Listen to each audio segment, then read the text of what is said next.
So now that the round of 16 is over, that was the last match of the weekend, we will be going right into the quarterfinals map pool showcase.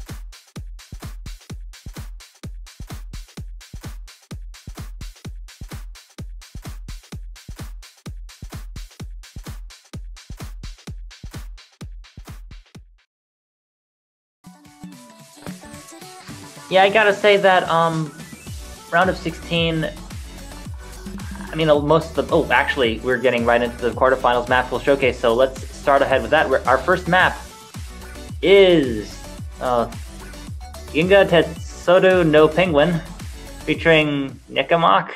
Ew. It's okay. You're allowed to butcher these kinds of names. Right, right. This is a map by Jackhads, but it's a map set by Jackhads. This is called the difficulty name Betsal Joy, level 32, Jackie Express. Jackie Express. I think we already know what this is going to be about, the general themes of this map. At a rating of OD8 HP 8, BPM of 110, length of 3 minutes and 31 seconds with a star rating of 5.36. Getting into the already starting ratings. And as the difficulty name suggests, this is going to be a Jack chart. Despite the high SR and the Jacks, this is one of the easier maps in the pool. Usually we start off the pool with the easier ones and work our way up. It's just going to be mainly chord streaming, more consistency than anything. It is somewhat long, but besides that, I do think this is going to be a pretty popular pick. I do recall this song being used in the Standard World Cup, so I'm somewhat... I understand what the song is. There are basically two sections where it gets more intense in terms of the song, and that's where I think most of the difficulty is going to lay. And as we can see, this first one is coming up right here with a huge focus on the dense chord jacks at 110 BPMs with a few streams just thrown in the middle to throw people off who are just trying to chord jack or like to wrist jack the whole mess. You're not going to be able to wrist jack those streams. It's the BPM 110 I think is so interesting because, you know, usually maps aren't that slow, but when they are this slow, it allows for these jacks to just be scattered everywhere, and it's still playable, but it's not a type of pattern that, you know, it's not that you see every day. Yeah, and the ending, notably, is a bit of a difficulty spike, since the song does pick up a lot more once you hit the ending. So we'll be seeing probably a few choke points coming up when that ending KI section comes in.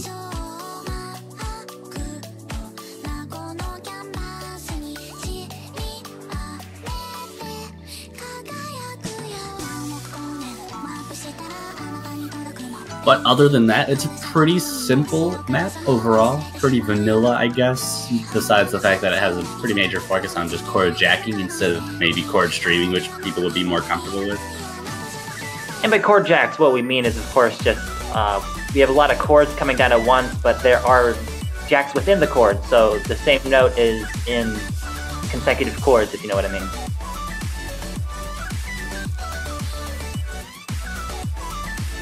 And of course, interspersed with those 1/8 runs, I believe, or I guess the term is 30-second notes. Yeah, and as you can see, the jacks do get much more dense towards this ending section. Definitely going to have to watch out for the players when they come up to this section. Yeah, it's deceptive because it's really a series of 3 jacks, you know, 3 notes in a row. But that is our first pick, and we're moving right on to our second... Well, not our first pick, our second map of the map pool.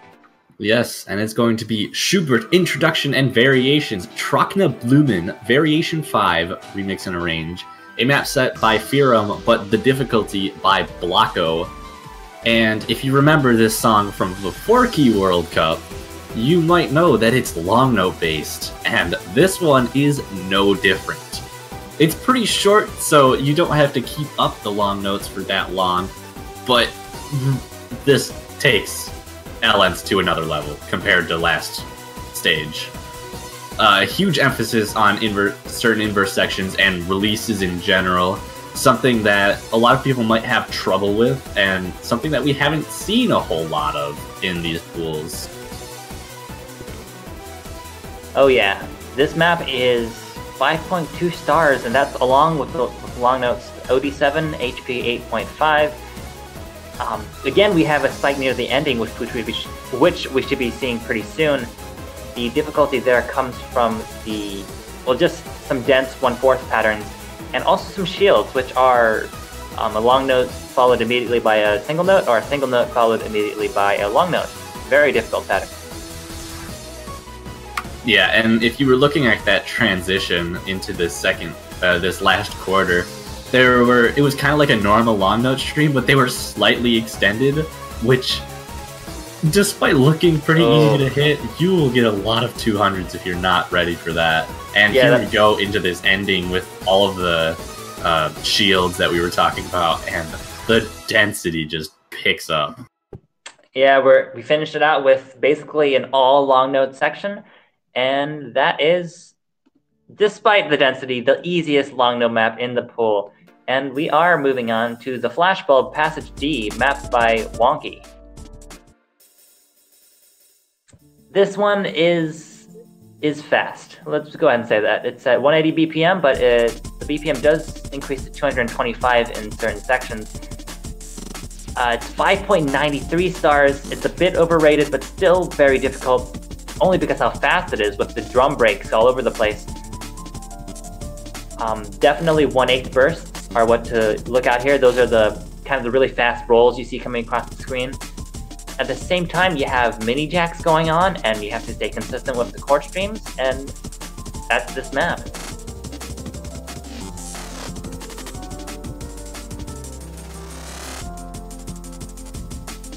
Yeah, I mean, like, you could get a map that was similar to this in another pool. Like, say you could get bursty type maps in something like round of 16, and these bursts aren't particularly, super fast, but the patterning, like, right there is just so awkward and so hard to hit at that speed that a lot of players are just not going to be able to, the burst and at least keep up good accuracy with that. Especially not with all of the chords and jacks layered into it as well. Yeah, burst patterning is really an interesting beast, because bursts are just sections that are like sudden spikes of density, right? And like the standard kind of way to make a burst is to make them all rolls, but if they're broken rolls, like stairs in multiple directions in multiple places, then yeah, it's not intuitive actually, as it would seem. Yeah, but that is also a very short map in the pool, so we should move soon, getting to the end of this and moving on to the 4th map in the pool, which will be Shanghai Koshaken Orchid Remix 2017 update version, a map by Ancool Orchid difficulty. This is OD9, HP 8, 188 BPM, with a star rating of 5.51, length of 2 minutes 48 seconds, and it's another LN map. Sorry to say if you don't like LN maps. And you might have thought that the first LN map, Introductions and Variations, was more focused on releases than you would have expected it to, but the description of this map says this one is the release choice, so I can only imagine what we're going to see out of this. One thing that you absolutely must note when you're playing this map is OD9. That means the judgment windows are very tight. Usually like 8 is about the defaults, and 9, especially on a long node map, it becomes extremely difficult because the releases on Score V2, you have to get them exactly precise.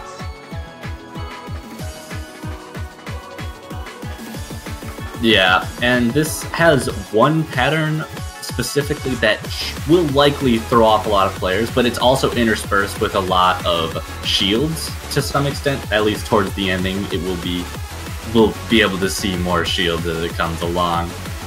And we can already see that this map, even though the long notes pattern seems simple for the time being, they're pretty awkward to hit in general and will get harder as we go on. An important distinction to be made between the Shanghai Kuchakan and Introductions and Variations is, I think that one had more short long notes, more streams of long notes, while this one's more about holding down long notes while playing single note patterns. I think we have a tendency to group all long note maps together in one category, but the truth is that you have very diverse patterning in this map pool. Oh, and here's the shields coming out with the... Yeah, and there's also LN jacks, if you want to call them that. I mean, there are shield streams too, but interesting to note, those LN jacks are just... They're so hard to hit right. Because if you mess up the first note in an LN jack, this is kind of similar to what we would see in Full Moon Night, is that you mess up the LN jacks, you're going to rush the whole column. And this ending, as we said, is picking up in LN density and difficulty in general. Definitely, I don't think going to be a safe pick unless you are very confident in your LN and release play.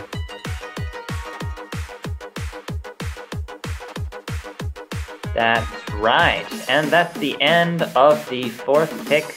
Oh, maybe I'm getting a little ahead of myself, but the very last section of the fourth map in the map pool. Next on our list is Good Bounce by Ebimayo, mapped by Remuring. This is, I guess, more of the BMS style patterning, more definitely not going to be a lot of long notes. It's just going to be focused on the chord streaming and the dense patterning. This is BPM 180, ODHP 8, 2 minutes long, SR is 5.6 stars.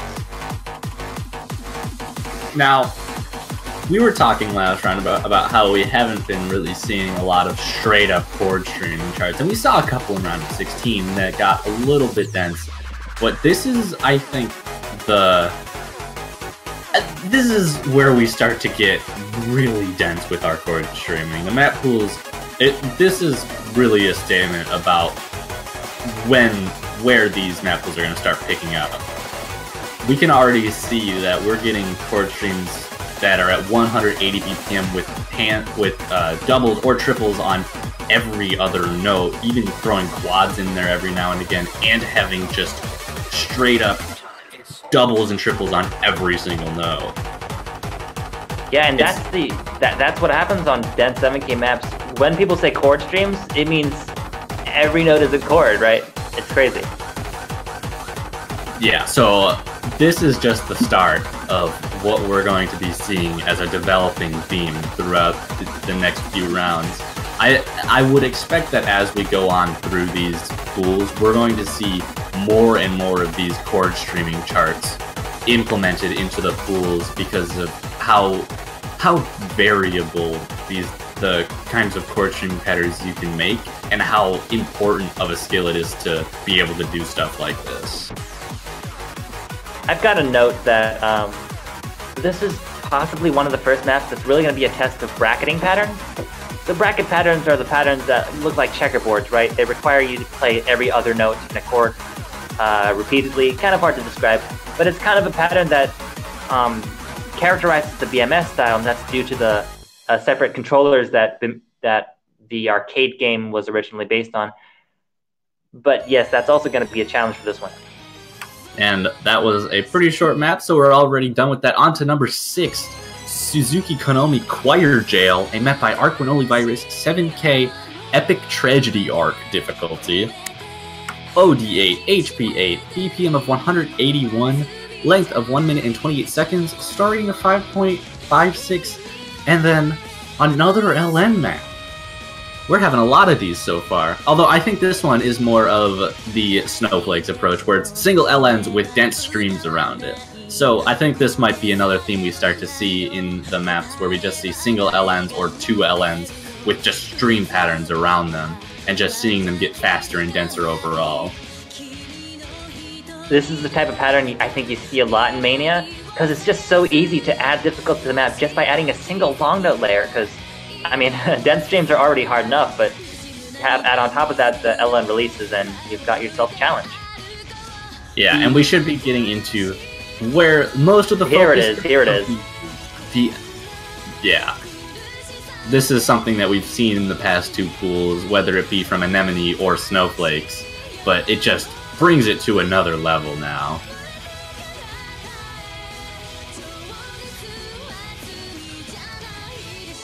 This is definitely kind of like, I mean, it's a short map, but it's extremely dense. It's got tricky long notes.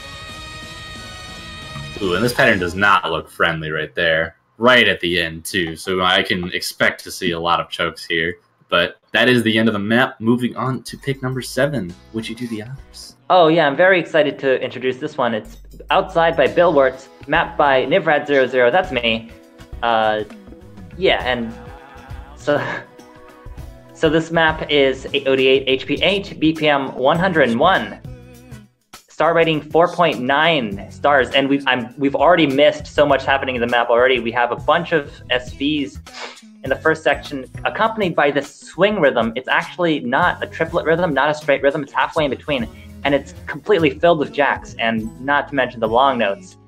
There's just a lot going on at once.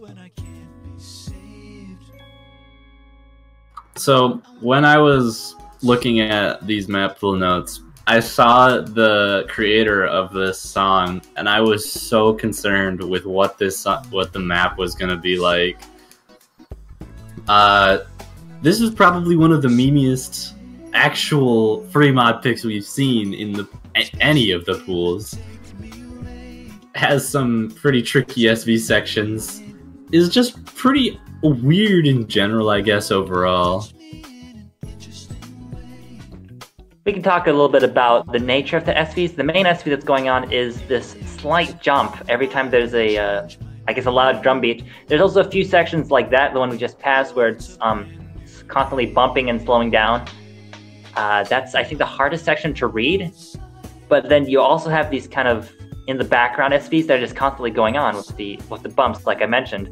And this on top of the long notes and the jacks again. When I asked one of the map pool selectors for feedback on this map, their main comment was that it's kind of overwhelming, a lot of stuff happening at once. Yeah, and I think overwhelming might actually just be something that the map pool selectors want to see in the map pool, just constantly overwhelming the players with stuff that they might not be, you know, comfortable with, or just can't read properly, you know? Really trying to test the skills of the players as much as they can.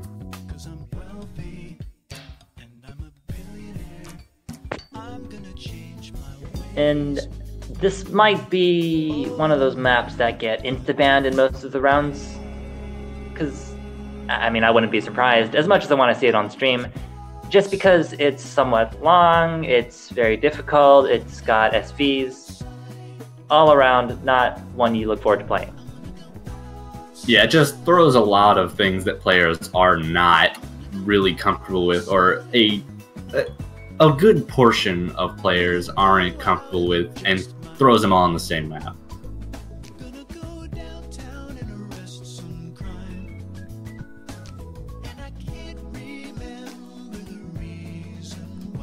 Man, I really do need to go outside.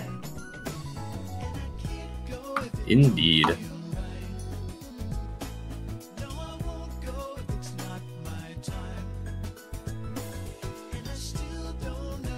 But it looks like we're coming up on the ending of it, and just look at the map selector's accuracy on this map. 96.67%. If that doesn't show how difficult this is going to be to play, I don't know what will. But moving on to the 8th map in the pool, Holic, Deus Ex Machina by Spoon Guy. Another map by one of the map selectors, or at least Spoon Guy made Gum from last map pool. But this is not an SV pick, in case you were worried about this being Gum Part 2. It is not. It's OD9 and HP9. Something interesting to note there, OD9 making it more difficult than normal to hit the notes or to get good accuracy on them. BPM of 150, length of a minute and 58 seconds, so not too long. Star rating of 4.92 stars, one of the lower star ratings we've seen. But this is a technical map, is what you would call that. Actually, something fun. There's something funny about me saying that that's one of the lower star ratings. We'll get to that later.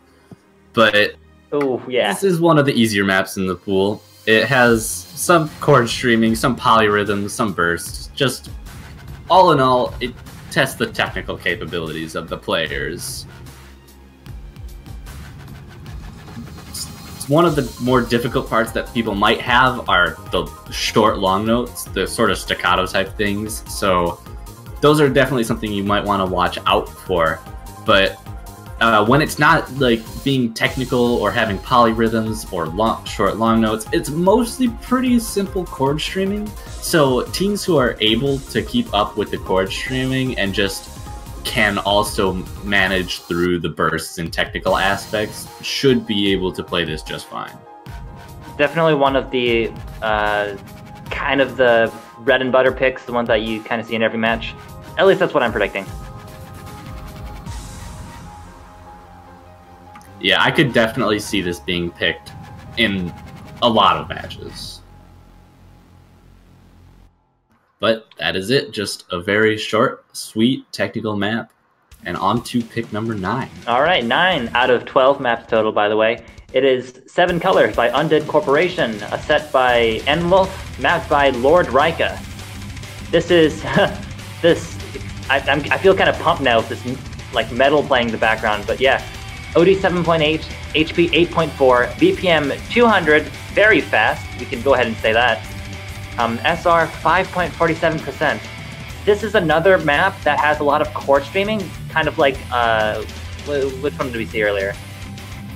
Good bounds, yes, but it's faster, there's that, and there's also long note sections, which do get pretty dense. Yeah, there are some SVs too, but I don't believe they are, like, at all difficult to hit properly. They keep the 1 times averaged out, scroll speed, so most players shouldn't have too much of a problem with it. But like I said, the chord streaming is going to start to get more prevalent in these map pools, and this is definitely showing that. We can see in the patterning that these chord streams are actually mapped pretty comfortably. I guess kind of the antithesis to something like Outside, where it's not very dense, but everything is extremely uncomfortable and full of jacks, weird rhythms. This one, it's a lot more straightforward. Despite being very dense, I think it's going to be a pretty common pick as well. Yeah, this, like you said before, is kind of like just a consistency-based map. If you can stay consistent with your accuracy and with all the different types of patterns, you should have no problems.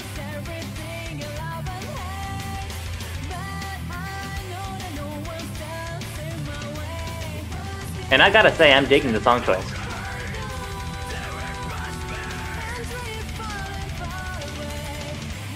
Yeah, you don't see a lot of this type of song in earlier runs because they're usually very fast, very easy to make difficult maps out of them. So we might see more genre like this coming out of the later pools. But it's interesting, most of the chord streaming patterns are actually made out of short stairs, which is, we were commenting on this earlier, but it's one of the easier patterns to read and play, if not to get accuracy on. And I think that's what makes this map so, I guess, so appealing, so comfortable. Oh, but here we have the guitar solo going on with the increased difficulty in long notes, with the releases being extended. These are kind of what I call hanging long note streams, and very easy to get accuracy drops on them. Definitely going to be some portion of the map to watch out for if a team is not, like, is not comfortable with LN patterns, but just picks this to, flex their consistency. It would definitely be a choke point in the map for a lot of teams. And that's what happens in metal songs. It's always the guitar solo. Who is playing this? I believe all of these replays are one of the map selectors, Aitor, yes, or Aitor. Yeah, Aitor. Oh, yes, Aitor. Player of the showcase maps. But that is the end of that map. I'm really excited for this 10th map. I'm super excited. This is going to be NCX One Day, a map by Lenfried. Difficulty name 7-key SV. This is OD6, HP 9, BPM between 15 and 170. Length of 2 minutes and 1 second. And remember when I said that 4.97 was kind of low for this map pool? This map is 1.61 stars. Already we're going into the SV section, and the main trick here is that the map slows down whenever you're holding down a long note, and then it speeds up as soon as you let go, and we have crazy jumps like that. It's incredibly, what's the opposite of dense? Incredibly sparse, I guess? But it's just nothing about it is predictable. Yeah, nothing in this map is predictable. Gives some idea of what you should be doing. Sort of gives hints, I guess you could say, but this is going to be one of those maps that you need to put practice in or you're not going to do well. The fact that the speed changes are on long notes, meaning that you have to know when to release it, and it's not going to tell you when to release it because the speed is so slow you can't really tell. You have to know. Like this LN pattern right here, these LNs are all the same length, but what length are they? Well, I couldn't tell you. You just have to play it and kind of figure it out. This is also where stuff like looking in the editor to see how long the long notes are could come into play, where it makes it easier to actually know what is actually going on, as opposed to just trying to wing it by playing it a lot.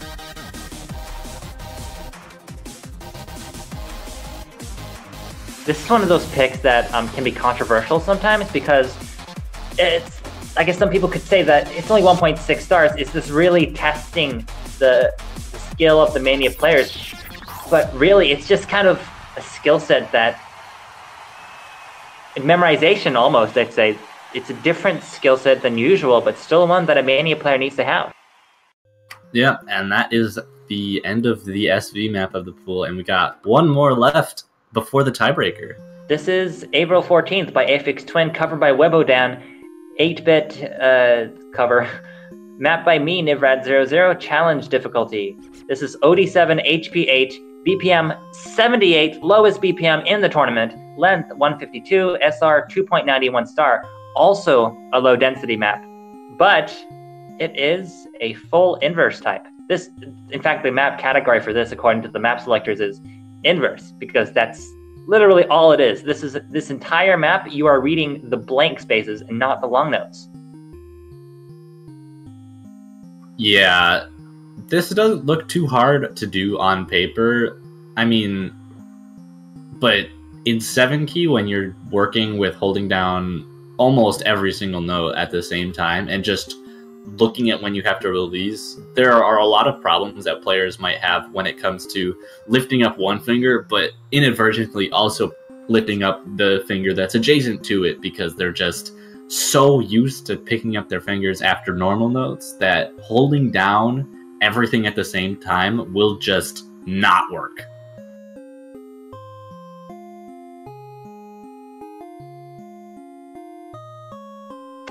And we weren't lying when we said long note map.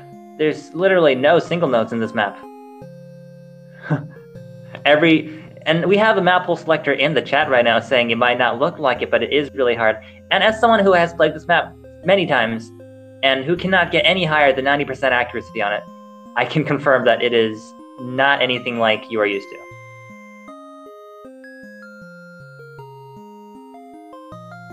But pretty short map coming up to the end of it right now. And that was the last free mod choice in the pool. We will be moving on to the last map, the tiebreaker. And it is going to be Kano Stellarium, DJ Norican Bootleg, a map by Lude. Lude's 7-key interstellar difficulty, OD 8.3, HP 9.3, BPM of 175, length of 5 minutes 57 seconds, almost 6 minutes long, and the star rating of 6.35 stars. The first map we've seen above 6 stars, unless the tiebreaker from last round was also 6 stars. I can't really recall. I don't believe so. I think it was 5 stars. Yeah, so this is by far the highest star rating map we've seen, and this map is hard. just for the entire run. It has chord streams, LNs, some SVs that could throw players off. Just a lot of variation in the types of patternings that we'll be seeing throughout. This is one of those maps that there's nothing particularly tricky going on. I suppose these long note releases could be hard, but unlike the previous few maps we've been looking at, it's not one particular gimmick that makes the map hard. It's just overall very dense.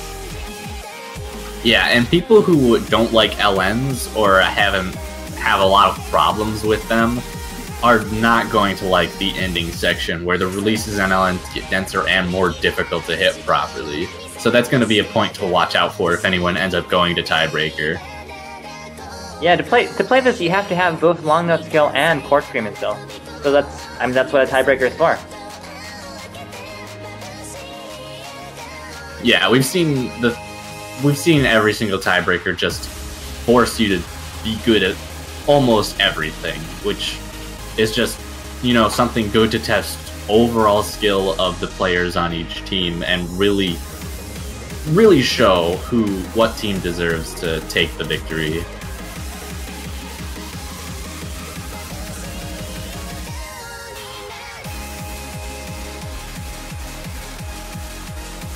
Oh, and of course, this map is tiebreaker length, so we're going to be watching this for a while. 5.5 minutes and 57 seconds, almost 6 minutes. Yeah, we've been here already for the length of some of the other maps in the pool, and we're only a third of the way done. But yeah, a very fun map, honestly. Which is good, because when you have a tiebreaker that's 6 minutes long, you don't want something that you get tired of very quickly. Yeah, it sort of is a way to incentivize playing and practicing the tiebreaker for teams that would otherwise not even look at this map. And I think with the incoming matches, it's going to be more and more important to practice the tiebreaker because the skill gaps between the teams, as we've been saying, is starting to get lower and lower. With the matchups being mostly top seed versus top seed and mid seed versus mid seed. For sure.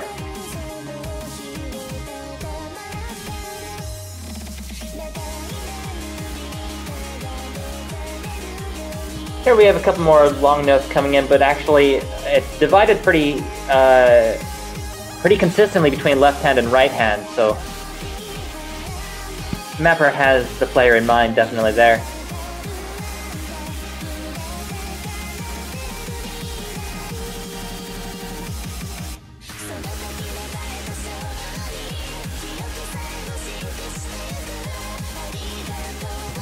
And here again, more chord streaming. Yeah, and then some LNs thrown in just to keep you on your toes, I guess. Just seeing throughout almost every section is just so varied in terms of the skills needed to hold on well. And here we're going into a slow jam with LNs. Not dense enough to really throw off the players, I think, but something notable if players aren't too happy with, slow jams, as we saw a lot of people banning Phantasmagoria.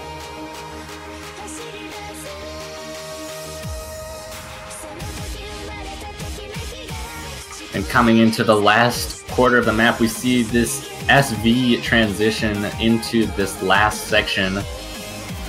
Watch out for the LNs coming up, because like I said before, this ending just is not friendly to those players who can't handle LN releases properly.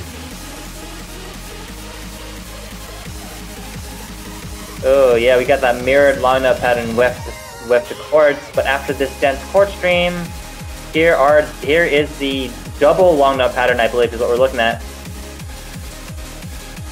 Yeah, these releases extremely difficult to get right, especially with the notes on the outside of them.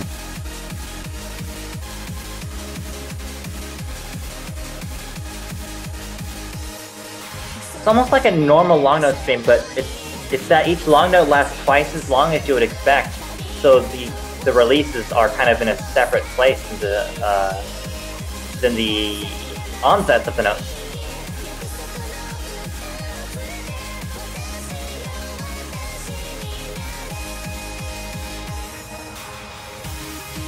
Yeah, and looks like we're coming up to the very end of this chart. Definitely an extremely brutal chart overall, consistently very difficult, and definitely going to be something to test the players' overall skill if they are brought to tiebreaker.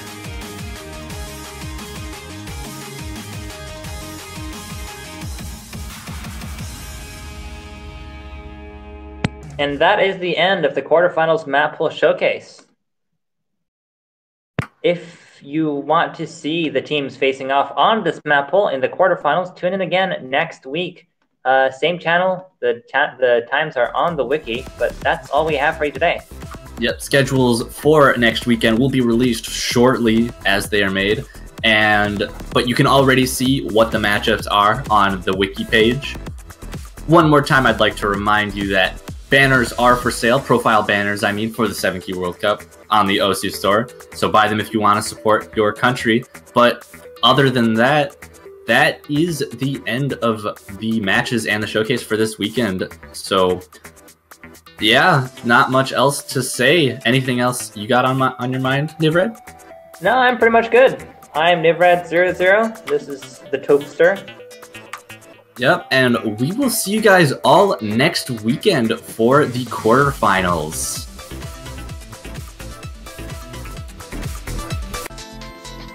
Hello everyone, and welcome to the mania 7Key World Cup 2018 quarterfinal stage.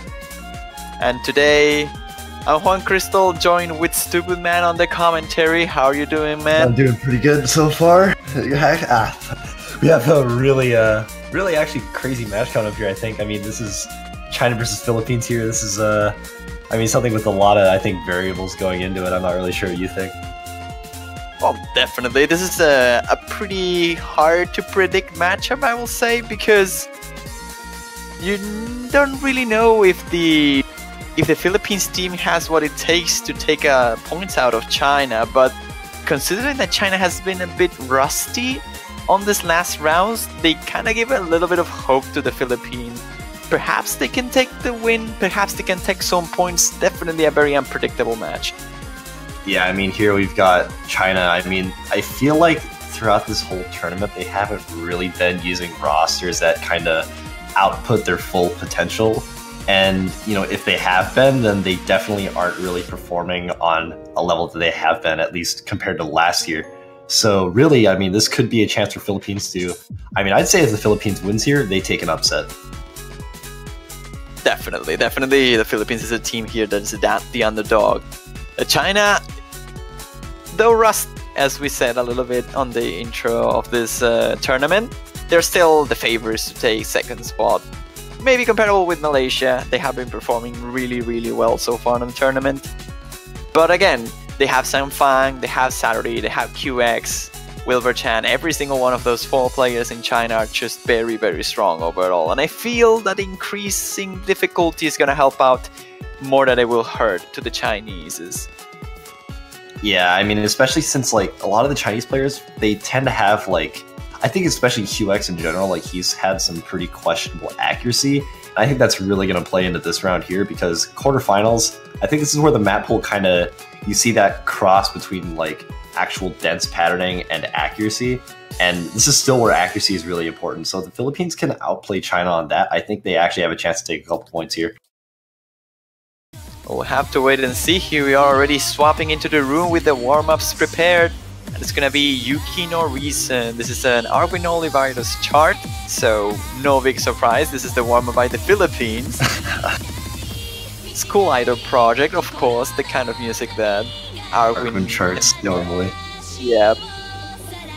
Yeah, this is honestly, like, I'm guessing this is a more meme pick considering the difficulty name, but still, I'm probably expecting some average Arcwin patterns, and actually that is kind of interesting because we do have an Arcwin chart in the map pool itself, so maybe we could see which team's better on stuff like that, who knows.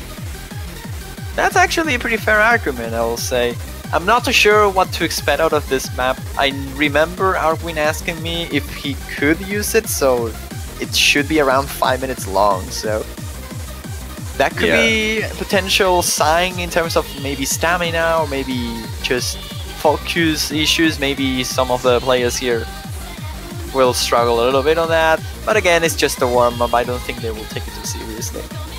Yeah, if we look at the actual Arkwin chart that's in the map pool, which I believe is Choir Jail. Choir Jail. Yeah, Choir Jail. It's like, it's not really long, but there's definitely some like finger dependence, like streams coupled with LMs like next to those streams. So that's kind of standard patterning for Arkwin. So I mean, if he can hold his ground on this chart compared to China, and I think really this game's going to come down to how Cielode plays. If he can do the same, then I think we'll see it, because I think that Arkwin chart's not really the only song in the pool that's like strictly finger dependence. Like you got the Lord Rika chart, I believe, which is seven colors. Yeah, so stuff like that. I mean, that's probably what Philippines could be picking towards, depending on the outcome of this warm-up here. Well, I mean, they could try as well go for some SV actions, perhaps, maybe one day, because I don't know if you're aware of, but one day was a qualifier for the 7-key Philippines national tournament. So they probably have a bit of experience with that beat map, actually. Could be a good advantage. Yeah, and I guess another thing to note out is that Philippines did pick an SV chart as their first pick against France, which was their round of 16 game, and I believe they took that pretty convincingly. So if they're feeling confident enough, they probably will go with one day. But I wouldn't put it behind China to outright ban one day too, because if they're not feeling confident on SVs, or maybe they're just not prepared. And I think normally if someone were to ban an SV pick, they would ban outside. But I think in this case against Philippines, it'd probably be better to pick one day. If they have the information of one day being the qualifier, definitely. Like, you don't really, like, I would imagine though China could have prepared one day. It's not a particularly difficult chart to prepare. Like, it takes a little bit of practice, of course, like any normal SV map. But it's not really long. It's kind of a one-trick pony as well. Most of the map is quite consistent. Yeah, I guess the nice thing about one day is that it's definitely like, compared to the last round's like really tough SV chart, which would be Gum, like one day is definitely easier. I think it'd be more along the lines of like, is this love? And that's a fairly simple pick too, and a lot of teams definitely prepared that. So I mean, one day is like, it's one of those things that if you get, like, you definitely get a really high score on. But the thing is, China, it really just comes down to if they have that prepared or not. I'm not so sure that they will have it prepared. I will say that Satori will likely do well. He did well on the previous round on the SV pick. It was actually the one you mentioned before as well, Is This Love? Oh, that's true. I believe he got a full combo. Yeah, that was like best score in the entire lobby, like by far. So that's still, I guess, definitely something to look out for. Actually, seems like, yeah, QX missing there. I think that does mean Philippines is going to take the advantage here. That's actually fairly interesting. This definitely doesn't have as much like finger independence involved as much as I thought it would, at least compared to like something like Choir Jail. But there's definitely a lot of like dense BMS patterning here. Yep, quite dense. They look like they didn't look as complicated as they could have been, but still like pretty dense nonetheless. I'll say that this game is gonna most likely be decided between QX and Cielode. I'm not so sure the lineup of China. I don't know if they have all the players available for this round. Hopefully they do, but I feel like QX, like quarterfinals is like a level of difficulty where you want QX to play pretty much all the maps, because he's one of the better players in terms of like high-end stuff, like speed overall. I don't think he's particularly strong at long notes, so maybe he could be sub of some particular picks like April 14, but he's a player that's gonna be key for this matchup. I think with Cielode, they're gonna be like one against each other. Arkwin is trying to match the better player, maybe Saturday in SVs or Sanfang for accuracy on the more BMS oriented patterns. Yeah, I would argue that also not only QX would be important to China, but also Zhangfan in general. Like he's a very strong player, and I mean he's got that accuracy and he's got that ability to read really dense charts, and I think that's absolutely perfect for this pool. So if he's able to play and he's able to set some really high scores, like that could definitely put China way ahead of the Philippines here. but I'm not entirely sure. I mean, just off the lineup we have right now, you know, I can't really tell if he's here. He's played a couple games, I think, not too many though. So if this just happens to be one of the games that he's sitting out on, then that could be very bad. But I highly doubt that he's not here right now. Well, if he's around, he's probably gonna get in to play at one point or another. Yeah, I wouldn't be surprised if he really just came in. I think on probably the accuracy or BMS style pick, so like I guess good bounce and maybe passage D. Probably Deus Ex Machina, but those charts in general, like, will probably... I mean, I think if China has a chance, it'll be on those charts. Oh, well, we're starting to see a little bit of connection issues here by QX, which is... Yeah. I mean, it's fortunate that it's happening on a warm-up, but we hope that that doesn't happen on any of the matches, the actual maps. Yeah, I think a problem I've seen, just at least from personal experience with connection issues, is that like when someone drops, usually it stays kind of consistent throughout the whole game. Like they'll maybe drop one map and then maybe like 3 or 4 maps later they'll drop again if they're still playing. Hopefully it's not the case for this one. Hopefully we have a match with not many complications. Yeah, actually Cielo Day being the only person now to be holding an FC, which is kind of surprising for me. Not really a big deal to, I guess, be one miss off the rest of the team. Oh, we actually do have a DC coming from QX here. But still, I mean, Cielo Day, he's holding very strong right now, and definitely better than Satori. Arquin's still holding better than Satori too, just missing on that little burst there. But actually, yeah, this play I think is really impressive. If Cielo Day keeps up this kind of these kind of scores that he's hitting right now, I think it's going to be really beneficial to the Philippine team. I mean, it will be a key thing, honestly. I feel like the Philippines are looking good, at least for this warm-up. I will say this map isn't as far of distance to the quarterfinals level. Oh, there is a miss by Cielo Day, unfortunately, but I will say this ending is a little bit harsher than most of the maps in the pool, but overall it seems like around round of 16 quarterfinals, like right on the edge between those two pools. So this isn't even that easy or that difficult. So if Philippines is looking this strong on this warm-up, they can keep it up on the maps, on the actual match. China could be in trouble on this one. It could be a very, very close match. Yeah, I think one thing to point out though is Cielo Day's accuracy there. He had the lowest ratio, or perfect 300 to normal 300 ratio there, which could be kind of bad on some of these charts if it's really focused on like just accuracy. Like I think Deus Ex Machina in particular, that's going to be fairly tough, I think, to actually deal with. But as long as Cielo Day focuses on not hitting those 200s, which I think are probably going to be the biggest like hit to anybody's score here, I think he should be okay.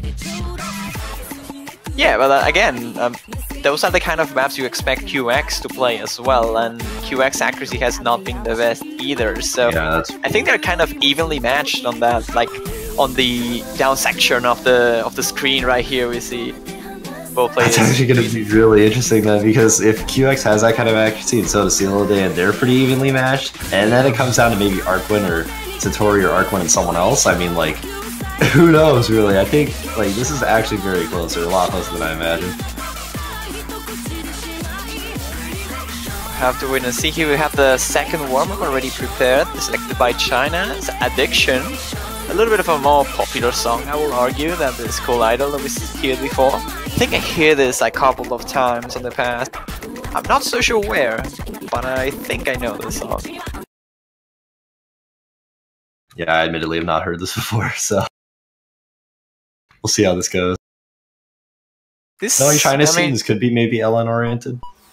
I think so. I mean, this could just be a combo, really. But, yeah, that makes sense.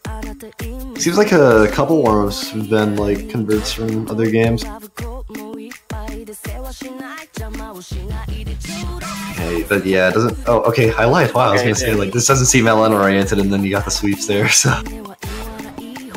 good riffs. Pretty straightforward map so far though, other than the riffs. But it's probably gonna get very, very crazy on the chorus. I can feel it. Yeah, I'm guessing there's gonna be a lot more of those sweeps coming in towards the chorus here. I mean, got a couple there, and it's actually just pretty basic dancing right now. Yeah. This actually looks just a bit like a faster version of Deus Ex Machina. Which, I mean, that chart by Spoon Guy in the map pool has got a couple of LMs in it in the slow section, but other than that, it's fairly basic patterning, and it's kind of similar to this, where it's not like a completely consistent like beat that you kind of follow for like a normal chord streaming chart, but there's a lot of like maybe some more technical sections of it, like we see here. Maybe not in this maybe section, not as but like comfortable patterns as this one is showing. yeah. Definitely. Like, overall, even though the snaps here changes eventually on the chorus, they get a little bit faster apart. They mostly look like straightforward-ish patterns. Like, I want to say rollish, but I'm not sure if that concept is like even accurate on the 7-key terminology. I will say they're just like simple, like visually appealing patterns. Yeah. Oh wow, that I don't even know what to call that, but I mean, I feel like that's kind of the case with 7-key, but like some of these patterns are just really crazy to hit. And I think it's worth noting that on a couple of the releases for the LMs, like Arkwin I think was hitting a lot of 200s there, and he's I guess more or less tanking. But if we see like that kind of performance on, I guess, a chart like Introductions and Variations, which I mean, that's basically completely LN release oriented. That's going to be really tough, I think. And I mean, but have to be fair though. That section, though the releases were kind of complicated, it was mostly just the pattern in between. Like adding the layers of the longness made it quite complicated. I think it's worth noting too that I mean, Satori is the only person in this lobby holding a full combo right now, and he's doing a very good job at that. I think both the people on the Philippine side, especially Arkwin here, is just missing quite a bit. Even QX as well. Yeah, but here we're starting to see a little bit that when it comes to harder maps, China might just have the upper hand overall. This one, not by much, arguably. Okay, this is getting very tricky now. These releases are insane. Yeah, no, this is definitely, I mean, I doubt this would be any map pool period, but if I were to give it like some difficulty range, I'd say definitely around semifinals, and this is, wow, this is getting way too dense for me. Very tricky to follow. Those are lands though, they are all over the place. I think even QX took it back in the very end there. I think in terms of score. Oh wow, yeah, just 4,000 off of Satori. He actually ratio, though, did was really pretty good. Yeah, that's actually kind of surprising. And actually, yeah, still worse ratio going to Cielo Day here, so I don't know, maybe QX kind of set this game up, you know? I mean, he definitely has a good ratio now, definitely better than I expected. We'll see if that really plays into this map pool or not. But yeah, now we're going to go into the rolls here. 57 from Satori, so, well, wow! That's not going to help Okay. Well, Philippines will ban first. Oh, wow. Oh, that's very unfortunate. Oh, what are we gonna see here though? We're gonna see maybe one of the harder picks, maybe outside being banned here. I'm expecting outside. I mean, that seems like it's gonna be the 100% ban rate chart for this map pool here. But we'll see. I mean, if they feel comfortable on SVs, because I mean, they already had that experience with one day, that definitely helps them. So yeah, April 14th. That's actually another really understandable ban. Fair ban. I think it's worth noting on the map pool showcase, like, it's one of those charts that looks a lot easier than it plays, and it's actually, despite it being very slow, it's very focused, and given score V2, if you mess up on like one finger or you read that chart incorrectly, even though it's only 3-star, it's full LMs, it's full inverse, and you will just be bad chaining and column locking and just doing everything possible to get your accuracy as low as possible on that. So I mean, it's a really tough chart. Yeah, just the fact that it's actually low star rating doesn't really help at all, because it has a pretty low note count as well. So if you miss or if you just get poor judgments, they will hurt your accuracy way harder. And given the accuracy is such a big percentage of your score in those mania, it can get a score differential that is pretty big overall. Like you could drop 80,000 points just by not having the best of the days accuracy wise, and not even mentioning combo drop. Yeah, I think another thing to note about that, or April 14th too, is that like, it's one of those charts where like, if you do good on it, you get maybe like a 99 or 98, you get a really high score. But if you do bad, or you're just maybe slightly worse than maybe an average person on it, you'll just get like a low A immediately. You'll get a low 90%. Like, it is a very like unrewarding chart. So I mean, you have to be absolutely perfect on it. So it's definitely understandable as to why they banned that. And then I guess China did ban Outside, which is another expected pick. So yeah, I mean this isn't. Well, but they didn't ban one day though. Yeah, so I guess China picking first. They I mean we'll see if they did ban SV, so I don't know if they'd go right into it, although I wouldn't be surprised if they did. I'm actually interested on the ban of Outside because it's not only the SVs that it makes that map overall hard, but the patterns are quite tricky as well, so maybe China just have the upper hand with a little bit of practice. I would believe so as well, actually, but I just feel like China, maybe they just see Outside and they're like, oh, well, we're better at all the other charts, and I mean, maybe they had plans to ban April too, although I doubt that they would just because of their LN skill. So, actually going into our first pick here is Choir Jail, which is the Arkwin chart, which I kind of expected the Philippines maybe to do better on, but we'll see. The beginning of this chart actually has a really nasty slow jam. Although it's not too slow, it's just scroll speed's slightly lower than normal on it, and there's a couple of LN releases that you really gotta watch out for, but I think beyond that, the chart's pretty straightforward. So we'll see if China really takes it there. I think it'll come down to that intro section, really.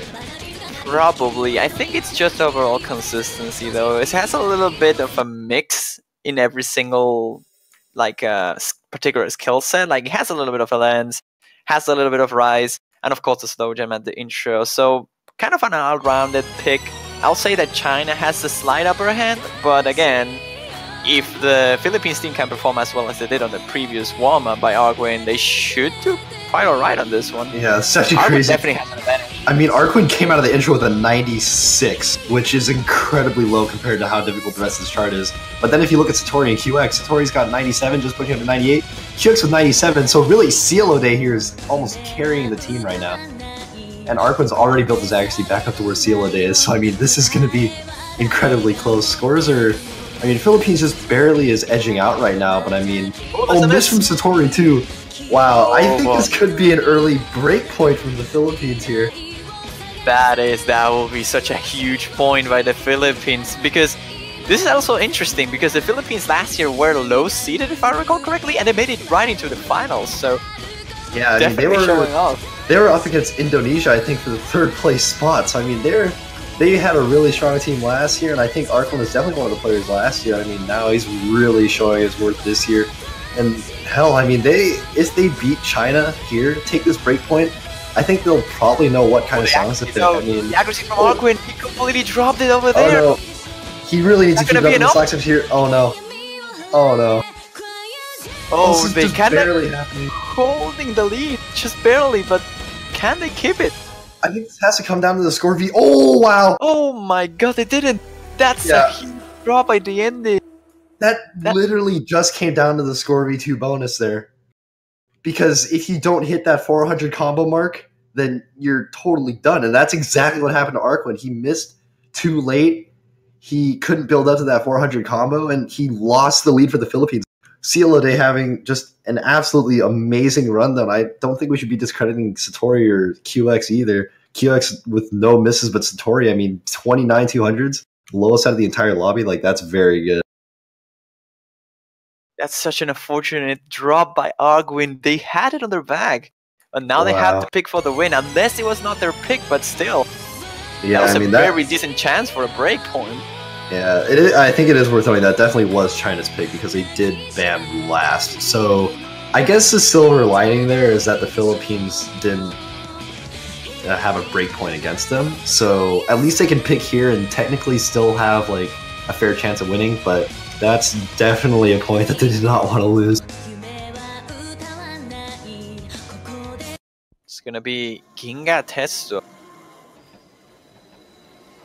I believe that's the Jack pick for this pool. That it is. It's probably one of the hardest physical-oriented challenges in the pool. Yeah, definitely. I mean, it requires that forearm strength here, and I mean, I'm interested. I guess Philippines feeling confident on Jack. Yeah, I wasn't either. This is kind of out of left field, I guess. So that's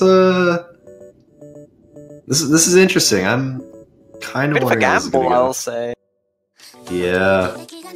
This is what I think could be going on, though. Like, Philippines, I will imagine that the picks that the Philippines wanted to make, one of them was probably Core Jail, because they did really well on it. Yeah. I'll imagine they will like to go for Deus Ex, perhaps Pass HD at one point, but they're trying to get the harder picks knocked out first, as soon as possible. Perhaps because they don't really see Zhangfang anywhere, trying to avoid waiting for them to appear eventually, and trying to knocking the harder pools, the harder maps of the pool first.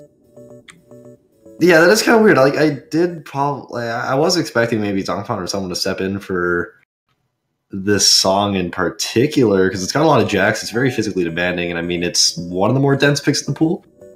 So, I don't know. Oh, this is the other day. Why you do that triple? Why do you do that ghost stabbing? Oh, hopefully it doesn't cause too much of a dent in the score. I mean, they're already flickering, so they should be okay. But, man, I mean, I don't know. This chart in particular, it really comes down to the end. I mean, it gets very dense at the end. There's a lot more technical patterning at the end. And, I mean, I don't know. I think it comes down to who can read more dense things. And judging from the warm-ups, I mean, I think Satori should be the MVP of this one, but I can't really tell. Have to wait and see. So far the accuracies are quite high, but China on the lead.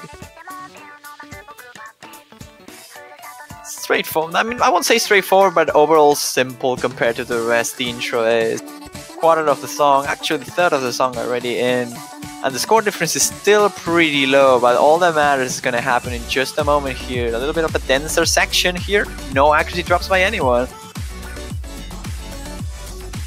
Yeah, I mean, this is one of those charts where if you have that kind of like accuracy on jacks and you can maintain it consistently, then I mean, you can really keep a very high score here. So I'm interested. I mean, I think this comes down to who breaks first. I mean, I don't think we'll even see that many 200s coming out more so than breaks. Well, Seattle is definitely having some trouble keeping up with the ratio there. You can see he's very, very wide range of hit concentration there. So his ratio is definitely pulling the Philippines a bit down on the score here, but the accuracy difference is definitely very small. So one simple rush from any of the Chinese players can set the game up for the Philippines in a moment, pretty much in an instant really, because the difference is 5,000 points. It's definitely nothing. Yeah, and really, I mean, if there's even a miss or just a couple 200s from the Chinese side, that's totally enough to offset that 5,000 point gap. But coming into the end section here, I mean, this last quarter of the song, this gets way more dense, and the patterns just get way more technical, and I mean, Satori already dropping 200 there, so I think the gap's just ever so slightly sealed. Very, very close.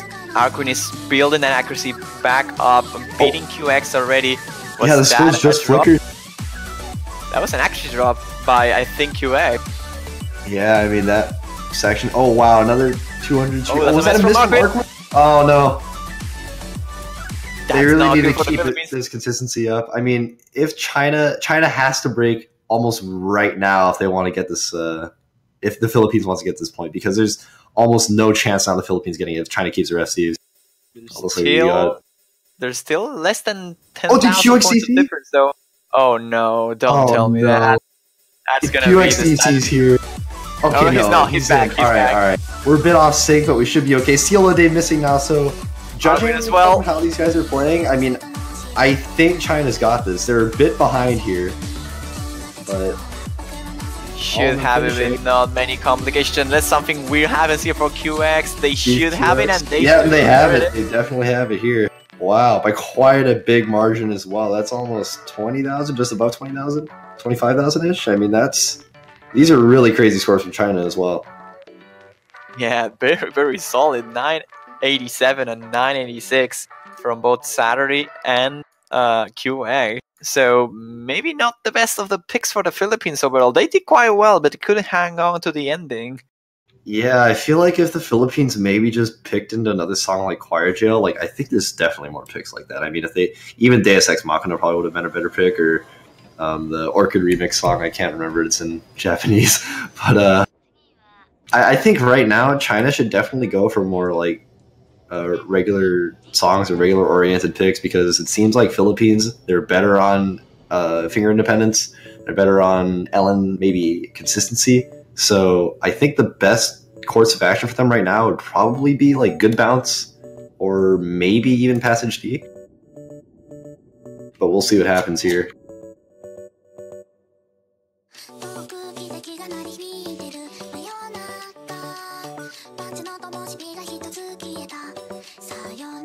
Okay, here we go.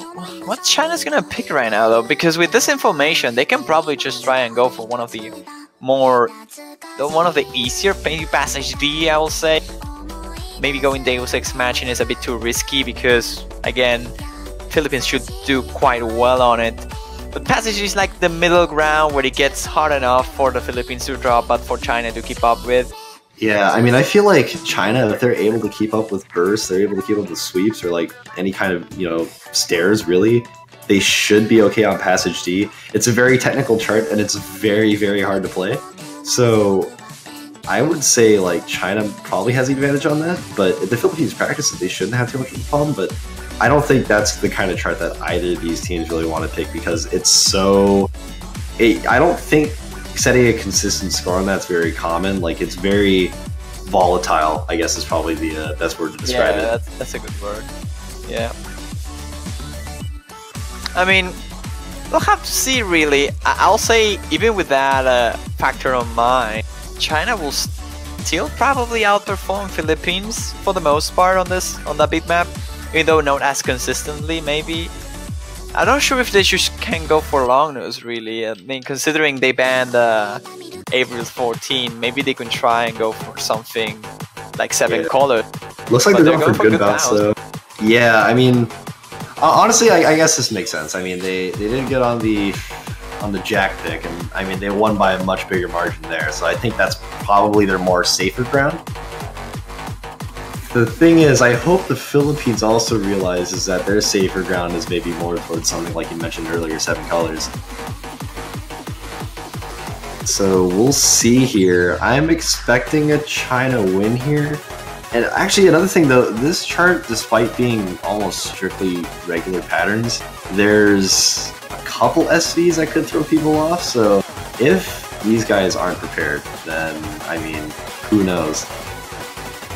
I'll imagine that China will be fairly comfortable with it because they picked it. I'm not so sure about the Philippines, but I'll imagine they already know the SVs. They should have played the map a couple times. They're not really something complicated. Like, they're not the main... Okay, Saturday just got... Nice. Oh, yeah, he definitely lagged. Yeah. Yep.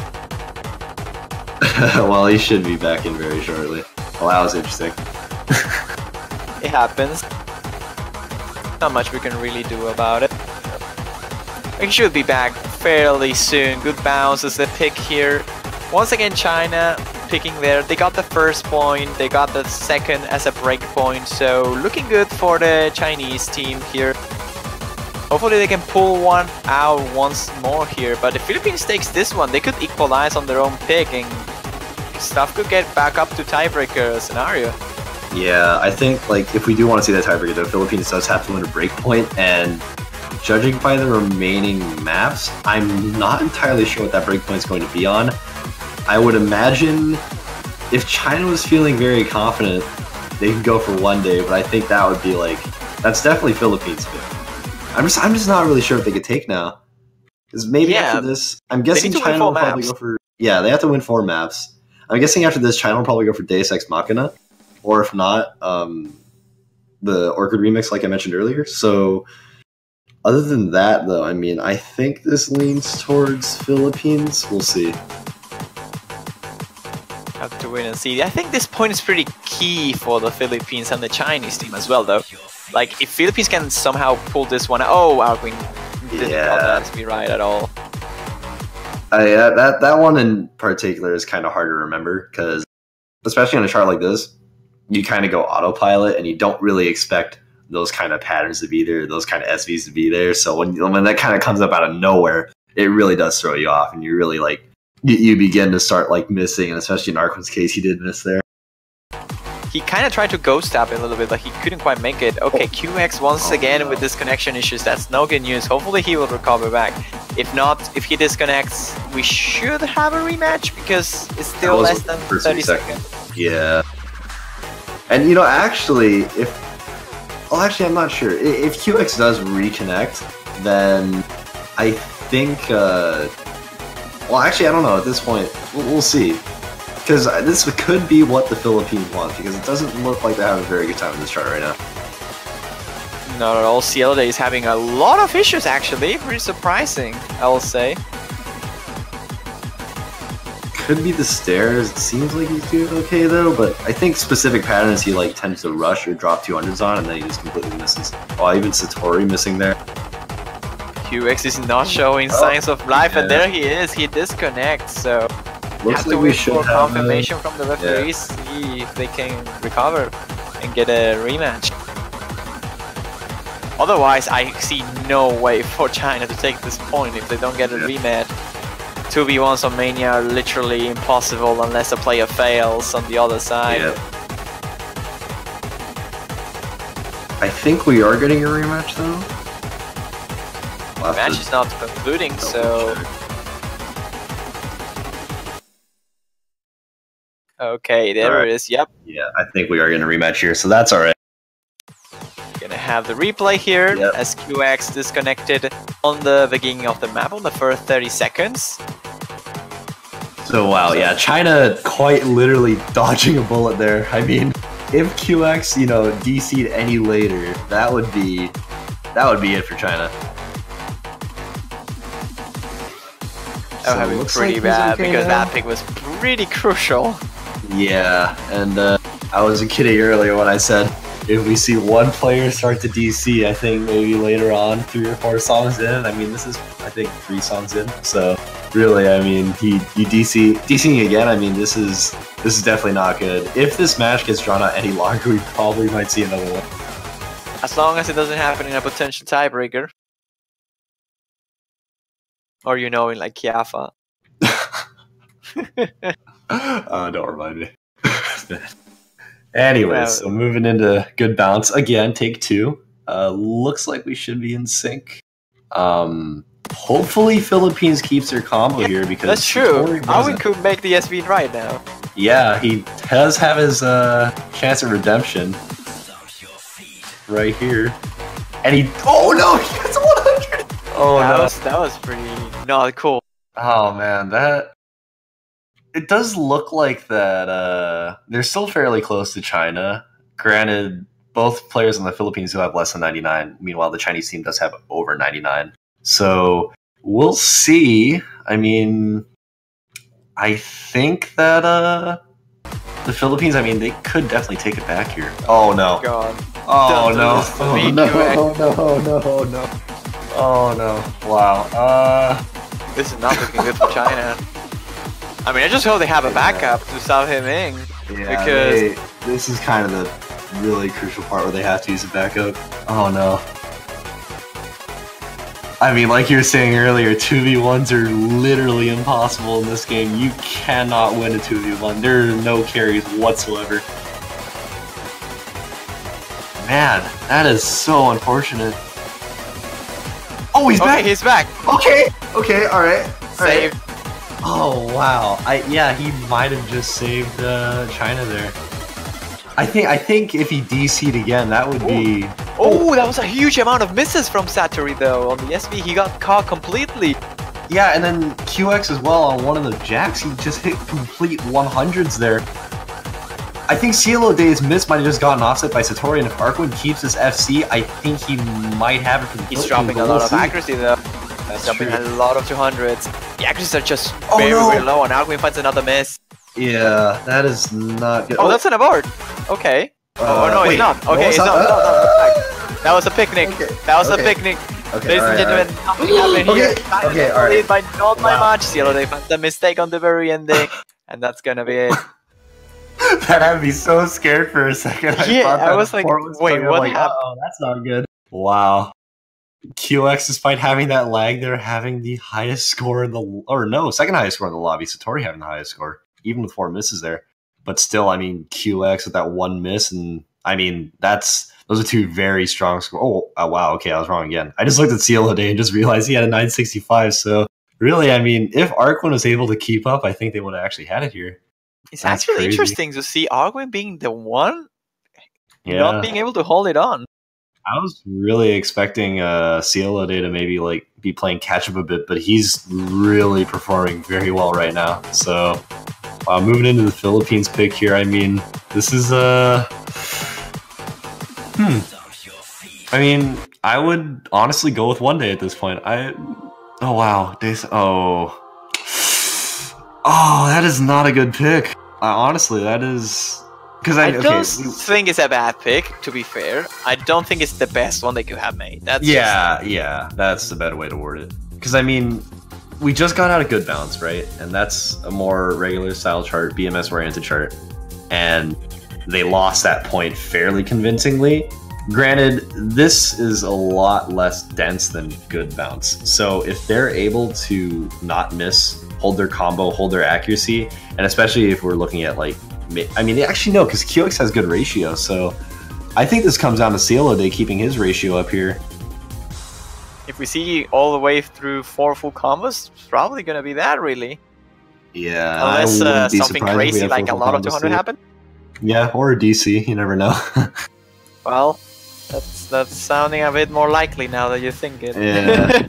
Still, I wouldn't expect it, especially since you just got back, so you should be okay. Oh, it does look like Zongfan's in the lobby, so he might be switching in now. Okay, that so QX is leaving. Alright, yeah, so it looks like QX is leaving for Zongfan. That's a weird swap. I mean, I think it's a good swap. I think it's a good swap because Zongfan, he's got good accuracy, he's got good density abilities. I mean, he's and this probably connection doing as well. really good. Yeah. So I mean, that probably could be another reason is that QX is just DCing too much. But still, I mean, based off of performance in the Philippines so far, I think China should be okay. Hopefully they are. I think Zongfan should perform well. I'm not saying he's not at the level at all. Like, he's very, very good at the game. Yeah. But entering cold into the match, not playing any of the maps before, kind of a bit of a surprise, I will say. I don't think they expected Zongfan to join the room. I think it's mostly just for the connection issues that QX had. So it's difficult to enter a match like this, even though you're on a 3-0 lead. We'll see if he can hold on through it. Well, looks like from Chad, I'm gonna trust the guy who just said QX want to go eat, which is hilarious. Nice. I will totally take a break to eat now. Like a breakfast? Oh, yeah, sure. I mean, honestly, get the nerves away. Probably a good idea. Still, I mean we have the subs to afford it. Not the case for Philippines, unfortunately. That's true. Yeah, Philippines only rocking a 2-man roster here the entire tournament, so China able to swap players out as they please. Oh, it looks like we're restarting that. Probably had a bit of lag there. Perhaps it is. Yeah, alright. Looks like maybe some lag issues going on. Hopefully we'll try to get back into it pretty soon here. But, interesting. Now QX is back in the lobby. Okay. Interesting. Okay, nice. Alright. Okay. Oh my god, QX is coming back. Wait, what is happening? Oh, they're starting with... Oh my god, what is happening? Oh my god. I think QX is on slot number 5. That's the thing. Oh, that would make sense. Yeah. Alright. All shouldn't be too much of an issue to abort swapping back in real quick. Yep. I think that's gonna be it. I just like the reaction from China to Zongfan's PC boom. Just... Yeah, I like the Chinese reactions are usually pretty funny. Oh, that's so funny. Okay, this happened. Like, boom. It's probably just a connection issue, but no, the PC just boomed. PC boom. Samsung's PC. It's pretty cool. I mean, it's not cool that your PC is booming. Oh wait, hold on. Definitely QX just said Zongfan's PC is blue, so I'm guessing that means blue screen of death. Screen? Yeah. Oh, that is not good. Blue screening on MWC. Up 3-0. Oh my god. At this point, China is mostly fighting against themselves rather than the Philippines. That's true.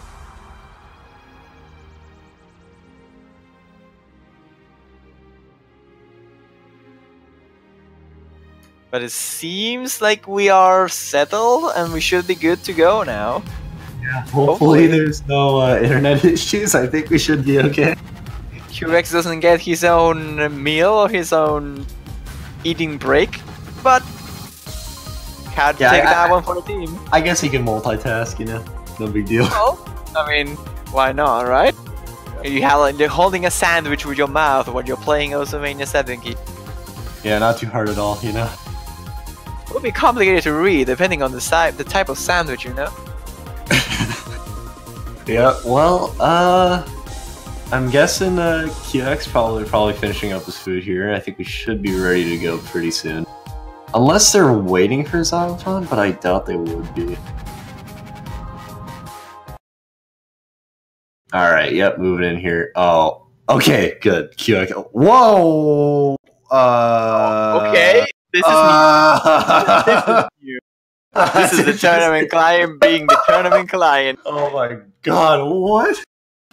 So we are now playing Yuki no Reason on 4-key difficulty with standard Okay, cursor. Okay, there we're back. We're good. Oh my god. That was pretty hilarious. It's not the first time it happened, but it's always pretty hilarious when they happen. Yeah, oh, that was great. Alright, we're fine now. We're totally okay. And actually, Philippines in the lead here, so not bad start at all. Although, okay, yeah, no DCs or anything. We're actually off to a great start here. You know, it would be great if Philippines actually won this point too. That'd be amazing. Oh man, QS just couldn't hold it. He couldn't wait until like August for the 4-key World Cup. Wow, oh, that man, just went so right. close. Whoa, wow, that is very close. That's Just 1,000 over points. 1,000 points. Yeah. So actually, I think it's worth noting that was like a more dense section where the patterns weren't exactly as streamlined as other charts like this. So, I mean, China was still like, yeah. 200s in this section, I think, are fairly common though, because the releases on these LNs is very tricky. You don't actually release as you press another note, so you have to really time that well. And now these scores are flying back and forth. I mean, this is so close here. Oh my god, it seems like China's just barely pulling that one out, but again, a single accuracy drop will decide it all. And the difference is just like 2,000 points. It's meaningless. It's very, very short. And Aquino Virus finds a miss there. No! Oh, that's so unfortunate. And that's basically the end of the chart. It's just got another slow section here with the LNs that, although Satori couldn't really hit them the first time, I don't think it will really matter that much. Yeah, they need a combo break here, and they're not finding it. Satori's dropping eventually accuracy, but it's not going to be enough. It is a point for China nonetheless. Yeah, with a gap of 15,000 points. Yeah, it was definitely too late to be even dropping a combo or having a combo break there. I mean, if Satori even dropped at the very end, I mean, he did drop a 50, although I don't think that broke his combo. Ratio, though. The ratio from Killday. Yeah, that's actually better than Arquin and Satori, so not bad at all. I think maybe it was just that Killday wasn't really worried too much about accuracy when he was playing those charts earlier, which is definitely understandable. So really now, I mean, this is China's got game point. They've got one more point to go, and they're basically set up to win here. Yeah, making their own pick now. Yeah, they have everything to win here. Why will they try to go to seal the deal, though? It will be 7 callers, or it will be maybe a Shanghai Kochahan. Yeah, I think actually that's probably a worse pick. I mean, I would say right now they should do Passage D, because Philippines can't keep combo, right? China, they're able to read denser thing. Yep, and they're going with Passage D. So I mean, this is a great pick for them, I think. I mean, they are pretty much using all the Rise picks remaining, really. I think this is the last one. Yeah, I feel like this match could have gone completely differently if Philippines just happened to... Take Philippines just George Ale. Yeah, I mean, they could have taken Quarter Gel, and even with that slip up, I think the pick that they should have gone right after that was Shanghai Kochahan. And I mean, or Kochakan, there you go. And that's like one of the picks that's, you know, more LN oriented, a bit of figure independence, but like they will definitely take the accuracy on that. And I think same with 7 colors. If they just stuck with those and they were able to practice those, I mean, they probably would have had a couple more points than they do now. And I mean, even if they pick, I mean, One Day hasn't been picked, which is also kind of surprising. Because we did mention earlier that it was a part of a Filipino tournament qualifier. So technically they should have more experience with it, although maybe they're just not as comfortable as they imagined they'd be. Maybe they just time blocked it. That's true too. I tried. mean, like, yeah, that's also possible. So, I mean, I guess a lot of possibilities could go into that, but still, I feel like Philippines could have maybe picked better. But yeah, no, China, I mean, they've got Passage D now. I think they're set up to win. I think all you have to do is now just wait on someone to connect, you know? Well, yeah, I mean, that will be the first step for sure. But they So I think should that- have this. I don't really see the Philippines taking this one, as you mentioned. Probably the best chance for the Philippines to take a Rise pick was Deus Ex, and they couldn't quite make it. The miss from Arguin ended up finishing the deal, nail on the coffin for the Philippines. But again, perhaps with better picks, they could have been a different story. That being said, though, we don't really know how strong the Philippines is on long nose. We haven't seen them picking those maps quite often, unless not against friends that I remember. I don't think they picked that one that much against France either. So yeah, I mean, I guess they're uncomfortable with what I think is personally their better skill set, which is really odd. I mean, they definitely score higher on LN. So well, maybe Cielo is just not comfortable with it, and they're trying to play on the strengths of the weaker player. Perhaps not weaker player any more because like he's performing so well this match. I mean, he's definitely making scores that are like comparable to the rest of China. So he's definitely really showing his worth this match. And actually, I guess it's nice because it is worth noting that this is a winner's bracket game, so the loser is not eliminated from the tournament. Actually, I believe I'd have to check here who the loser of this game plays. I believe they'll be in the upper section of the losers bracket. I think it's the winner between France and Canada. I'll have to check that one. Hold on, loser. They play the winner of Italy versus Argentina. Oh, okay. Yeah, that makes sense because the Philippines was against Italy on the group. Mm-hmm. Okay, yeah. So yeah, still, I mean, I think that's also going to be a close match. I mean, I think what has to happen here is that Philippines probably has to rethink. They have to really perhaps they can just take. Oh, that was a huge rush by Cielo Day. That's game over. That's kind of the thing with this chart. You're gonna rush very easily. You're gonna you're gonna rush so bad. You're gonna hit all those 200s really fast. I mean, Cielo Day is dropping again and again. So I mean, this is definitely a good pick from China. Definitely a really tough pick from the Philippines. So yeah, yeah, exactly. I mean, they're already 3/4 into this, so they're fairly. I mean, I think this is pretty much done. I mean, something catastrophic has to happen to China here if they want. It's really not looking to happen, really. Yeah, exactly. They didn't rush a single one of those rolls, and they are not looking to do it. And it's gonna be it. It's gonna be a 5-0 victory for the Chinese team once again, undefeated on the bracket stage, not dropping a single point so far. Yeah, not even combo breaking at all in the very end section there, which is probably the most dense out of the entire chart. So very, very impressive scores from China. And actually Arquin had a very impressive score too. Best score actually, yeah, best score wow. in the room. That's actually surprising. So actually good fight put up from Arquin there, and actually that's very surprising. So yeah, really good game. Wow. I mean, actually, I will say maybe not as close as I was expecting it to be. I definitely agree there. I would say though that like I said, given Philippines, if they just picked probably better, it would be probably like giving them a bit more points. And I still think, despite the picks that were played out, the Philippines definitely tried their best and they definitely put up a good fight. So I would say probably like I said, next week they're up against a winner of Italy or Argentina. They probably just have to focus on, you know, what is the winner of that game good at?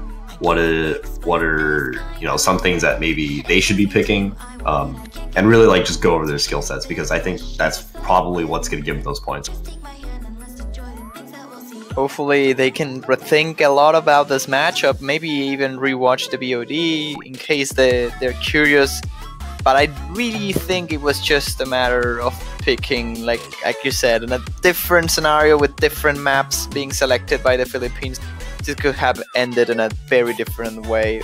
But we aren't really that sure either, because that's something that the Philippines players themselves know better than anyone. Maybe they were just not performing that well on these long no maps, and we will never really know. That's true. Yeah, it is possible that Quarterfinals was like maybe just, you know, a fluke from the two players, and that maybe they're just still not very comfortable on it, which is totally understandable. So yeah, and I guess focusing on China here, they should be playing, I think, winner of USA Malaysia. I need to check. Wait, no. No, that's Korea. That was Chile, the other team, Okay, which was yeah. Brazil, right? Yeah. Yeah. So the winner of this game, which is China, they will be playing the winner of Singapore and Chile. So That could be an interesting one. That is true. Yeah, I mean, I definitely think Singapore probably outplays Philippines. Chile also potentially as well. So winner of that game, I think they can definitely put up a good fight against China. But moving into our next match here, we've got Australia versus Germany coming up in about 9 minutes here. I do believe we might have a commentator swap though. Yes, you will be right. We're gonna have a swap here. I'm gonna be subbed in by Lusty Platypus, the Australian commentator, who's gonna be joining you stupid men for the rest of the Australia versus Germany match, I believe. Yep, and then I think I'll be swapping off, and well, I believe we'll figure that out once we get there. Fair enough. We'll see. Well, it was an honor and a pleasure to commentate with you, man. It's been a long time since we did. That is true, yeah. So yeah, I'm leaving you now with Lusty and Stupid Man. Take care, stream. Have fun with the next match. Yep, alright. Well, I should be joined shortly by Lusty. Yep, here he is. Welcome to the stream. How are you doing tonight? Hello, how are we? We're doing pretty good here. Actually, had a pretty good game that we just got out of, China versus Philippines. And yeah, I was keeping an eye on it. Definitely We have like... another... I'll let you continue, sorry. Oh yeah, I was going to say we have another one that I'm pretty excited about personally here. Oh yeah, I mean, you being Australian and all. Yeah, it kind of helps. Yeah, I'm sure, like, I'm just curious, what's your, I mean, I'm guessing you've kept a close eye on that team, at least. I know you and Potassium are like the commentator duo, so I'd assume that you've got some connections to the rest of that team. I guess just wondering, since you probably know a bit about that team, do you think that they'll be putting up a good fight against Germany here? Because I mean, personally, I'd say these are two pretty closely matched teams. Yeah, I'm not 100% sure, because I think we have a server full of all the Aussies, but they have their own channel that they keep on a different server, so got it. It's not all public, but normally they kind of struggle on the SV type picks, so Alright. probably expect to see that again. Although the accuracy, I believe they went up, the last thing they went up against, I think, was Chile. I can't really remember very well, but the last one that they had, I remember that they went up against Chile and they kind of matched accuracy, but not quite catching up. So I think the accuracy there is quite strong, but we'll see how much that comes into play here. Yeah, that actually is kind of surprising because Chile is like normally, I think they have very good accuracy, especially Gonzalo, and I mean even Scallum especially, he's like especially an accuracy player, and the fact that Australia is like fairly close to matching that's probably a really good sign here. I would say though, because he did mention that they weren't really feeling too hot on SVs, I would imagine, because I think their last game against the USA, they banned... Well, actually, no, they banned Phantasmagoria. They did go with SVs, but I mean, they didn't practice at all. I mean, Yeah, at least it didn't go well. Yeah, no, because I mean, I was playing that game, so like when they picked SVs, we were all kind of surprised. That we're like, oh, weird. All right, they had to practice, and then after that, Sankatsuki says, "Hey, I didn't practice this at all," and then just completely bombs that song.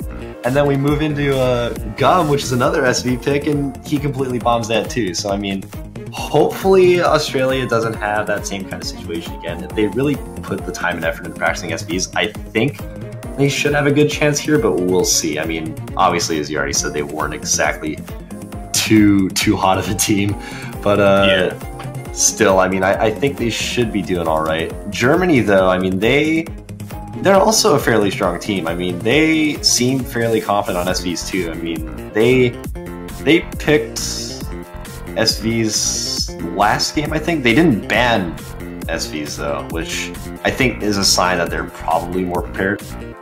So I think in a matchup like that, I probably would give it to Germany, but I'm not like 100% sure.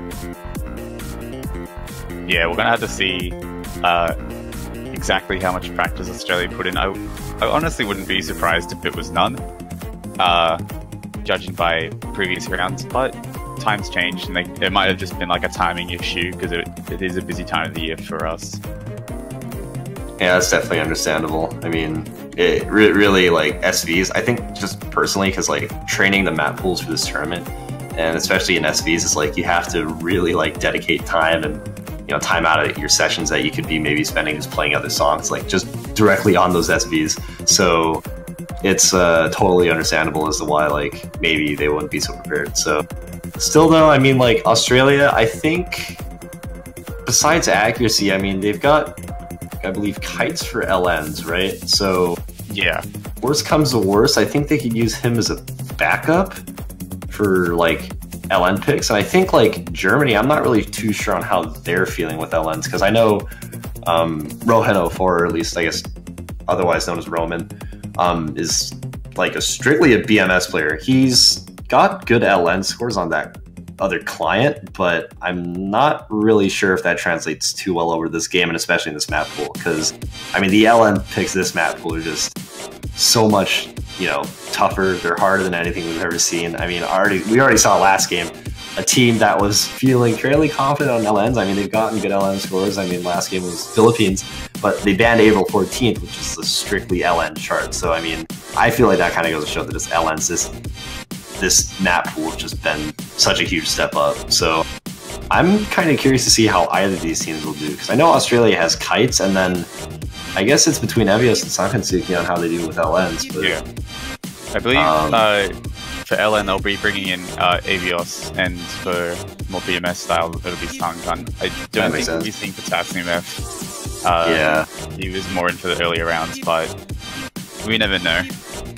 Yeah, we always could see something new coming up. I mean, there's certain teams that seem to always be changing their roster nonstop every time they come in for a game. So we might see something interesting here.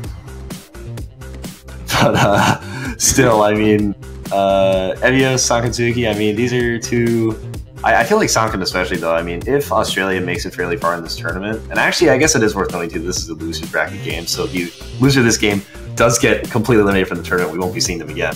But if Australia does make it up to, yeah, it really is. If Australia does make it up to semifinals, I mean, I think we probably will be seeing more of like Sankatsuki for a lot of picks, just because like he is really good at reading like dense things. I mean, I think when he played the warm up against me and the US for the game last week, I mean, he picked a very, very, very hard song and really held his ground. So I mean, I think like if Australia does make it past here, I would be excited to see how that team does. But I still don't think like Germany is at risk here. Or I mean, I wouldn't say at risk. Both teams are definitely at risk here dropping out, but I wouldn't say that Germany is any more disadvantaged than Australia is, because they've got their own very good players as well. So moving into the warm-up lobby here. I don't know if this is actually the song they pick, because that would be very interesting. That'd be pretty meta. I'm being told that it's high IQ warm up. All right. High IQ. Alright, well then I'm guessing this is the Australian warm-up. Man, this is interesting because we did see this exact same song being used in group stage, albeit not the same chart. But this is still pretty funny. Yeah, it is Australia's, because Play is asking, is this your warm-up? Yeah. No, Potassium F says, yes. Just I feel like Play is in just as much disbelief as I am right now.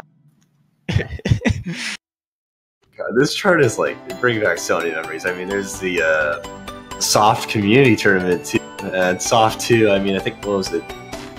Quarterfinals or round of 6? No. Some it might have been group stage. But they used this song. Everyone hated it. Everyone hated this chart. Oh man, it just gained meme status over there. So I mean, I guess on one hand I'm kind of happy it transferred over here, but you know, we'll see how this specific chart goes. Well, it has SV in the difficulty name. Yeah. It is the short version though, but it does have SV. So I'm expecting shenanigans. I mean, considering they said high IQ, this is gonna be some very. There's got to be something special. I'm guessing more along the lines of crazy teleports and absolutely nothing that makes sense. But you know, we'll see. We'll see. Yeah, just invisible notes. The entire map is in a 10 times SV. Yeah, 10 times S. Just like the one SV in the beginning, so you don't change your scroll speed at all, and then it just hits you right there with the 10 times. No big deal. Oh, okay, that's a high IQ. They're both using flashlight. Alright, I'm starting to connect the dots here. Man, that is... I wonder if they've made the map. It would be so cool if the map was like only playing in like just the flashlight zone. That would be like next level. Oh man, that'd actually be hilarious. Actually, I'm kind of surprised here. I mean, Plane 14 already dropping, albeit very early, but still, I mean, Australia's holding on fairly well with their combo, so... Or, not combo only, but accuracy as well. Considering... Potassium F is actually a flashlight player. I don't think Evios is. I think he's experienced. But yeah, Potassium plays like exclusively flashlight. Actually, that does make sense then, because his hit error is very center wall. If you look at Evios there, he's hitting way too early. I mean, it looks like he has that experience, but he's probably just not too like used to it. Yeah. Too early. I remember the warm-ups from Australia. We've had like one hit a year we make, and last time. Because we had Potassium on the 4K team, so last time we had #blame1 lined up with the flashlight. Oh my god. That's actually great. Wait, oh! Right. Okay. That's where the SV part comes into play. Yeah, I was wondering in the back of my head, like, where are these SVs? Because it's in the difficulty and it just hits you right here. Oh, The Australian players can't even see half of them. Yeah, I also just would like to mention, this is, like, the worst background of all time. It's like... Oh, man. It's like a stock photo. Yeah, it literally looks like a stock photo. But man, no, I mean, if we're looking at Evios here, I mean, he could not hit any of those SBs at all. He just, like, 85% right now. Is he gonna get it? Okay, he barely, like, literally on the dot, 85. Oh man, high IQ indeed. Yeah, this is definitely high IQ. Oh man, Potassium actually scoring above Plan 14 there with flashlight. I don't understand. Like, those SVs are not readable with flashlight at all. That's great. Oh, nice! This is a great warm-up from Germany. Oh yes, I love Friday this Fahrenheit. Oh man. All right. Well, nice. Two hits on the warm-ups here. Yeah, definitely. Friday Fahrenheit. Well, what can we say about this song besides it is I mean, if Harujuki Eloy didn't have beam status, this song definitely does. Yeah, we have a well-rounded warm-up here. And Potassium stated for flashlight too. That's great.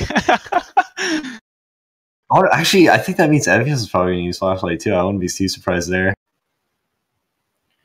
Apparently, this chart is 1600 BPM. That's interesting. Also, not good. Okay. Oh man, how's that gonna? Maybe they just like took the regular BPM and just like multiplied it by like 3 or 4 or something like that. Yeah. Oh, actually, hold on one second. But if they actually do have it that high, it'll have like a bunch of measure bars everywhere.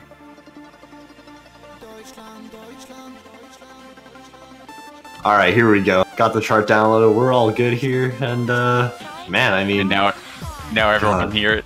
Yeah, the beauty. This amazing song. This song is just so. Oh, I don't know what to say. I've got no words here. If you've ever heard of the warm-up meta, this is exactly what it is. Pretty much, yeah. Just whoever has the best. Oh, nice background. Yes. Oh my god. All right, that's. This is just all-encompassing. This is everything you could ever ask for. Yeah, really. We just need the blame pawn and the flashlight now. Yes. It's so good.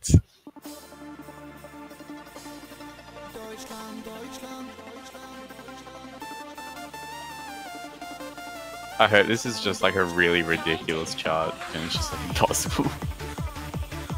I mean, okay, judging by the measure lines, it hasn't hit the 1600 BPM. Yeah. So, we're not quite yet there yet.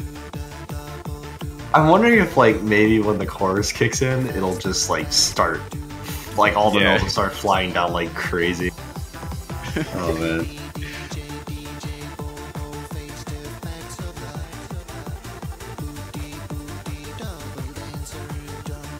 Well, so far it's a fairly standard chart.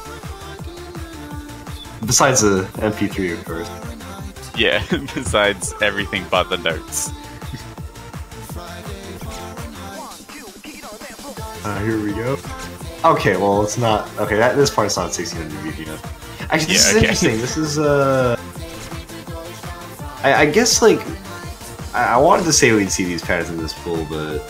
Not really. I mean, there's a bit of finger independence here and maybe, like, some stairs, but it's not, like... It's not as dense, I think. Yeah. That being said, though, Rohan's holding on very strong. I mean, better than Potassium or Evios here. Actually, Potassium dropping below the flashlight. The flashlight squad having a bit of trouble here. Yeah.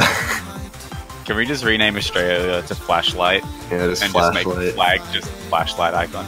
Just have the Australian flag, then just put like the black and yeah, like, yeah. Just put the flashlight overlay. Right in the middle. Yeah, exactly. Oh. Slow jam. Okay. And then maybe the part after this is insanely fast? Maybe. Or not. Okay. Okay, that's what weird. If Evios was just lying? Maybe. Or it's possible that like at the very end, like maybe there's like just one last hold and then you just speed it up or something like that. Instead of like having it 10 times SV, like it just goes to 1600 BPM. Who knows? Yeah, right at the end, just like, dun, and you miss. But an inverse, though, that's interesting. I won't lie, this would make a pretty decent warm-up. Not warm-up, tiebreaker. Okay, there we go. I can talk. Nice. We got there. It is already a decent warm-up. Yeah, no, it is more than a decent warm-up. This is amazing. Oh, no, it's all LN. Alright. Actually, judging by the LN patterning, I would assume this is stand kill turret, but I need to check. Oh, it's not. Interesting. Here's the moment of truth. Oh, was that a fail? Oh, nice. Well, rip test. Good try. Oh, yeah. I think it was then, but it was like... Oh, this is a Roma chart. Oh, that's interesting. Alright, well, still, rip potassium. I guess, rip potassium. Press have to pay respects, you know. And then Rohan's still holding above an S, though.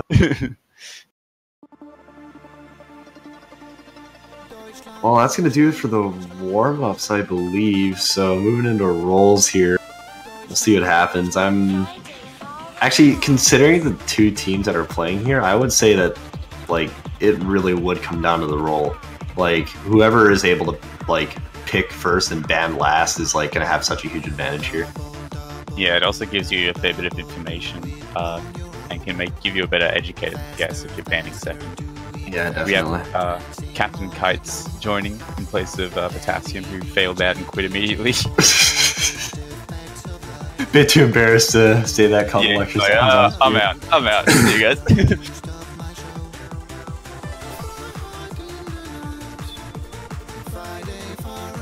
Well, oh, there we go. Whoa, 60, 80. Wow. What? I think Roman lagged a bit. Which one count? Yeah. He definitely wants at 89, but I'm pretty sure that 67 is like, Well, it's not gonna matter. okay. Oh man, that is not a good roll at all. Oh my god. Alright, well, So is it 50?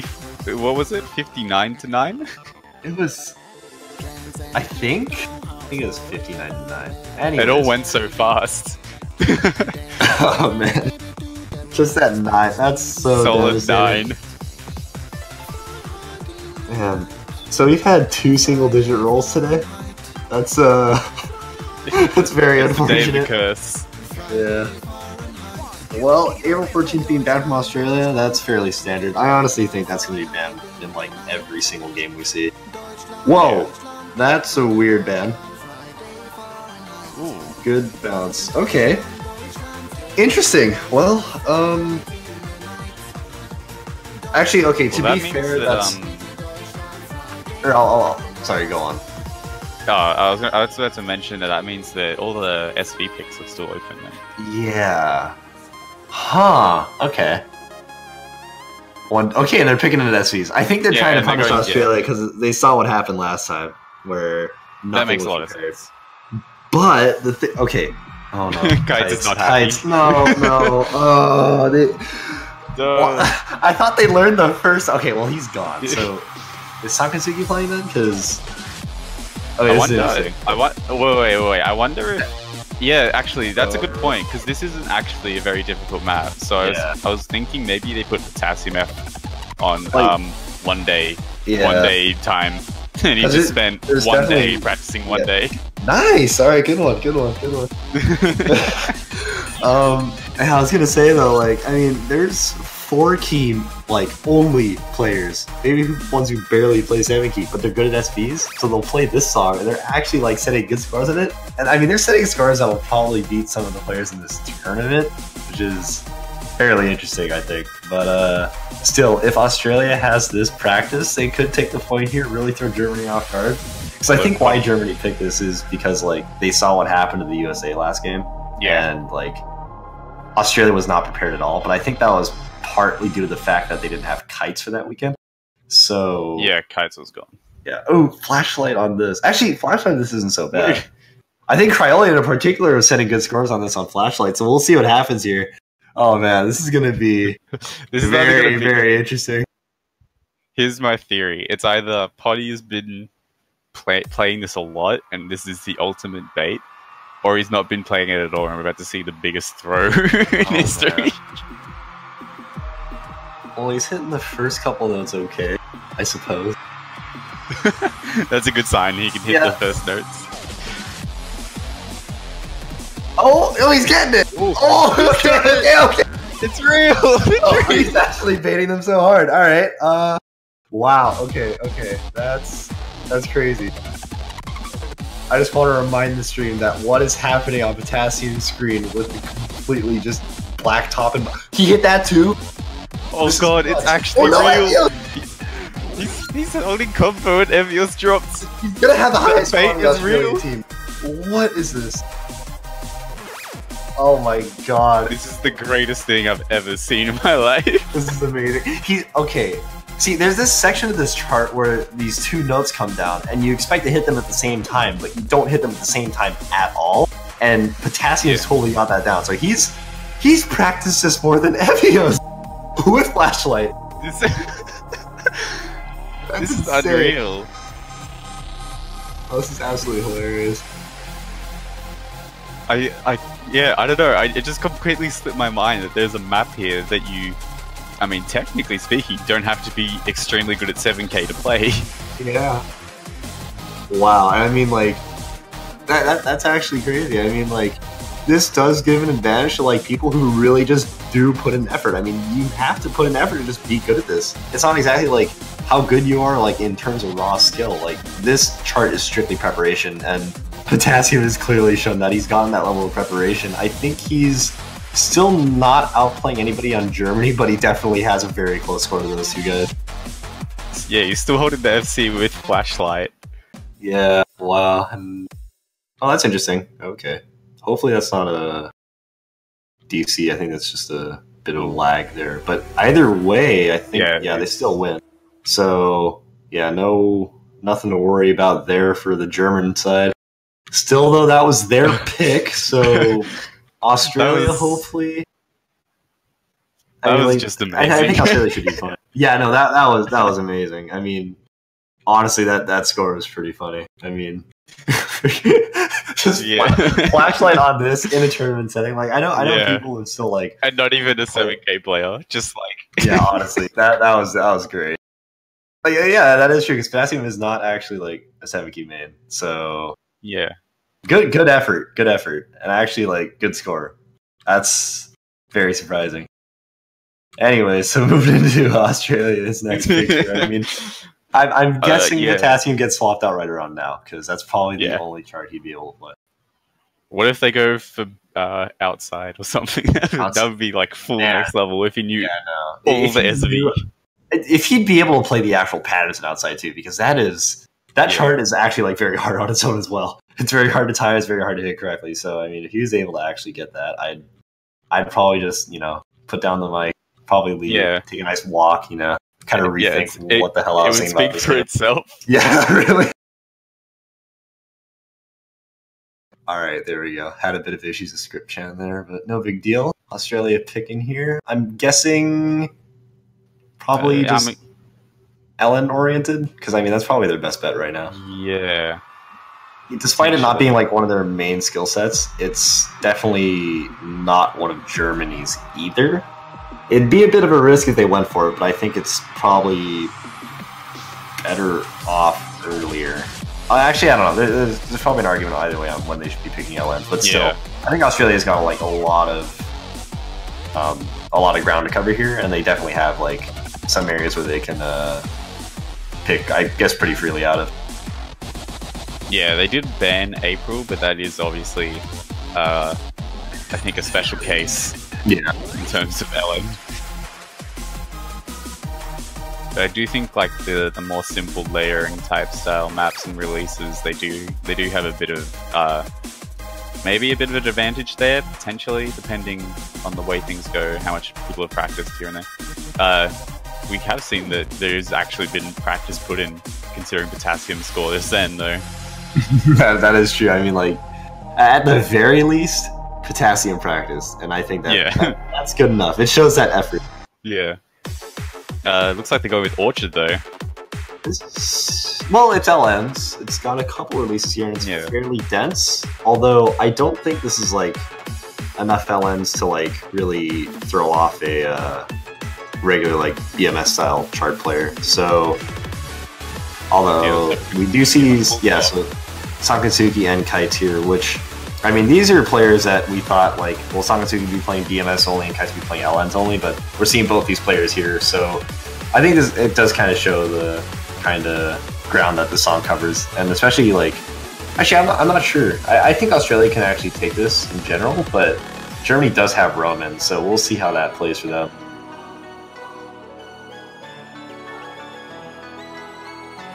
Okay. Oh, no. That is unreal. Okay. Well, I'll let you take it away. So apparently Potassium didn't even practice the 7K version. He just memorized the 4K version and played the exact same stuff. No. I mean, I guess that's kind of the advantage that playing that song on 4K has, because the SVs are exactly the same. Oh man, that's nuts. So, okay, Potassium literally did not practice that at all. He just knew it was basically played. Oh my god. It was in the Australian 4K tournament, so we'd already played it. That is so crazy. And who would have known that picking one day would have that kind of effect on these games? Like that's so hilarious. Oh, Kites is having a bit of trouble though. Every player actually, except for Sankansuki, C being here. Even oh, okay. That's people are C being left and right here. This is crazy. Ooh, even Rome's having a lot more trouble than I dropped. expected. Yeah, everyone's already dropped at least once now, so this is going to be a close game. Yeah, Australia actually coming out in the lead there. Yeah, I mean, the rest of this chart is fairly consistent? Question mark? Oh, wow. Okay, yeah. Oh, this is so close. Oh. Yeah, Germany's taking the lead now. If Germany keeps combo, I'm pretty sure they win. Oh, oh no! Oh my god! I can't. Okay. Everyone except that was all me. That was all me. That was like everyone. What just happened there? This match is insane. This is actually insane. What the hell? Yeah, that was all my fault. I'd like to apologize on behalf of the commentary team for cursing the living hell out of Germany there. Jeez. And then Sankansuki missing. Oh. But okay, Roman trades out, and then what is happening? It's not over yet. It's everyone's dropping everywhere. How do you commentate this if everyone misses like every second? Exactly. It looks like Australia has a considerable lead here. Osaka dropping there. Oh no. Okay, Staghill trading out. What is happening? There's so many misses. Oh my god, this is crazy. It looks like just off the combo that Sankan has alone. It looks like they're managing taking to get up to that. Yeah. Managing to get up to like forward and combo-ish before missing instead of 150 or something. That's actually very beneficial on Sport V2, so well played by Sankansuki here, holding with actually 98.28 while nobody else in this entire lobby I think is even holding 97. Roman barely he just misses 97 by 0.01. Oh no. Wow. That is insane. That was a good match. Well, good news for Germany is that they moved back into their pick, so they get to pick something they're definitely more comfortable with here. Sankansuki, though, 3 misses compared to 14 on both the Germans and 25 from Kites. Well, oh, wow. Scriptchan's having a stroke here. That's nice. You look at chat there, no big deal. Don't look. It's not finished yet. Oh wow, okay, Germany's picking outside. Oh, yeah. I feel like this should be a fairly easy win for Germany. Yeah, okay, it's not Watch Potassium come back in. Yeah, no, if Potassium comes back in, I'm officially done. This is the most insane match ever. The most hilarious match of the whole tournament if Potassium comes back in.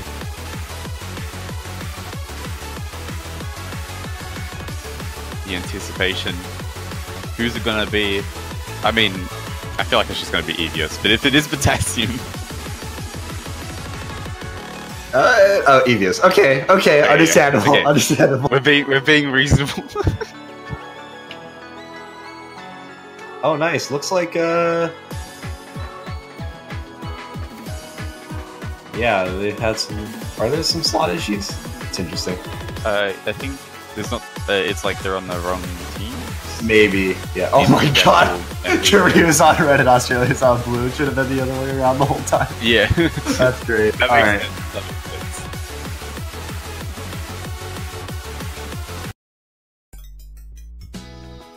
I'm going outside.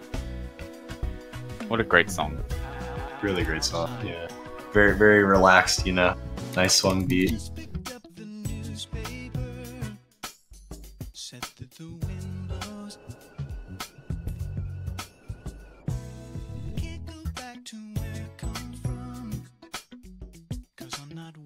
Well, judging by Evios's performance on one day, this one might be an easy pick for Germany to win on, depending. Yeah, I obviously, would not be practice, but surprised at all. I mean, like, Germany, they've gotten SVs down for sure. They, despite Potassium's play on one day, Germany still beat him.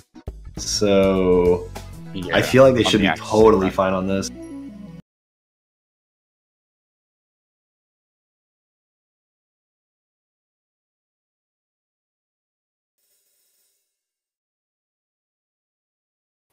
All right, we're going in here. We're going to see, I think, fairly quickly whether or not they've practiced or not. I'm going out. And I think we've already made a decision, yeah. and it is decided. Actually, Stankill also having a bit of problems. Oh, this here is with the- interesting. with the patterning. Kites is doing very well. This is going to be more interesting Uh-oh, than we thought. uh-oh, okay. Wow, okay, this got way more real. Oh, Roman missing, so Kites is holding an FC right now. The only one in the lobby to do so. No! Oh no. Oh, Oh, this what is is- happening? but the Kites, I think, has the highest accuracy. Yeah, that is true. Has the lowest accuracy though. So Although that's why Kites is very, very close to Roman right now. Oh man. Only Kites having the highest 13,000. combo now. Yeah. He's getting that score bonus, so if Evios can... Never mind. Never mind. Alright, alright.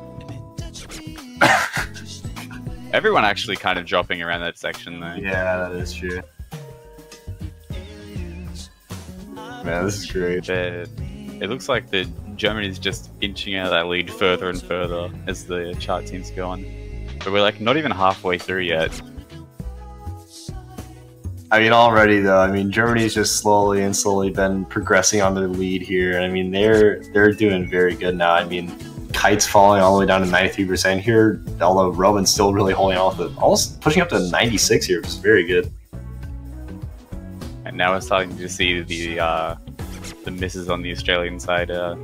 Rogan, yeah, taking over Kites and the accuracy there. Yeah.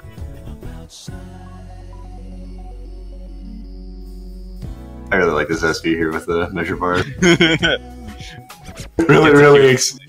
Really expressive of the Bill Wirtz video.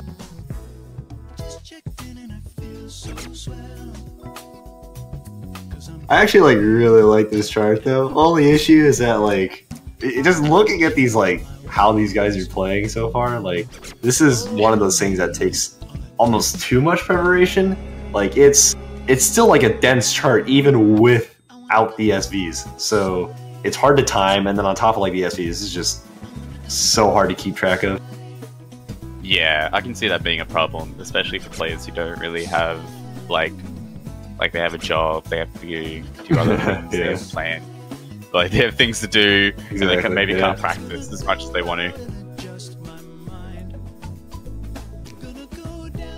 Still though, I'm surprised that this actually did get played, because I expected a near 100% ban rate on this, and I mean, chances are we're still going to see that, just because this is one of those charts that people are not willing to practice. They're really they have a hard time trying to learn it, so they usually just go for the quick ban just to make it a lot easier for them.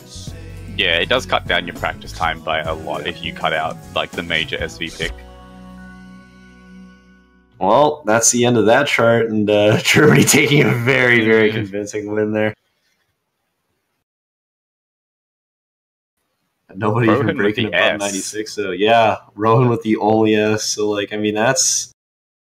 Actually, Kite's got a better score than Stankill there, so that's pretty interesting, I think.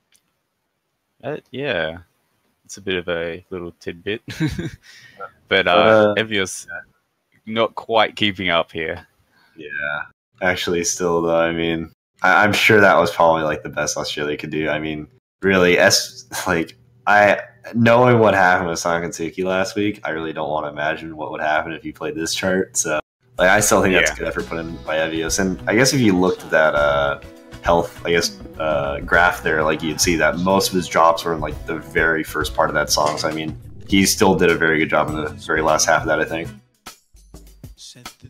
we'll have to see what Australia goes for here. I wouldn't be surprised if they went for more LN focused again, kind of going off the back of that Orchard pick. Yeah, I mean, that just judging by the performance from Germany, that's like probably their safest area right now. So hopefully they're picking the Jack pick, which that's not bad. I mean, actually no, because it comes down to like really being able to read how dense that ending is, and I think that's definitely something they can like prod Germany with, because Germany, judging by how they played other charts, they're not very good at reading like dense things. So if Sankansuki can keep up better than Roman, and I guess if Kites is playing here, then he should be fine then. So we'll see. I mean, if they're confident enough on it, then they should be all good to go.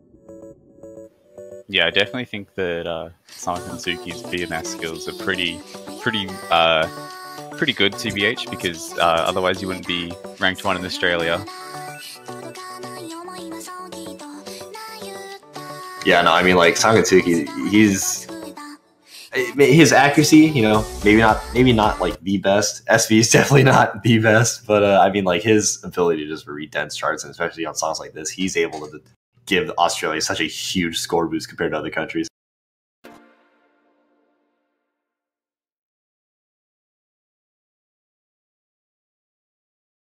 Should be starting very shortly here. I think this is, we did kind of see earlier on the Filipino game that this is a fairly like consistent pick. There's not a lot of 200s that get dropped throughout the entire chart, and well, it's really only towards the end when people just start breaking nonstop, and I mean that's where we're gonna see all the stuff happen for this.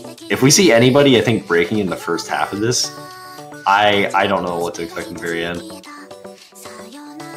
Yeah, that tends to be, at least for a 4K, it tends to be the case for Jack picks, where if it's not fast enough and the player can handle it, then it tends to be like a wash, and the player tends to get like really high accuracies, high ratios and stuff like that. So the players can handle it. I don't see many accuracy drops. Yeah, it looks like they're all handling themselves just fine. I think Stankill's dropping like maybe a bit more 200s than all the other players, and that's probably giving Australia the small lead right now, but really, I mean, this is one of those Jack picks where it's not like strictly Jacks. At the very end, they're kind of mixed in with some other technical patterns, so I think Sankansuki should be fine. I would expect Roman would be okay. I think this just comes down to Kites' stand kill, and like those were the only two players to miss right there. So. And they both traded. Kites missing once more there, so that's going to give Germany a slight lead. Stand kill trading back there. Scores are flickering very slightly now. I think Australia is just very, very, very slightly building a lead. Stand kill missing there is going to give Australia a bit more of a score boost there. Yeah, Sankan has a 99.7 right now to Rowan's 99.2, so that could be what's constituting the lead. But he's going to miss there. It's going to be huge for Germany. Yeah. Oh, man. Germany can definitely capitalize off this now. Roman's still holding an FC here, and he's just got the lead fairly towards Germany now. Wow. I mean, this is going to be close. Now. Yeah. We'll see if Germany takes this. I mean, like I said, this just comes down to the end. If Roman can maintain an FC, it's very likely that he'll make it. But stand kill with the miss there is going to give Australia just a very slight lead. Yeah, it looks like Australia is able to come out of this on top. Yep. It also could come down to the accuracy from Sankan. Despite the miss, he still has a higher accuracy than Rohan. It's dropped a bit since the miss, but it's still quite strong. Yeah, definitely. I mean, he's really building his way back up, and I mean, I think this just shows that Rohan's dropped quite a few more 200s than Sankan has so far in this chart. But here comes the ending section here, and I mean, we'll see how these players do. Sankan and Rohan both missing. Kites is everyone missing. Sankan though holding the combo. Yeah, he's doing really good so far, and he's really maintaining. I'm done. But this is not fair. We can't talk about the match without ruining it.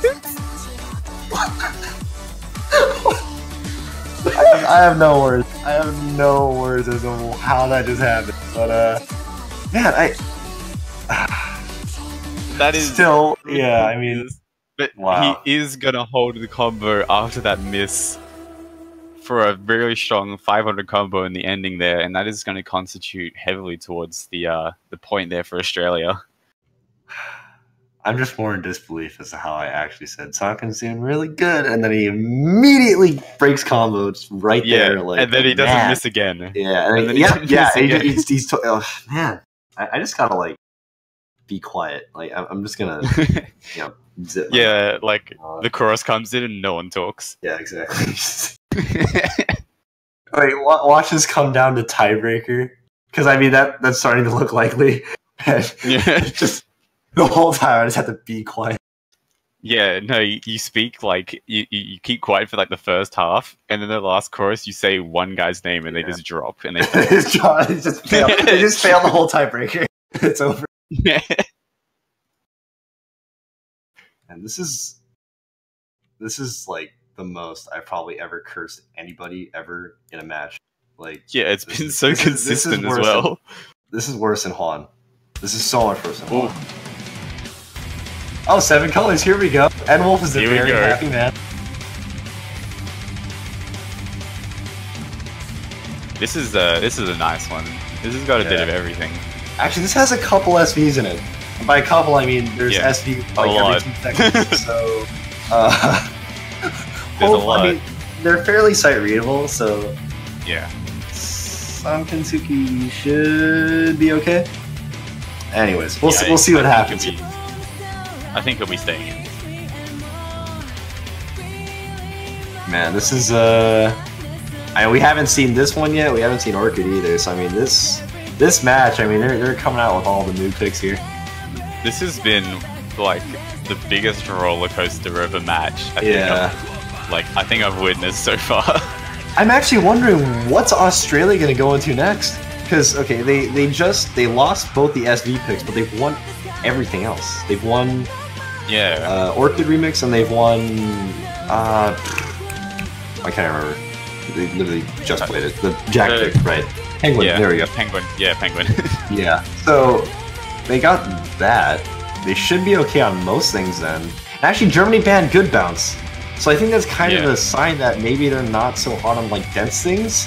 I feel like Deus Ex Machina might be a good pick for Australia, but I mean, there's really a lot they can go for, really.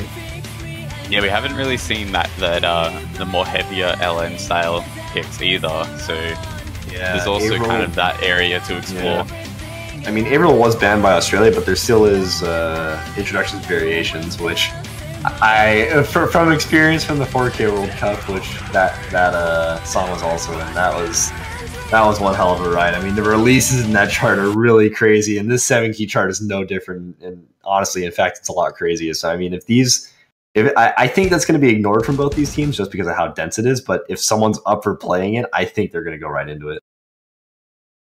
Because neither of these teams seem like too hot on like really, really dense LN. And I lied. Australia did great.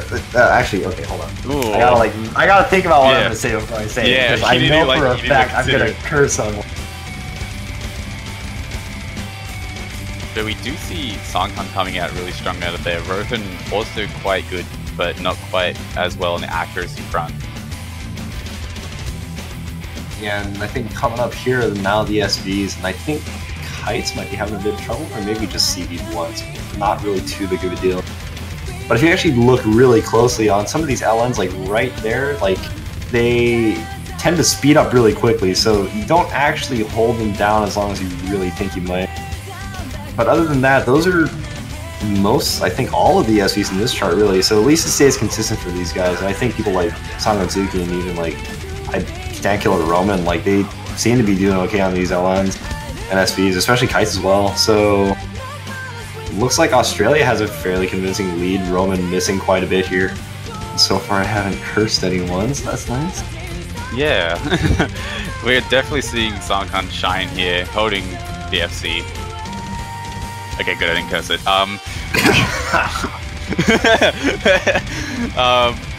Germany having a bit of trouble holding the combo overall, especially Stanko at the moment.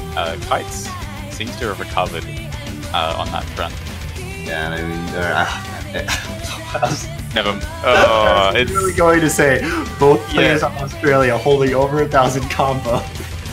Before I said yeah, it, it's yeah. already- Before it's now it's in advance. Yeah, it's ahead of me now. Like when I think about it, when I think about what I'm gonna say, I've already cursed them. You're not even allowed to think about it. Oh, You're man. like in your head, like, wow, they have a large combo, and then you just see the number drop. Yeah. This is crazy. It's still Australia holding a very large lead over Germany. I don't think much is gonna be happening to change that. Although we aren't actually 3/4 of the way in yet, so I suppose anything can happen. But I mean, Australia is 30,000 points ahead of Germany. There's going to be very little wiggle room that Germany has. Yeah, there is an LN section, I think, coming up. Yeah, that might prove difficult for Sankan, but I'm not too sure if it's difficult enough. I'm not saying a word. Oh no! What? Oh my god! Oh. Just like that. Oh. It's gone.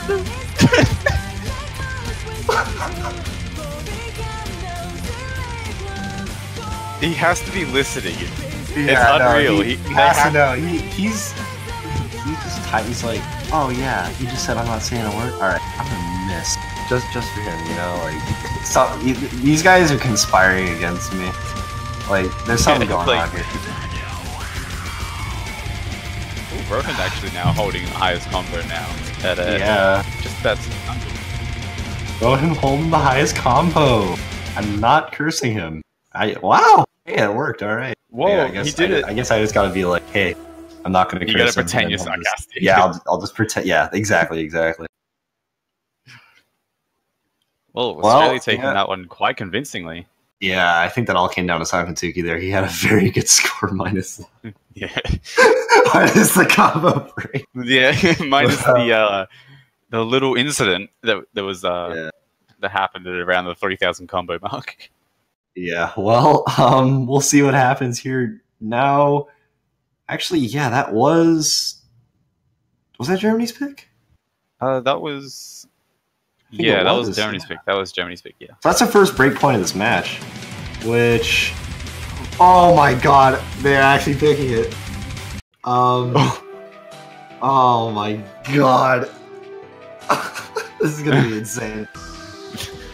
They've just gone and done did it. Oh, Sankan nearly going for that silence there. This is Alright, shout outs to everyone who actually knows that coffee pasta. But anyways.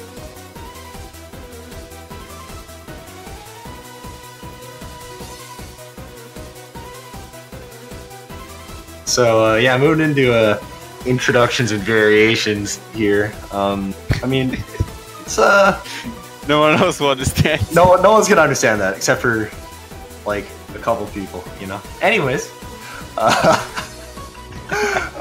yeah, this is strictly LNs, and that's an understatement. This I don't have words to describe like how dense this chart is, and I have no doubt in my mind that nobody here will survive the ending. I have like a sheet with like some quick notes that I jotted down, and I opened this map in the editor and I wrote down LN but harder. And that's all I wrote. Yeah, no, this is. I legitimately don't have words. The releases in this are crazy. There's so many elements. There's so much going on at once. All these players hold EFCs though, so doing pretty good so far.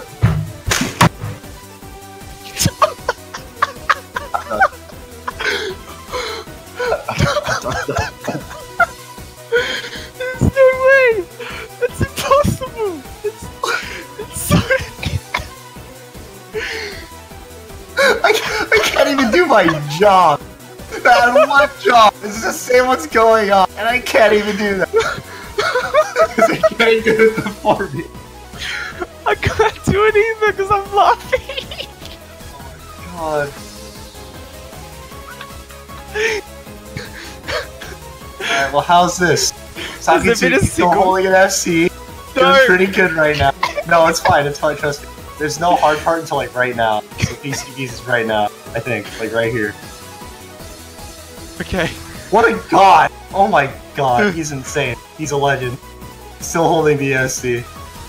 Has there been a single map yet where that hasn't happened? I don't think so. That's like besides like the SV stuff, but I think we had potassium to cover the first one, and then like I don't even know. It just I've been cursing everybody and everything. It's holy okay. Sakatsuki destroyed that. He actually destroyed that. That's what? We were too busy laughing about the curse. Australia is actually like, okay, at least this is Germany's pick, but Germany needs to win 2 points right here and right now if they want to take this tiebreaker. Because Australia's already got game point here, so this is actually really crazy. I did not expect that out of Australia. I didn't think Sankan was that comfortable on that chart either. Yeah, I'm surprised as well. I did not expect that. That's actually ridiculous. Well then, last pick here, well, let's see what happens. I mean, I think maybe Deus Ex Machina, because that's like the least dense chart of the pool. Yeah. And they could probably focus on timing there, but they definitely don't want to do Choir Jail. Kill asks what the commentators are saying about him. If he tunes in and just sees us laughing. Yeah, he's not prepared for what I just did to literally everybody in this entire game. He's not prepared. Man, well, we're Passage G. This one's gonna be interesting. Yeah, I guess it is worth noting that this was the last song of the last game as well. So who knows? No, not saying anything. Yeah, we'll see. I mean, it's really dense. It's got, you know, like just stairs everywhere and really like crazy bursts that are so unreliable that like you can't really tell if you can really consistently hit them right. So we'll see what it comes down to here. Yeah, I mean, it seems like we have to be really careful with what we say, considering how our word seems to be commands to the people above.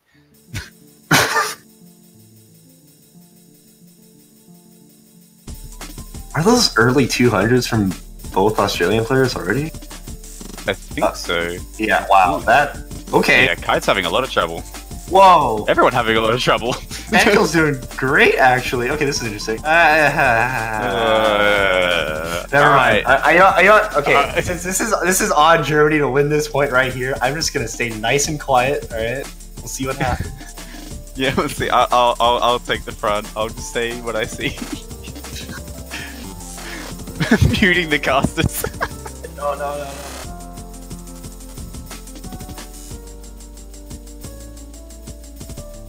Oh, he actually did it. He's like, he actually did it. He actually did it. Oh my god. Oh, that's great.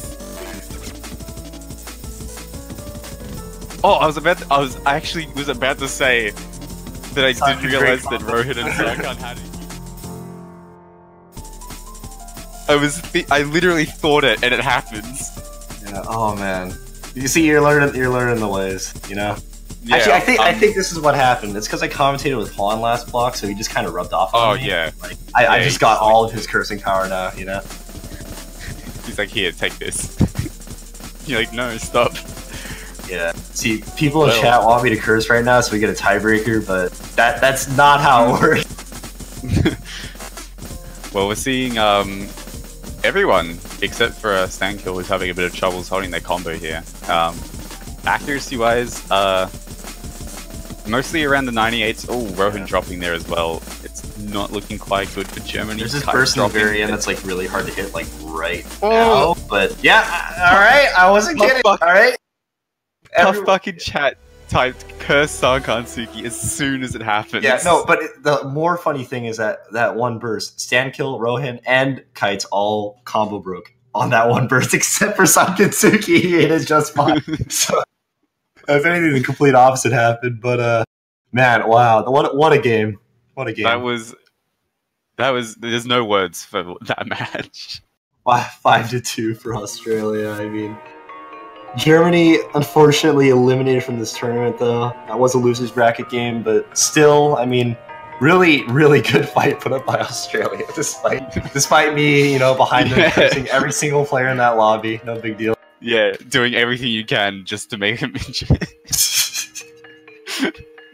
But yeah, no, winner of that game, so they'll be moving on to be playing the loser of Chile versus Singapore, which I believe actually, is that coming up next? No, Indonesia and Japan's coming up next. So we do have another losers bracket game coming up very soon here. I believe we've got actually 10 minutes, so Yeah. looks like we should be getting set for that next game fairly soon here. So yeah, 10 minutes until Indonesia versus Japan, another losers bracket game. And then the winner or loser of that game eliminated from the tournament. Winner of that game playing the loser of the USA and Malaysia. So gonna be a very interesting, I wouldn't say not just an interesting match, but also one that where the results are gonna be very like determinative of how this tournament goes. So yeah, definitely stay tuned for that. I believe we might do a commentator swap specifically with me, so I don't curse any more people. Yeah, it's like you're getting benched, really. Yeah, no, I'm getting fired. It's over, guys. This is my last game, so I'm stepping down. You know, see you guys later. Yeah. Anyway. Yeah, I believe we're gonna have Potassium F, who was just playing the man himself. Very shortly, I think. Probably gonna recover from the Yeah, traumatizing experience that was me me cursing the living hell out of him. So yeah, I'll be taking my leave here. Supposed to see you guys later. I got Potassium already in the call here, so Hello, I'll let everyone. you guys take it away. Yeah, see you guys later. So yeah, You've been fired. Get out of here. Get out of here! Get out! Yeah, well, It's the man himself. It's like, hey, flashlight main AMA. I play as yeah, oh yeah, hi, I'm a flashlight dude. How's it going, everyone? Well, I'm actually quite excited for this next match coming up. A little bit of adrenaline going on from the previous match, but that kind of helps. But Indonesia versus Japan is actually quite interesting, I think. Both of these teams, they did get knocked out down to the losers bracket last week, but they both had some really strong performances. And in my opinion, it could be a very close match. Yeah, I'm also looking forward to it. Alden and Quiglid are really notable players on the Japan side, and I believe on Indonesia, I think most of the players are actually quite strong. Reis and Lino Sama in particular. And I think they're a really strong LN team on the Indonesia side as well, so we could be seeing maybe some interesting picks there. Yeah, and also interesting to note that Japan was extremely strong on pretty much all maps except for LN last week against Chile. Alzen in particular seemed to struggle on the harder LN picks, like Grade 3 in particular. I think he had a little bit of a slip up. So it'll be interesting to see, because I think Indonesia can definitely take points from Japan on the long note picks. Maybe just take advantage of that weakness from last week. Yeah, and there's definitely no shortage of LN maps to pick. Oh yeah, there are tons here. And all of them, they're getting quite hard as well. There's not really any LN map that you can say, oh, that's just an easy LN map like you could in like the previous map pools. All the LN maps in the pool are very, very difficult and tricky, so if you're not really comfortable with long notes, then you're gonna get rolled. You're gonna get rolled, kid. Also, we might see some interesting picks around the SV picks in particular, because you can't really ban them out if Japan goes for an LN ban on, say, Avril, which I wholly expect. Yeah, LN, I mean SV picks are always really exciting to watch because obviously with especially with one day, especially with one day, I think any team could beat any other team on it because we don't quite know exactly how much each team has practiced it, and really that's all it comes down to is yeah, I think your play practice in particular is testament to the fact that it doesn't matter really how good you are at 7 key. It matters how good you are. Like, you obviously need a bit of skill. You need to be able to read the notes. You need to have that finger independence. But it's like a 1-star map, so the patterning is not at all hard. You just need to be good at SV, and that's pretty much it.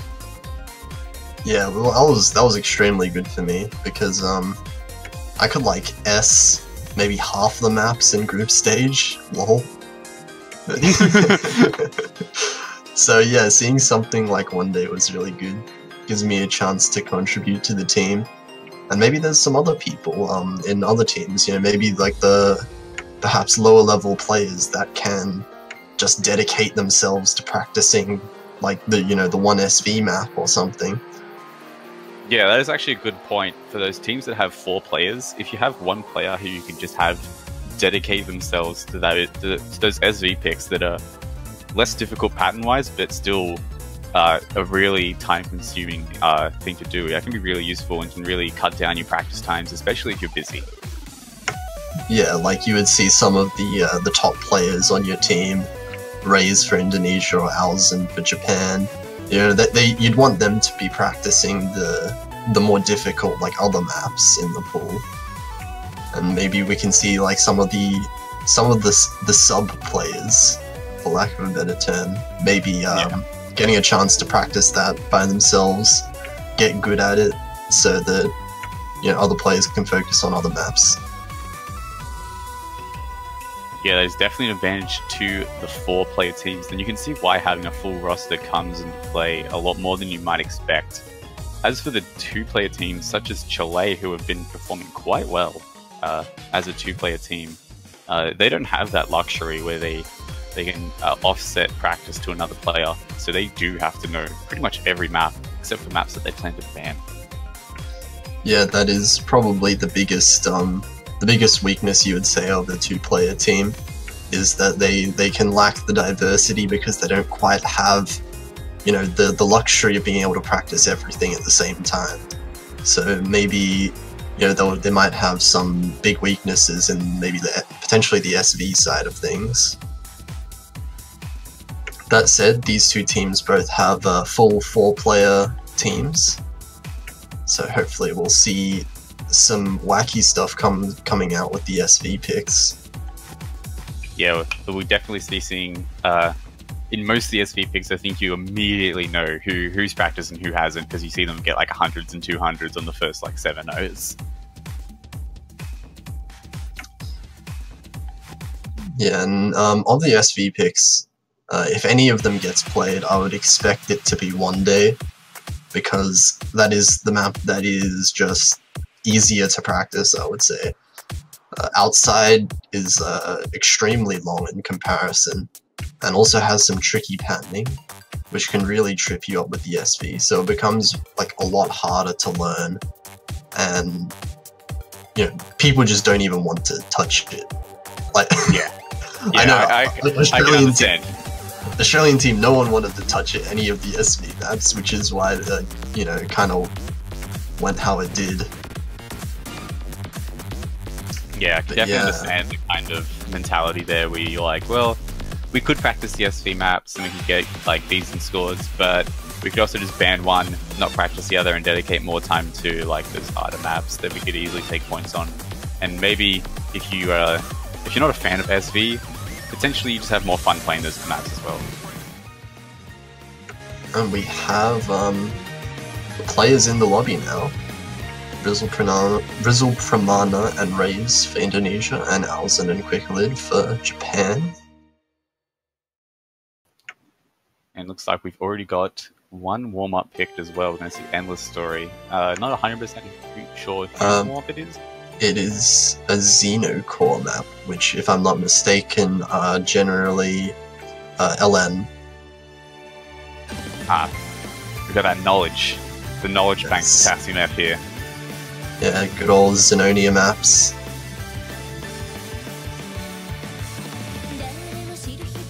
Alright, looks like we're going to start any second now, and we're coming in here, and there's a Rubik's Cube, and it's covered by the lane. Yeah,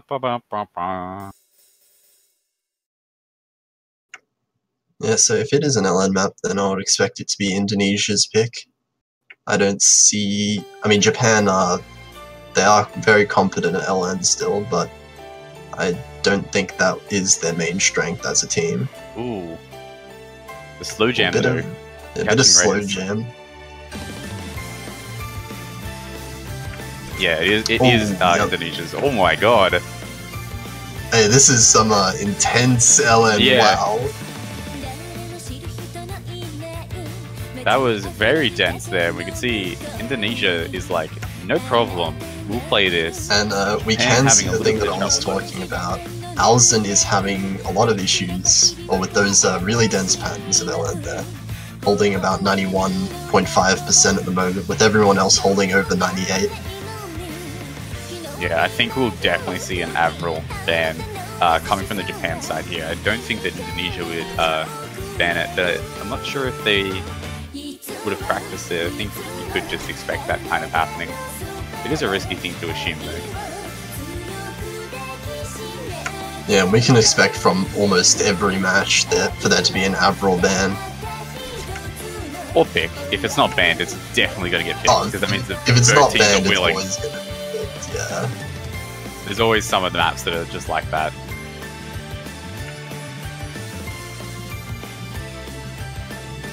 Seeing some more crazy LN patterning.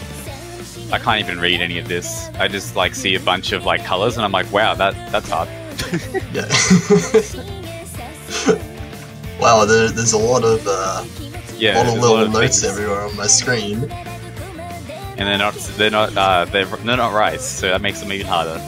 No reading required.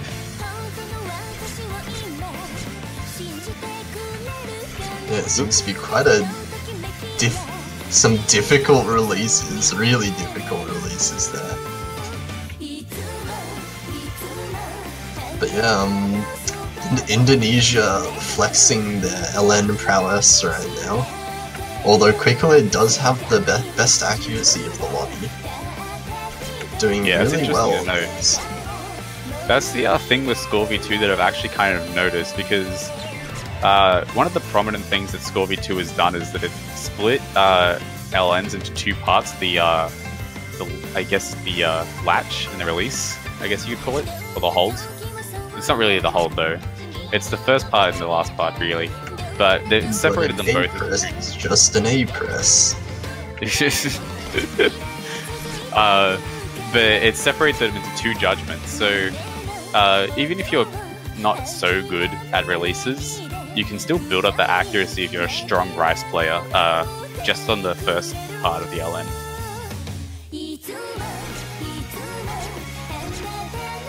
Yeah, but the thing is with that, even though you can hit the first note, or the initial press of an LN, the releases end up being, much of the main problem you would find. So it can be. And just like that, is that a team fail? Yeah, Japan both players fail out of the map there. Oh yeah, Ray's also failed as well at the end, so it was just Rizzle Pramana left. Although that map was quite insane. That was, yeah, that was a really difficult map. Big difficulty spike near the end there that caught out all the players. Yeah, this map is... Wait. If I remember correctly. The heart flutters as you slide the knife across its throat. Okay, yeah. Then. Toki. This actually has a 4-key chart, which is insanely hard.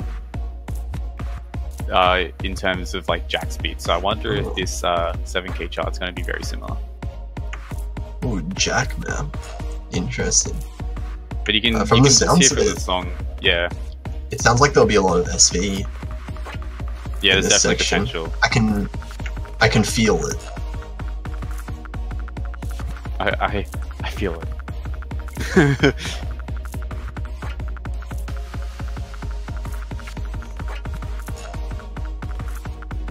We see Project C1 swapping in for Izzle Pramana. Just probably wanting to get Japan wanting to get all their players warmed up. Maybe shake off a bit of the nerves during warm-up. That can happen. Yeah, that is a fair point. It actually, at least I noticed it during MWC for 4K. Just playing in the warm-up itself can be enough just to calm you down a bit and kind of get used to the whole scenario if you are having those tournament nerves.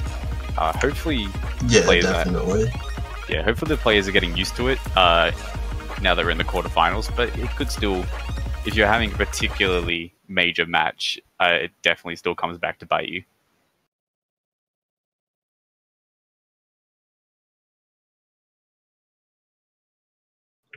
We'll see what kind of map this ends up being. I'm expecting a lot of mini jacks that are insanely quick. Oh, mini jacks, you. Oh, looks like we're going to see SV though, just out the wazoo. Okay, yeah. Okay. This might be Indonesia's pick, because it seemed like Japan didn't know that SV was coming. I believe this is Japan's pick. Because the last one, LN style, and they... was an LN pick. This does look like an interesting map. Ooh, looks like we got some technical jack style bursty kind of things going on. Those LN look really brutal. Wait, wait, what's going on? What is happening? Wait, are those three notes in one? Alzen's just cheesing it. each one of those chords was actually 3 chords, I think. But the notes were just on top of each other. That's insane. Interesting. Yeah. That was some interesting SV.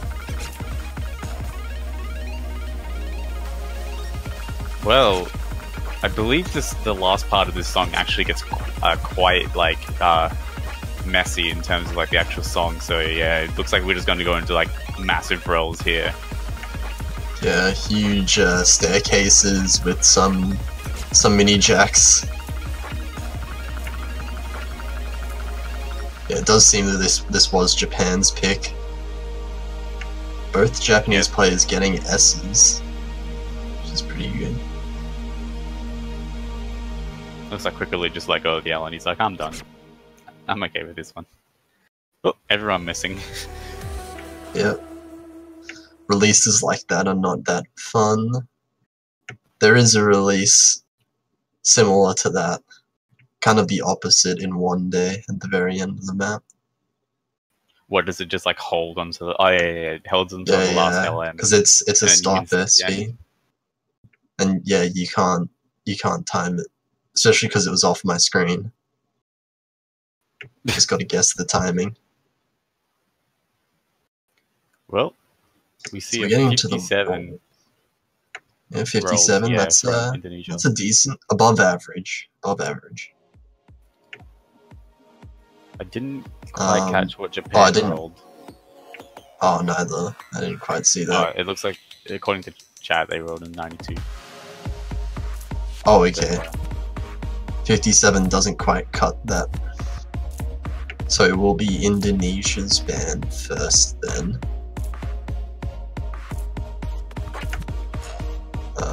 See if they ban outside, or maybe like a more rice-oriented map to go against Japan's strengths if they've perhaps practiced the SV picks. Yeah, let's see what they go for. I wouldn't be surprised if they just ban like something like we saw Germany do, where they just ban good bounce. If they're that could happen. That could happen. If they're on their ban one day. See, that's actually an important bit of information for Japan. If they've practiced outside and they're confident on it, I think that could be a really good pick. And of course, we're seeing Japan, Avril. Yep. Avril ban from Japan, that's expected. Yeah, no surprises there. I think we all kind of expected them to ban Avril. It's just such a... It's only 3 stars, but it's just so difficult to play. Oh, and we see Penguin. So perhaps one of the easier maps of the pool, but that said, it's very, very far from an AC battle. We are well past the stages of accuracy wars now. And I think this is good. This does power. Yeah. Yeah, I think we can see we'll see some really high scores in this, because this does play into Japan's strengths that we've seen. In maps that Alzen has been comfortable with, he's scored extremely high scores with really good accuracy. And if there is a map to get good accuracy on in this pool, it is this map, Penguin. Yeah, I think we're going to see the classic LN team versus Rice team struggles, where you see them trading points back and forth as they slowly expand through their respective skill set until they go down to like the last pick, which is like either the technical, like random mixed pick that has everything, or just the SV pick, and then that's where it gets really interesting. Yeah, and then in that case it will get really interesting, because they may be able to take each other to the tiebreaker if they keep winning on their own picks. And the tiebreaker is like a combination. It has some LN sections, has some Rice sections. Yeah. Little bit of SV thrown in there to spice things up. Yeah, it definitely has that the classic tiebreaker kind of criteria, where you have SVs where if you're not ready for them, they might catch you off guard and make you drop. And also a high variation of patterning, so you're testing all skill sets, so that the tiebreaker isn't really skewed towards one skill set. Yeah, true. But we are 8 maps away from the tiebreaker, so for now let's focus on the map at hand, Penguin. We'll see, we're just waiting on the last player for Indonesia. Yeah, I do think this is a good pick for Japan. We're seeing Alzen and Quickwood both join in here, so I think that's to be expected. And Lino Sama and Reyes from Indonesia, which I think also is to be expected. I think both these players for each team are players that I mentioned as particularly noteworthy.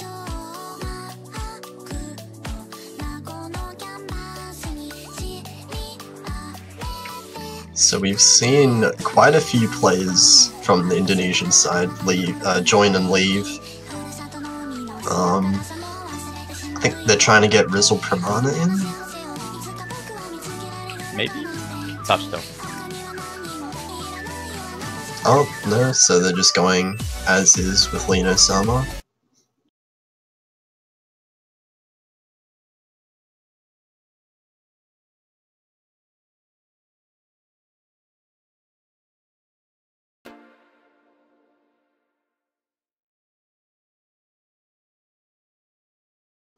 We'll see how this ends up playing out. I think it might be very close given the skill levels of all these players. It may stay extremely close until the end, similarly to what we saw with Australia versus Germany just before. Yeah, the ending is definitely a point where we want to look out and see who drops, who doesn't. Yeah, so it never be truly over until the very end of this map. I want to see how the accuracy kind of... I don't want to use the term accuracy wars because it's a bit more difficult than that, but just how the general accuracies kind of play out in the first part of the song. And it comes down to how comfortable the players are with this speed of jacking. Because if you're comfortable with pressing the buttons at this speed, then it's not that hard to get high accuracy on jacks. Just be very literal. Wow, the players are hitting the buttons very, very good relative to the expected time that they're meant to hit the buttons to. We see Reyes with the first drop from the Indonesian side. Japan does also hold the accuracy advantage because of Lino Sama just lagging behind a little bit in terms of accuracy, so they take about a 10,000 point lead to start things off. Lino Sama and Quicklid and Alzen all finding drops now. Everyone dropping. So no more full combos. Everyone's we did see Quicklid drop earlier. So now it's all about the accuracy. And Japan does still hold that.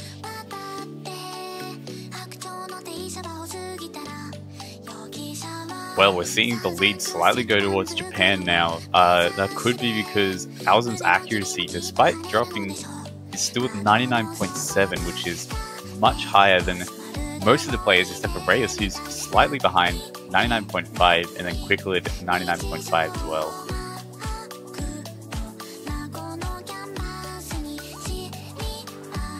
Yeah, it really is just Lino Sama making the difference. Just about 1% lower in accuracy than Alzen at the moment.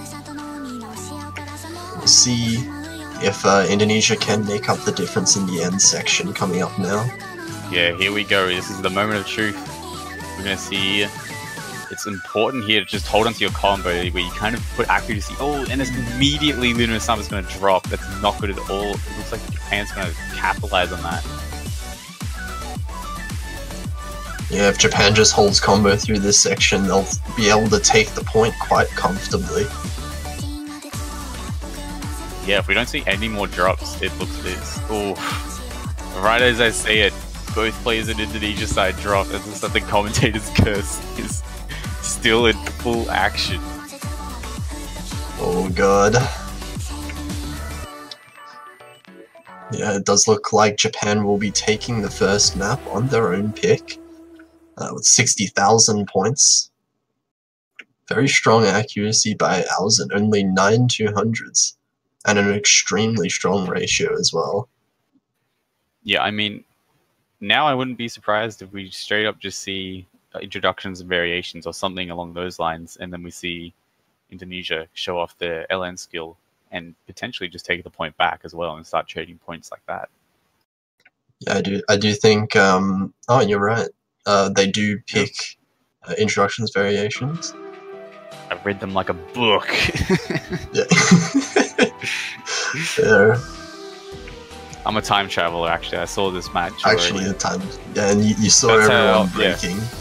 You saw that's how everyone the breaking in the future. That's how it works. It's not the it's not the commentator's curse. It's just time travel. Yeah, it's just the predictions. It's the Yeah, prediction. we're very good at covering it up.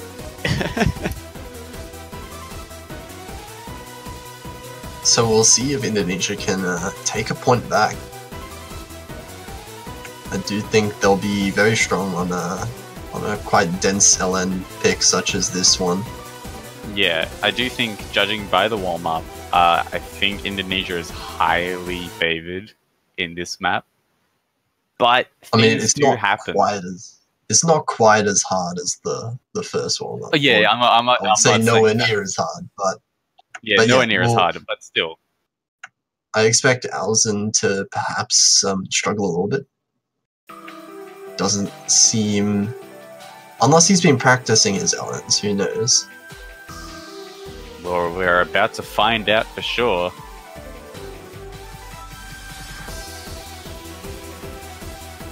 Interesting to note that here, but before the LN came in, we did see Japan take an accuracy lead really early, so... And Alzen's finding a couple misses in the LN section, dropping his accuracy a little bit, but Reyes seems to be having a bit more trouble with his accuracy at the moment. However, Indonesia still, despite that, taking the lead early on. We'll have to see if that continues throughout the match. Oh, Quicklid dropping there. That's not good for Japan, and that's going to give Indonesia the convincing lead now. Yeah, Indonesia have a really strong lead in terms of combo, but they're not actually ahead in terms of accuracy. So if Indonesia doesn't manage to keep up their combos, Japan can take it right back. Yeah, I think this match depends whether or not Indonesia can hold the combo. Oh, and Lino Sama finding 2 misses on those releases, the brutal releases. You know what it is? You know what it is? We've been passing it on. First it's Juan, and then Juan passes it to Superman. And then he's like, you know what? I'm gonna pass it on to you, Lusty. Oh, we see Lino Summer and Alzen trading misses twice. But we will see Indonesia taking the point. I saw Raze on the FC, and I was gonna comment on it before the match finished. Yeah, like, no, don't do wait. that. I'll wait. No, I'll wait the 3 seconds. You know not to do that. Raze with an FC, pretty low accuracy FC with a kind of a off ratio, but FC is an FC. Who cares? Interestingly, Quicklid actually got the highest score in the lobby, despite Raze FCing. Yeah, the accuracy very strong from Quicklid. We'll be Straight seeing into good bounce. Woofed. I think this match is kind of going the way we expected from the get-go, where we're kind of trading LN and Rice picks. But we're going to have to see, judging by introductions and variations, I think the LN picks are not going to be quite as decisive as we initially thought. So this is definitely one of the harder maps of the pool. If you discount the SV and LN, those are kind of subjective. Yeah, this is going to be an interesting match, perhaps more than we thought initially. We'll have to see how it goes though. Yeah, we'll see who Indonesia wants to sub in as their second player for this. Lino Sama is back after again, subbing in for himself. Yeah, it's like, hello, I'm subbing myself in for me. And then he does the whole action like he leaves and he gets Raze to invite him.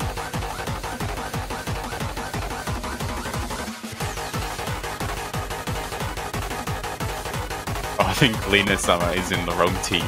He's going to be playing for Japan. Ooh. On the in the actual lobby, not on the bit of betrayal going on in this betrayal. match. Plot twist. Yeah, that's like meta level twists.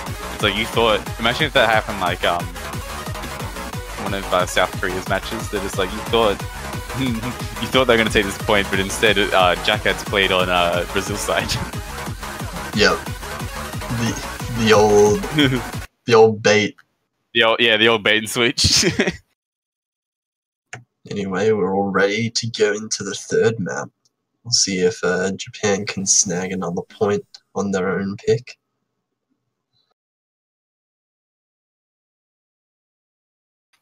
Yeah, I do think this is a pick that Japan might be favoured on, especially considering their really strong accuracy. And we're already seeing it come into play here, very slightly with the lead here. Yeah, Alzen is definitely a really scary Rice player.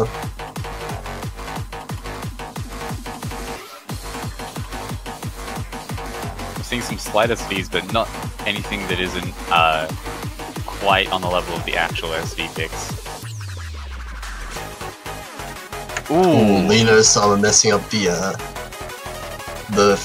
column number 1 jacks, which is they're just not nice to play, so fair enough, but being the only member to drop, that will give Japan an advantage. Yeah, it looks like in this lobby, top performance is expected, and if you perform any less on a map like this, then you're going to be punished hard for it.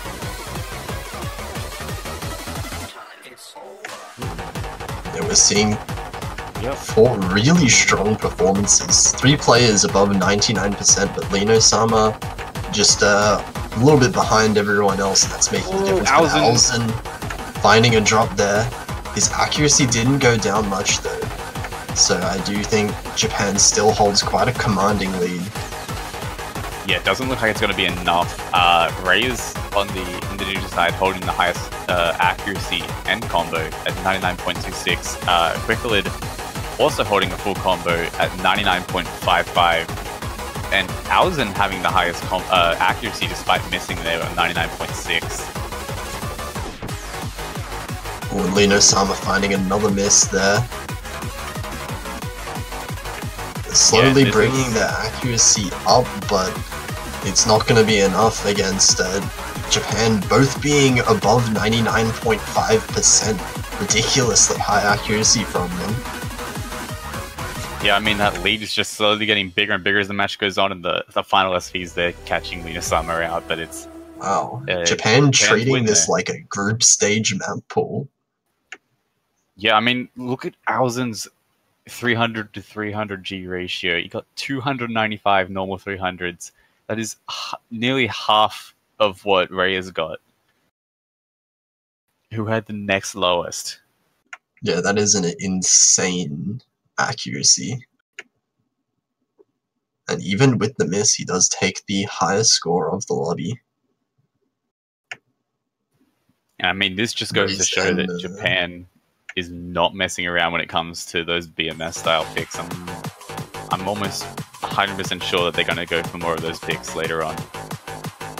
Yeah, there still are a few that they can pick along those lines, but there are also a few more LN picks for Indonesia to go for. Yeah, there's definitely enough to bring either team to the tiebreaker, that magical 4-point mark, which is the beauty of the actual tournament, because even if you are really good at one specific skill set, that's not going to be enough just to outright win. You have to be good at everything if you want to outright win. If you're going to be good at one thing, you're going to have to fight on the tiebreaker. Oh, and we see Orchard being picked for Indonesia, or is it Orchid? Do you pronounce the CH like a, or is it just like a... Yeah, I do. Orchard, yeah. Orchard? Okay, yeah. Orchard. But I'm not really known for my pronunciation. Pronunciation? Yeah, see? Got him. See what I mean? Yeah. See what I mean, dude? See what I mean? Life's too hard to worry about those things. Anyway, we do have Indonesia picking another LN map, which is to be expected. See if they can tie it back up 2-all. Yeah, I mean, it is going kind of the direction that we expected. In general, we're seeing kind of the LN and Rice style picks being traded back and forth, and I don't think there's any surprises there. As we did mention though, this is going to get much more interesting when we get to those later rounds where players run out of those picks. Yeah, later on we'll probably see Passage D being played soon. Maybe Quiet Jail, but after that, the map pool kind of it loses all of the main Rice and LN maps, so they may be forced to play outside. And that will be interesting all around, because both these teams seem to kind of avoid it so far. Yeah, if you leave one of those types of maps up, I mean, in this case, it could just be because there's not enough fans to go around. But generally, when those kind of heavy hitters get left open, teams have intent to pick them. Yeah. I mean, there's usually two ways it plays out, and that's either it gets banned, it gets picked first map, or both teams just avoid it because neither wants to play. It has happened sometimes. Yeah, I mean, in this pool in particular, there seems to be 3 big maps that people want to be banning, more so than the rest, and I mean, that brings up an interesting one where you ask, well, which one do I want to ban? Yeah, well, we do see Reyes and Alzen trading misses there. Alzen with the second one right after. So that would give a slight combo. Oh, never mind. Never mind. Take Reyes it back. Finding another drop. There'll be a slight combo advantage for Japan after everything's leveled out. It looks like that's going to give Japan the lead just then. On the actual LN pick, if they manage to take this, it's not going to be good for Indonesia, because that's the breakpoint that Japan's been looking for. Or Reyes with another drop. The accuracy is in Japan's favor, but Alzen and Quicklid both dropping. Hey, this could put holding onto the full combo. We're at the halfway really mark close here. now. Oh, quickly dropping- messing that's in the gonna put break Indonesia section, the lead here. but it's still way too close to be able to call anything. Only just past Yeah, the it looks halfway like- point now.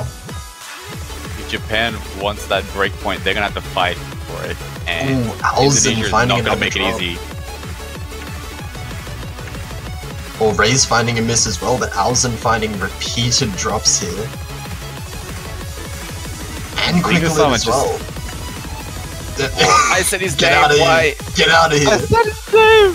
Stop talking! Get out of here! Oh, 3. Everyone except for Quickly missing in that section there. Alzen finding multiple drops. Everyone missing everywhere now. There's too many But misses.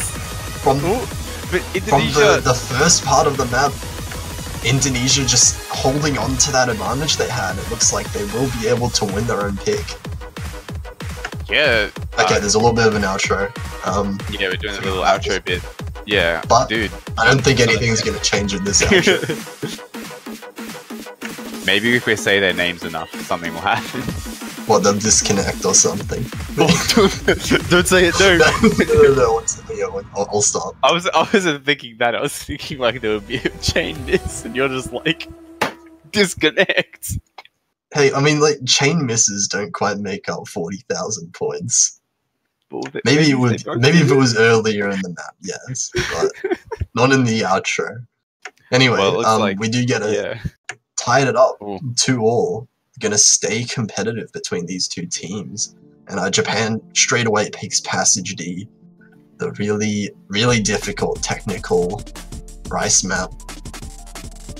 Yeah, roly Very poly. bursty, very bursty, bursts everywhere.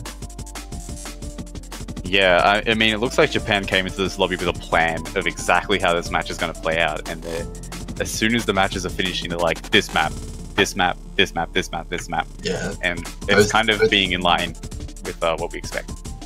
yeah, both teams being like really aware of exactly where they have the advantage over the other team.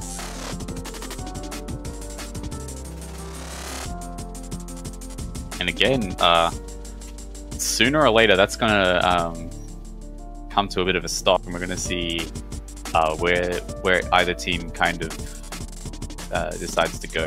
There is going to be one map that won't be played, which I suspect will be one of Deus Ex Machina outside or Seven Colors, which is Yeah, pretty so quite after this and maybe Choir Jail, there's not really any maps that I would say, you know, one team, you know, they're going to pick this, because after that it kind of Yeah. gets blurred as to, you know, who would come out ahead. Yeah, I think Deus Ex Machina is a good choice for Japan, but I think it depends on the ordering of who gets to pick first, and I haven't really done the math on it yet.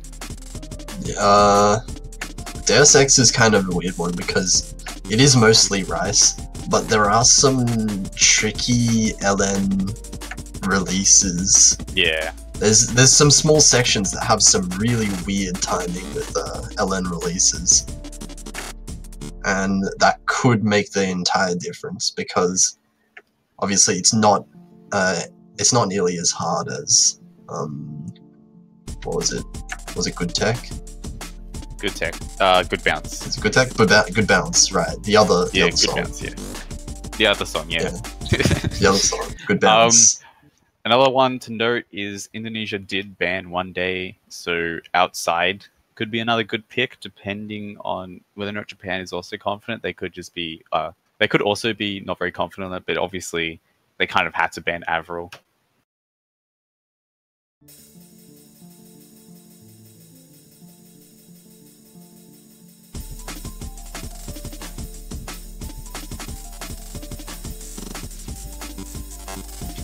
Well, they're coming in here to Passage D.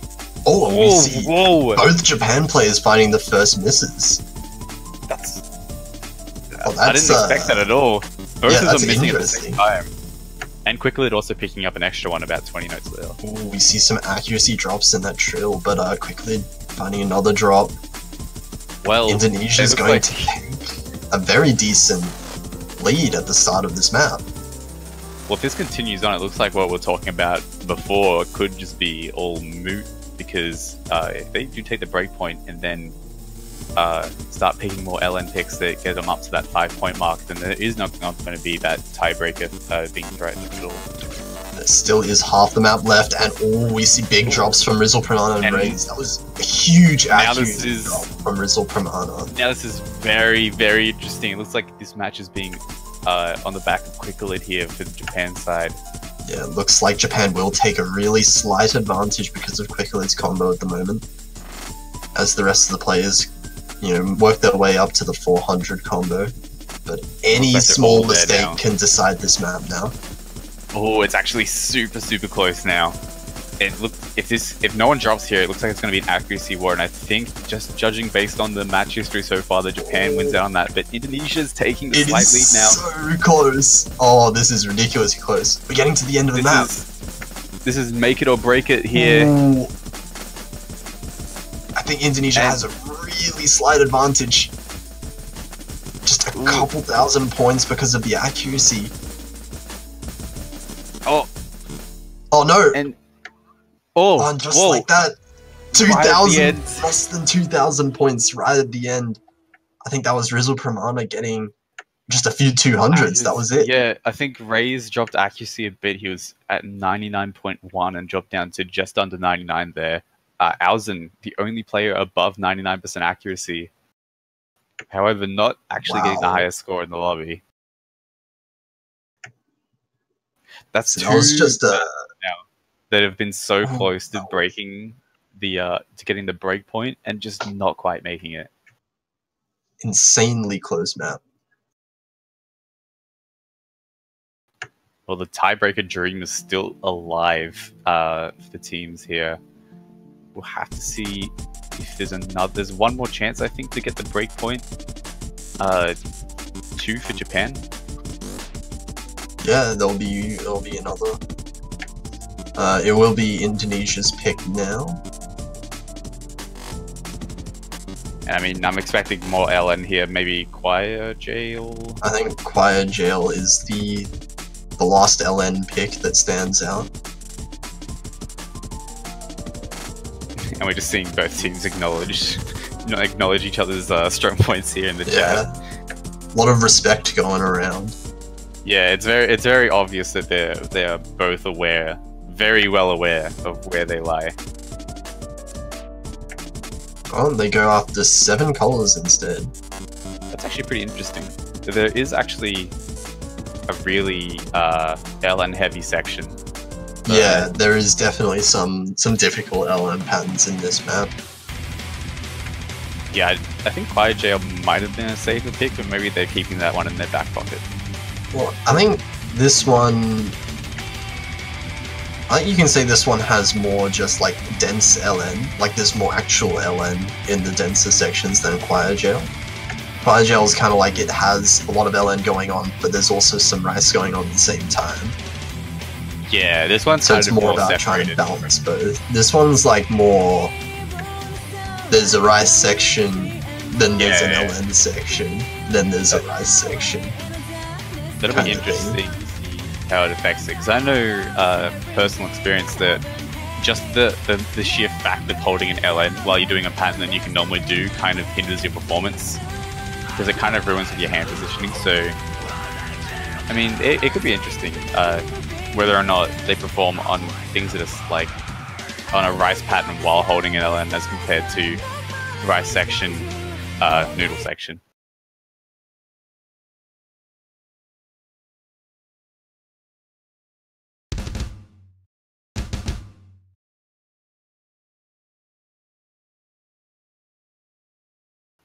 Well, looks like we're going into 7 colors here. Also, it's quite fairly long.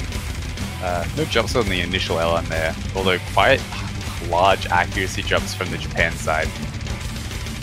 Yeah, both of them did get quite a few 200s there, but plenty of time to catch up. Alzen already back above 99%. And as you did say, this is quite a long map. So one small mistake might not be enough to tip the scales. That being said, no major drops here from any player. Everyone holding a high accuracy in general. Oh, Rizzle Pramana finding the first miss. It has to happen. Oh, that's actually gonna be pretty even. Indonesia finding back the combo with higher accuracy. Although Rizzle Pramana Like Japan will hold. not quite at the 400 combo yet, and just about now. Okay, so the lead's just in Japan's court. Yeah, that's just a couple thousand points there. Nothing too major from Indonesia's side, but you know, it's something. If Japan manages to hold combo through the rest of the map, which is kind of a long shot to say at this point. Yeah. If they do, that's a 2,000 point advantage right there. And I mean, we've seen already. Oh, Okay. It's actually. Never mind, it's a 0 point advantage. Yeah, it's a 0 point game now. This is still anyone's game. Yeah, Raze and Alzen matching scores at the moment, have exactly the same accuracy on full combo. But it seems that Rizzle Pramana has slightly higher accuracy than Quickly. Well, this actually might come down to the LN section. But, oh, Alzen actually dropping a bit there as well on the slower section. Yeah, But yeah, this comes down to the LN section. Might not be good for Japan. yeah, the solo section, which is coming up soon.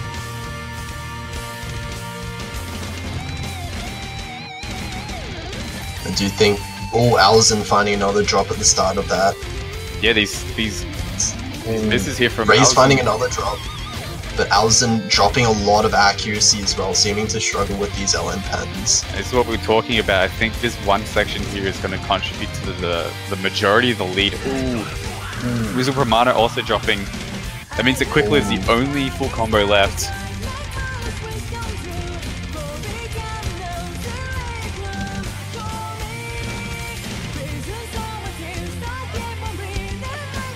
We're seeing players build back up their combos here.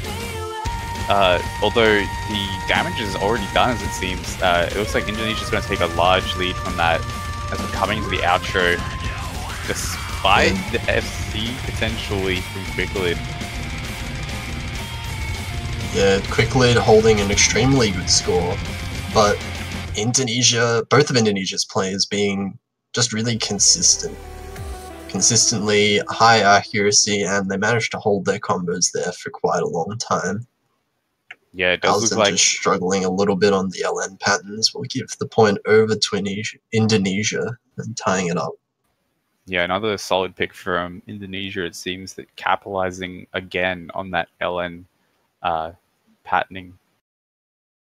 And Japan does go for this, which is, you would say, it is the I think last that- remaining Rice map. Yeah, I do think This is the only one where they left, should be yeah. The other one I would say would be a good choice would be Outside, but they might not have practiced that, so I can't say for certain. I mean, it's a good pick. Yeah, you can't really tell if Outside is a good choice for anyone until we actually see it played. So yeah, I don't think it'd be a good guessing- choice for Indonesia, but there's potential for it to be a good pick for Japan. I don't know. But It does have quite a lot of LN patterns. Outside does have some tricky LN patterns in it. So Yeah, that could but be good if for you- Indonesia, but then again, most of it is decided by the practice trumps SV it, skill. Yeah. So, I mean... But yeah, I have a feeling that Outside's going to be the map that isn't picked. Yeah, I don't... It seems like both of these teams are kind of, like, not the most comfortable. Yeah, I feel like they already would have gone for it if they had practiced it, because you don't put practice into that map to not play it. Because if you have practiced it and your opponent bans the other SV, it's like a free point. Why don't you take it?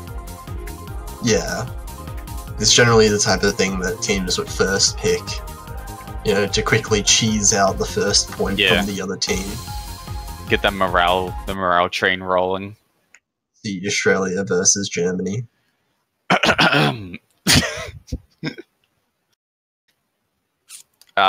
Anyway, we're going to go into Deus Ex Machina here with this nice background. It's like perfectly spaced. Yeah. You just got him looking at the lanes. Yeah, he's like, oh, that's a nice judgment you got there. The points are even. Okay, now they're not. All four players getting Rainbow 300s on the first brief note. moment. Yeah. An interesting thing about this map is that we're gonna have like a break in the middle that just like, it's like half the map is a break. I think, see these rice patterns, I mean, it is rice, but it's not Yeah. the most, it's not as difficult as, like, good bounce, you'd say. Yeah, but So despite if that though, Indonesia manages to keep up somewhat with Japan, yeah, then I feel like in the despite like trickier LN timing sections, they could hope for some drops, like here. yeah, we can see with the just with the accuracy was, if it's an easier pattern, I think Japan just tends to win out on those unless there's like major drops. And we do see accuracy drops, but from everyone kind of just dropping slight accuracy on the LN timings there. But Japan does hold a considerable advantage now in terms of score. Yeah, it looks like Japan's got a really strong lead here, just on the accuracy front alone, especially because these are... Oh, Alzen finding a drop! Will there be enough time? I don't think there will. I don't think there's much of the map left. It's definitely they still getting do closer hold and closer. A 30,000 point lead. Yeah, I don't think it's going to be enough. It is closing. It is closing. Oh, it's actually closing faster than I thought. It's not. No. About 25,000 points. The last two remaining picks outside and Quiet Jail. One of them is a pick that I think is Indonesia's preferable pick, which will be Quiet Jail. I think we are going to be seeing a tiebreaker here. Ooh. I don't know. It's getting close. It is getting close. I think there is a good chance we get to see the tiebreaker. This is definitely the make it or break it, the Hail Mary for Indonesia here. They have to win this.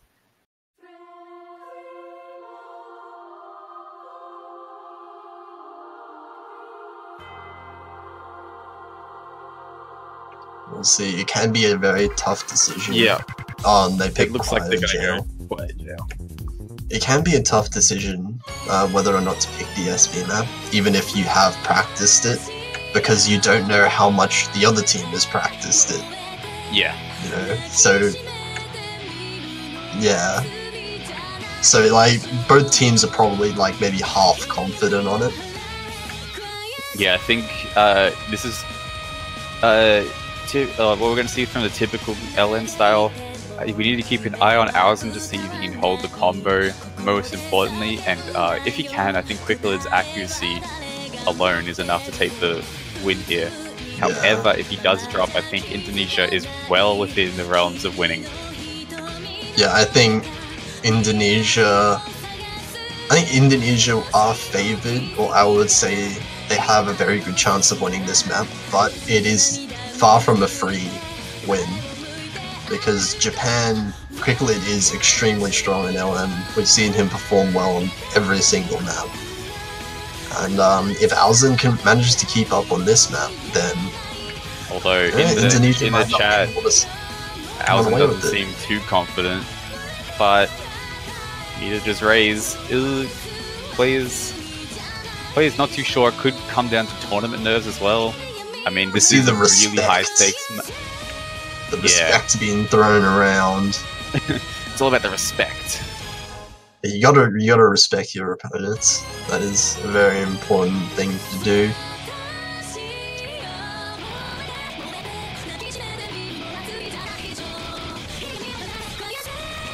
Here we go, coming in with the match point, potentially tie-breaking.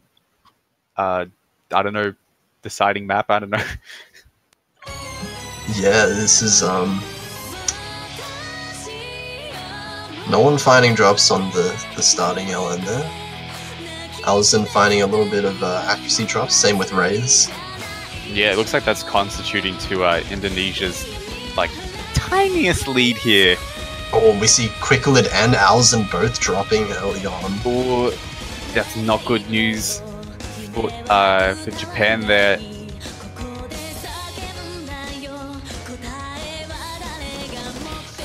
We see Japan holding both the accuracy and the combo advantage now. Just gonna be extending their lead through this slower section. Well, I think it comes down now to whether or not Indonesia can hold both their full combos, because if they can, I don't think there's a chance for Japan. We have Every Quicklid time! and Every Romana. time! Every But time! it was trading. It was trading. We still do have Rays holding the full combo, getting into the harder section of the map. And we have these running LNs going in the background while you have to chord stream. And it seems like Rizal Piranha and Alison finding drops. But trades are still good for Indonesia here because they do have about a 50,000 point lead. And it does look like Indonesia will be able to bring this to a tiebreaker. Sorry, I just wanted to keep my mouth shut for the ending there so I didn't curse anymore. Fair enough. And we see both Rays and Quicklid with very impressive scores, both above 98%. Rays with the was that almost a full combo? Pretty close. Yeah, pretty close. Rizal Piranha asking to practice the tiebreaker. Yeah, can we have a test run first? I just want to see if we could win. I don't know. Yeah, just a test run. Just a warm-up of the tiebreaker. But wow, yeah, get hyped. This is gonna be a really interesting match here. I mean, there is absolutely everything. We did see that before on 7 Colors, which is a fairly mixed chart, we did see that Japan, until the major LN section, we did see that they took a fairly good lead. Yeah, we did see, and kind of a similar sort of style. There's quite a bit of chord stream and some light LN as well. But I do believe there's a couple heavier LN sections in the map. Yeah, that could be bad news for Japan, because we saw just like one heavy LN section is enough, because Indonesia not quite catching up on the accuracy, but that combo drops are major. I do think I actually can't tell who's going to win this, because most of the map is chord stream, just normal rice, and I do think Japan has the edge in their accuracy in those sections. Yeah. I think Indonesia just needs to keep up with Japan on the rice sections, not too focused on accuracy per se, but just trying to keep their combos. And when it comes to those heavy LN sections, that's where they can take the lead. Yeah, if Indonesia can just keep up relatively close distance until the very last chorus. The last chorus is where the LNs will really kick in, and perhaps we can see Indonesia bring it back. But who knows? Quicklid can carry the LN section potentially for Japan. Yeah, there is potential. Carry potential is real. Again, this might go a similar direction of 7 Colors. It might not. It really depends, and it's really hard to tell as well, I think. See, there's no real advantage by either team. Accuracies average out to be about the same. No one's dropped yet. Watch someone drop right now. Ooh, now we're safe. It is important to note, though, that this is a really tense map for all these players, because this is in the losers bracket, so losing this match doesn't mean you just go down to losers and you risk getting out. This is a fight to the death for both teams here, and they're holding on. Ooh. SV seeing some 200s on it, but no one dropping combo. And it's really close still, about a quarter way into the map.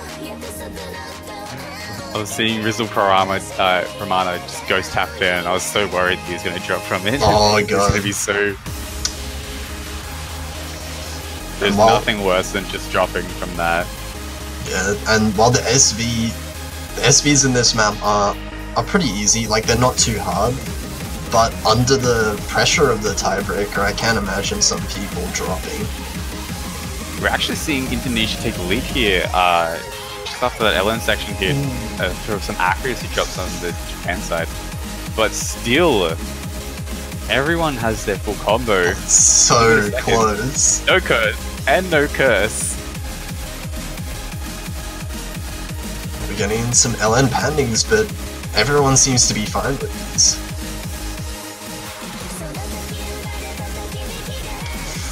Ooh.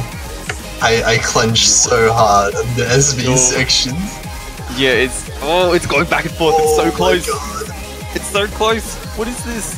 Indonesia takes a slight lead. Oh, because Alzen actually missed. Alzen had the first miss. Oh my god! Oh, that is... Oh, that's not that good for Japan at all. Like, everyone else is holding their combo. It's just Alzen who dropped there. And I think that's literally... Because before that, it was dead even. So that's literally all the leaders. Yeah, he hasn't even dropped his accuracy at all. So the lead is just still a few thousand points. There's no breathing room. That doesn't give any breathing room to Indonesia at all. All these SVs are just so like so tense. Ray's finding a drop. dropping. Oh no! Oh no! That's no! Oh, What's going on? What's happening? It's going back and forth. Oh, it's only halfway through the map as well. The We have like didn't another... matter. This is too much for my heart to handle. No, Ray! So close! Oh my god, this is like within 1,000 points still. Oh, There's Pramana! Quickly, Oh, that was a bit of an accuracy drop as combo. well. Is Quickly going to carry this on his back? Solo carry? That's Japan in the lead now. Alzen getting a few more drops, but... Oh, Raisin Alzen trading Reyes. misses. Oh, there's still like a third of the map left. You can't call anything. This is... Less than 10,000 point so, lead for Japan. it's still close. There's been so much back and forth and it's still so close. Oh, Rizzle Pramana finding a drop on the slow section. That was the big combo for Indonesia as well. Japan's gonna start breaking away no. now. Reyes was getting some drops on that SV as well. Oh no, Quickly drops as well. That's the last Oh my god, combo. no one's full comboing. And There for are a no more short full period, combos. Indonesia will be able to make some of the points back, but not if Rizzle Pramana missing. That was such a large accuracy drop there. That's no. massive. And now Alzen's the one with the large combo, as well as Reyes.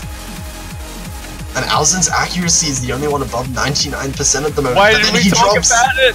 No! Why did I say that? No! No! He drops again! Reyes. Oh no! Can Reyes hold his combo? Oh my god, can Indonesia bring this back in the very end? Is it going to come back? It's getting so close.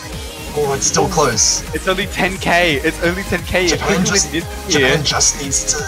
Japan just needs to hold on to their accuracy, their combos at the moment.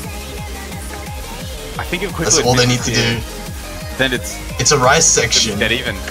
This is good. Oh, it's rice. That's a good point. I think it's going to be going to Japan. It's SVs. We're past the hard part now. I think it's still so close, but I do think that Japan it's gonna go to edged it Japan. out a little bit. I think Alzen they've edged dropping. out. Oh no! I think. Oh, that's not good. I think Is that enough though? That's gonna make it really close. Oh no! oh That is 12,000 points. 12,000 points on the tiebreaker. Insanely close. what was that? That was All the so players getting intense. all 4 players getting extremely higher scores, like really close to each other. But Japan just manages to take the tiebreaker and will be moving on. What an insane match. My poor heart can't take it. It's like, Oh, God. I was so close the whole time. I felt like I was in the match playing and I was responsible for the victory or not. Wow. I can't imagine what the players were going through there. For a moment there, I thought that it was literally going to be Alzen one missing it and everyone else full comboing, but luckily it wasn't just like that and everyone was going to like pick on him. Ooh, I need a little bit of time to calm down now, but huge props to both of the teams. Both teams played their hearts out. I can't even speak properly. Yeah. It's too hard, dude. Don't even worry. Both Indonesia and Japan, such a good performance by both of these teams. Unfortunately, it is in the losers bracket, so Indonesia will be knocked out here. And that was actually Japan's second tiebreaker in the row. Yeah, what a roller coaster for this team. Yeah, last time they did lose the tiebreaker, however, this time they did manage to bring it back. However, that will also be it for the matches today. We will be back at 2 o'clock UTC in 13 hours, for those of you not in the UTC time zone. And for that match, we will be seeing South Korea versus Brazil. Another match I'm interested to see. It could go in ways people might not expect, but you'll have to tune in to see it. As for that, we'll be closing the stream now. Thank you so much, everyone, for watching. I hope you enjoyed all the matches today. Yeah, I had a wonderful time. Definitely a really exciting day for matches right there. Hopefully tomorrow's is just as close. See you guys next time. See you, chat. Alright, hello and welcome everybody back to the 7-Key Mania World Cup 2018. We are here in the quarterfinals. I am your first commentator, the Toaster, joined by Halogen. How are you doing today? Hey, doing great. First time commentating in this year's 7-Key World Cup. I'm a little late, but at least I'm here. Yeah, it's good to have you back. I'm actually not... the next match that we're about to see is South Korea versus Brazil, it looks like, which is definitely going to be something interesting to look at. South Korea being the favorites the for victory, as they have been for a solid almost 2 years now for both 4-Key and 7-Key. But Brazil definitely not looking too bad by themselves, having powerhouses like Lothus, who just has been showing unbelievable accuracy recently, and then also just Ursa Manso, Lazarento, and Queft, who can't be counted out either. So I'm not actually sure if this is a difficulty that might rely more on the players' accuracy as much as the earlier rounds, but it might be able to hold up at least somewhat against South Korea, but who knows. And you take a look at that South Korea roster, and I mean, just vicious 4 players there between Jacket, Estonia, and Zaidu and Kim got all very, very well-known names and terrifying in their own right. So uphill battle for Brazil for sure, but we do have some veterans there. Again, Lazarento and QF, not their first time doing this, so we'll see how it goes. Yeah, but it does seem like we are ready to get into the warm-ups. The first one being, I found this in my trash can. Not sure what team chose this one, but I'm sure it's going to be great. Please, don't delete. Oh my goodness. One can only wonder.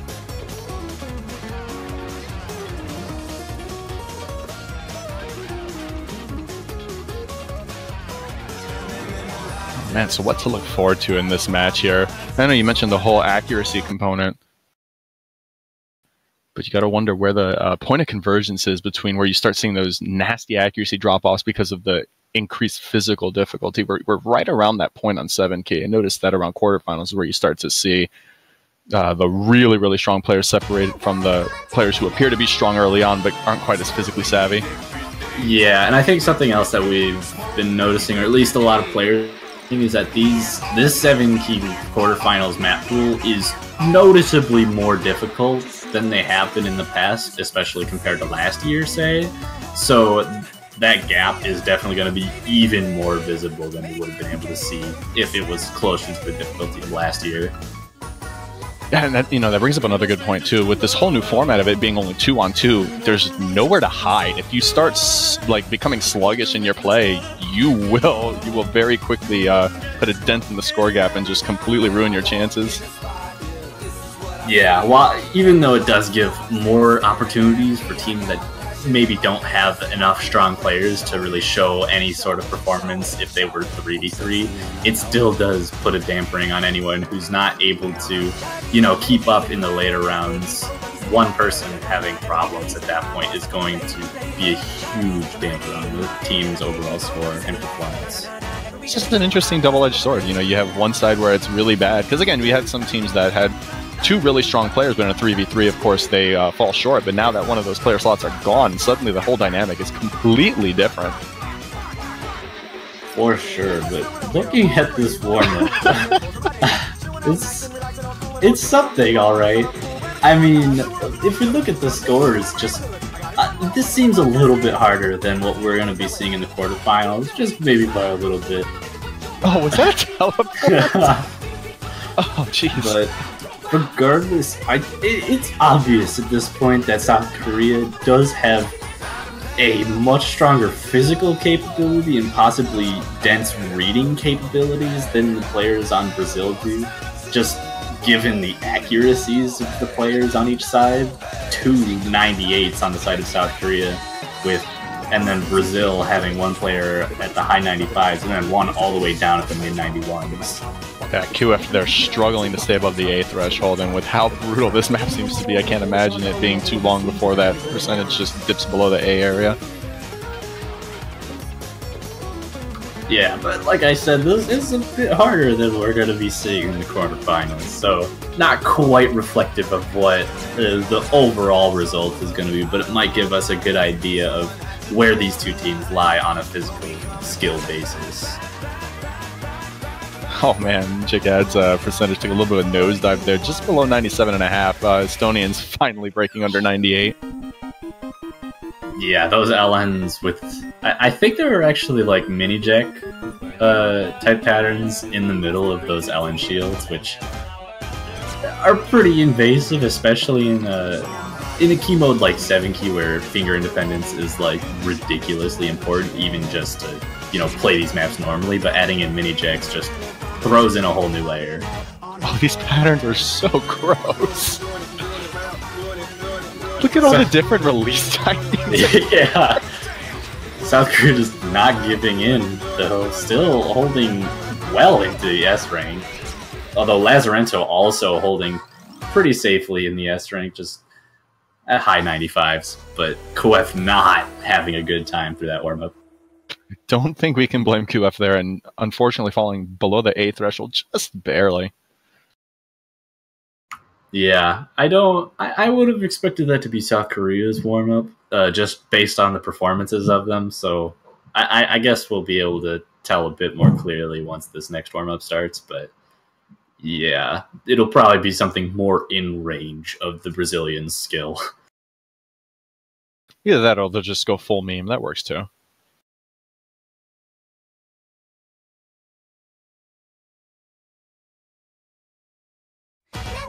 I think I saw the word vitalization. I have heard of that map. I believe it's a long note-based map. I don't know if that is their warm-up, or if they were just talking about it.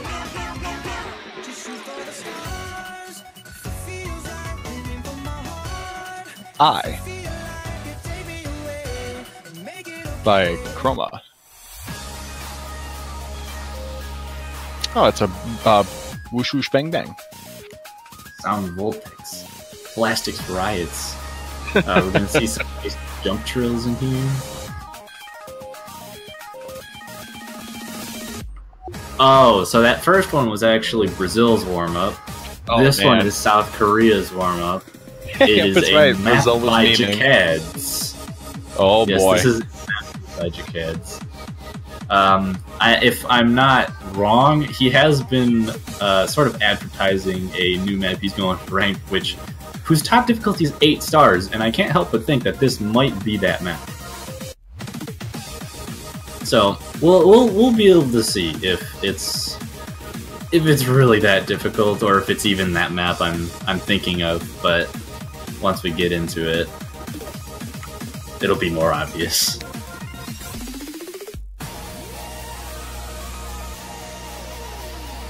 Seeing a little, some sub out there, Lazarento being switched off for Usoman. So, and with how difficult that warm-up was, even though it was picked by Brazil, I imagine a break would probably be a good idea.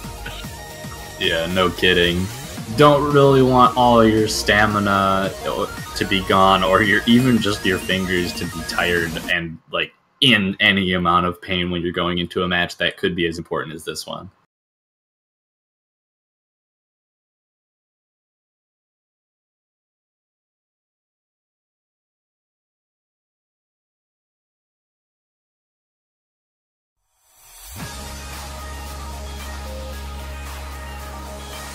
So here we go, starting with some pretty simple LN patterns, but getting into... I mean, this is obviously just the beginning, so it's not reflective of what the map is going to be like for the rest of it, but... Oh! Ooh, these SVs. And increased anchoring in the hands, too. You've got your hands planted by holding 2 to 4 LNs. Earlier it was just the outer 2, now it was 4 LNs in there. It's just your hands are bound tightly. It's hard to hit everything else alongside of that.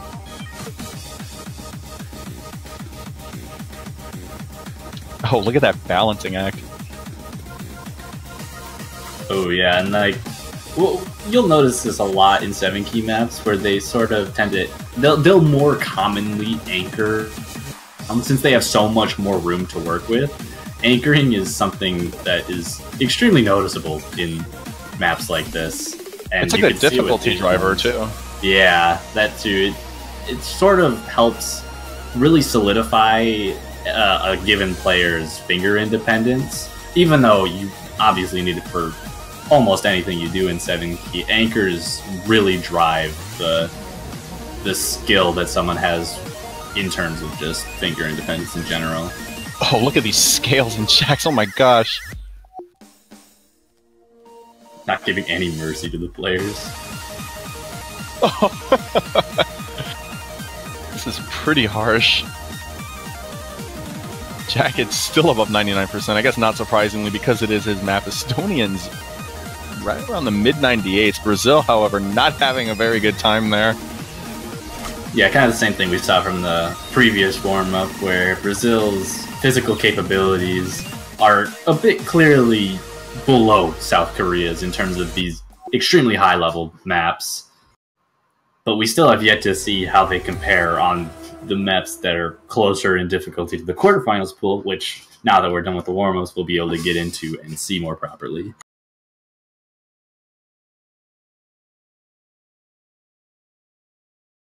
So at this point, with the warm-ups concluded, we wait on the rolls, and Lazarento with an 82, that's a pretty solid roll.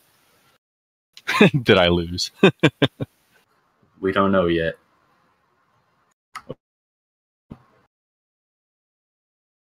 Oh, no, apparently we did. Yeah, South Korea lost the roll in that case, so South Korea bans first. Brazil gets second ban and first pick. I personally don't know exactly what to expect from Brazil's ban. South Korea's is going to be one of the SV choices, as it normally is, or at least I'd assume it's going to be. Just because of how much of a powerhouse their team is, it's almost a no-brainer to go with an SV map, so you don't have to put as much practice into a given SV chart, and instead can put all of your efforts towards everything else in the pool. Yeah, and not only that, too, in a situation where you're facing a team that's substantially weaker than you physically on a decently difficult pool, you don't want to give them an angle to score a point, and an SV pick can do just that, so that's another reason for knocking that out. Yeah, and they did ban One Day, which is probably one of the hardest SV maps in the pool to learn, given that the entirety of its difficulty is SVs. 1.61 stars kind of does that to a map if it's in quarterfinals. Wow. Oh, man. But I believe Brazil has banned Avril, which is a purely inverse map. So obviously not as comfortable with LNs on the Brazilian side as they probably would hope, and South Korea showing in the past that they are very comfortable on LNs. Not a surprising ban. Yep, and Brazil going with outside, which is a pretty mixed bag, but it's got some rather difficult SVs to get around, so it should be a pretty good opportunity for Brazil here, assuming they put in the practice. Yeah, and this is kind of like what we were saying before about the SVs and how South Korea's best ban would likely be on an SV chart. A pretty good pick from Brazil's side. It gives them the best opportunity to catch the South Korean team off guard, especially with players that outclass them in terms of physical capabilities on so many levels. Yep, they need that other angle, and this is certainly the song that'll give it to them.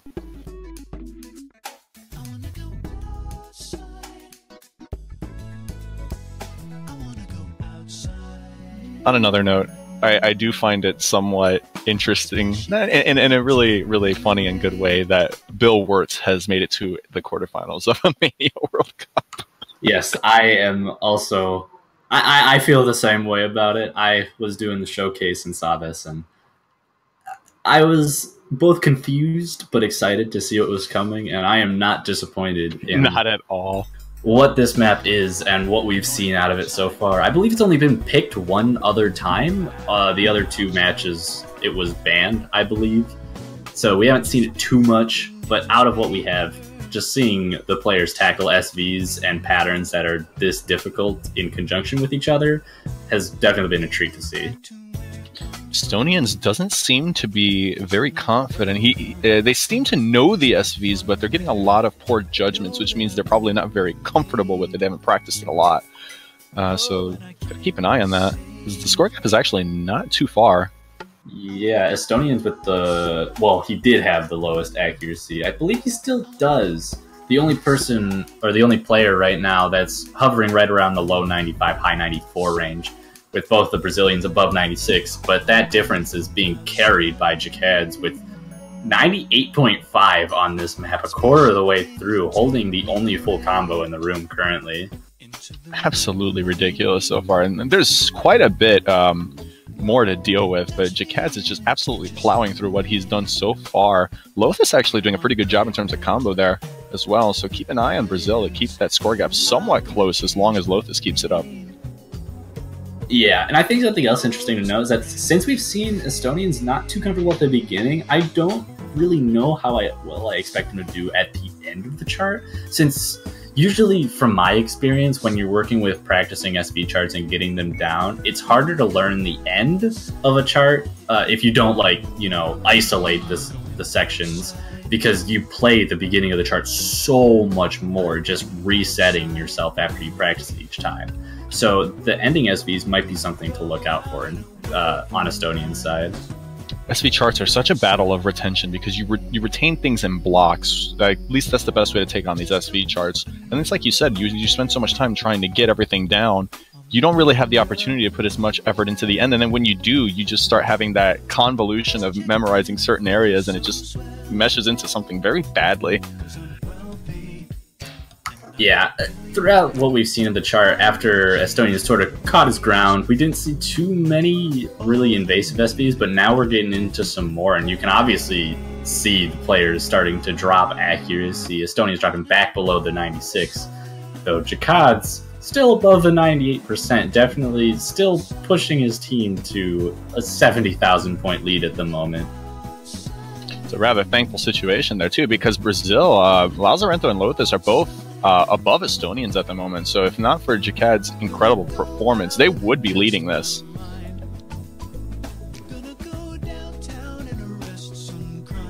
I mean, yeah, and at this point, it's pretty hard to say that a drop from even Jacads on the South Korean side would lead to the Brazilians taking over, but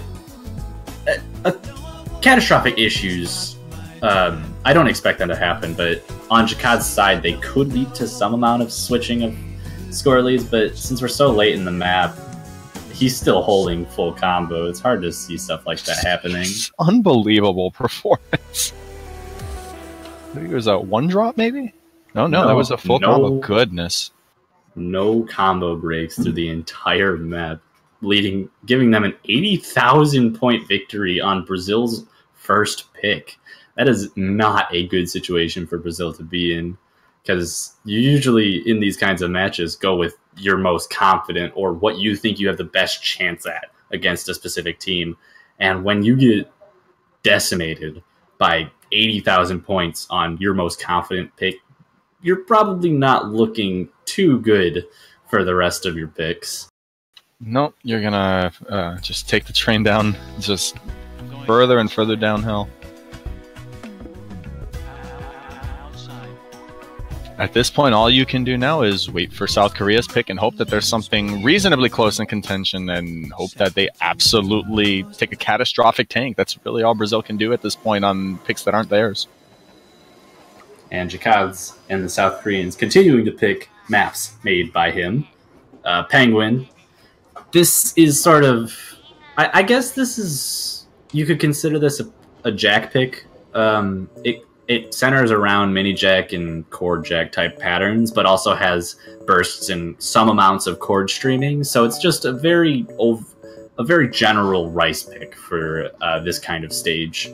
Not the easiest map in the pool, not the hardest map in the pool, kind of just in the center. But definitely something I might expect from South Korea to do well on, just given their physical capabilities at a much higher level. I don't expect them to falter almost at all here. Yeah, when you have, again, like we mentioned earlier, these pools are quite a bit harder than in past tournaments, and again, South Korea just so physically capable. So even if Brazil has a solid run that has good accuracy, what are the odds of them outclassing South Korea on something like this? It's going to take a miracle, I would like to think.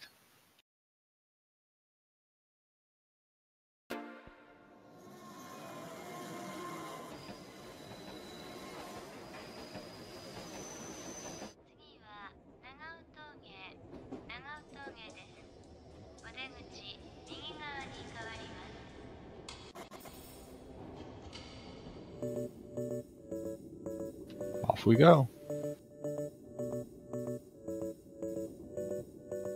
Yeah, something for this chart that I think we're going to need to look out for are two specific sections where they're basically the two kiais of the map, where everything gets much denser, and then also the ending, being the second of the two kiais, gets harder than the first one. So that, if anywhere, those are the 2 points we're going to be seeing drops from either of these teams, and those are really going to be what define the score gap in whatever team it favors. Yeah, I see the Jackie structure here, but it seems rather trivial. I'm assuming it gets quite a bit more involved than this. Yes, once it picks up, we'll see much denser jacks interlaced with different types of patterns that are pretty tricky in general to hit, even for experienced players. And here, this is just a good example of what we were talking about earlier. Brazil doing a really good job with 99+%, but then you look at South Korea, who both players are above 99.9. And how do you keep up with that in this situation? Yeah, and we have gotten into the first of the denser kiais, and South Korea is just still blowing right through it. Not as dense as the entire chart gets, but definitely notable, especially since Brazil, both of the players on their team have broken combo despite holding still above 99% accuracy.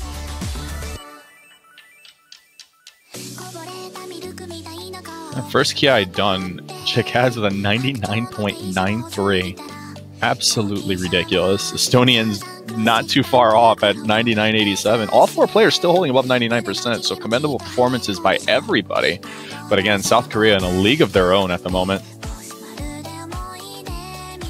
Yeah, if things keep going the way that this map has gone so far, even through the denser ending, I see nothing changing the current situation of score.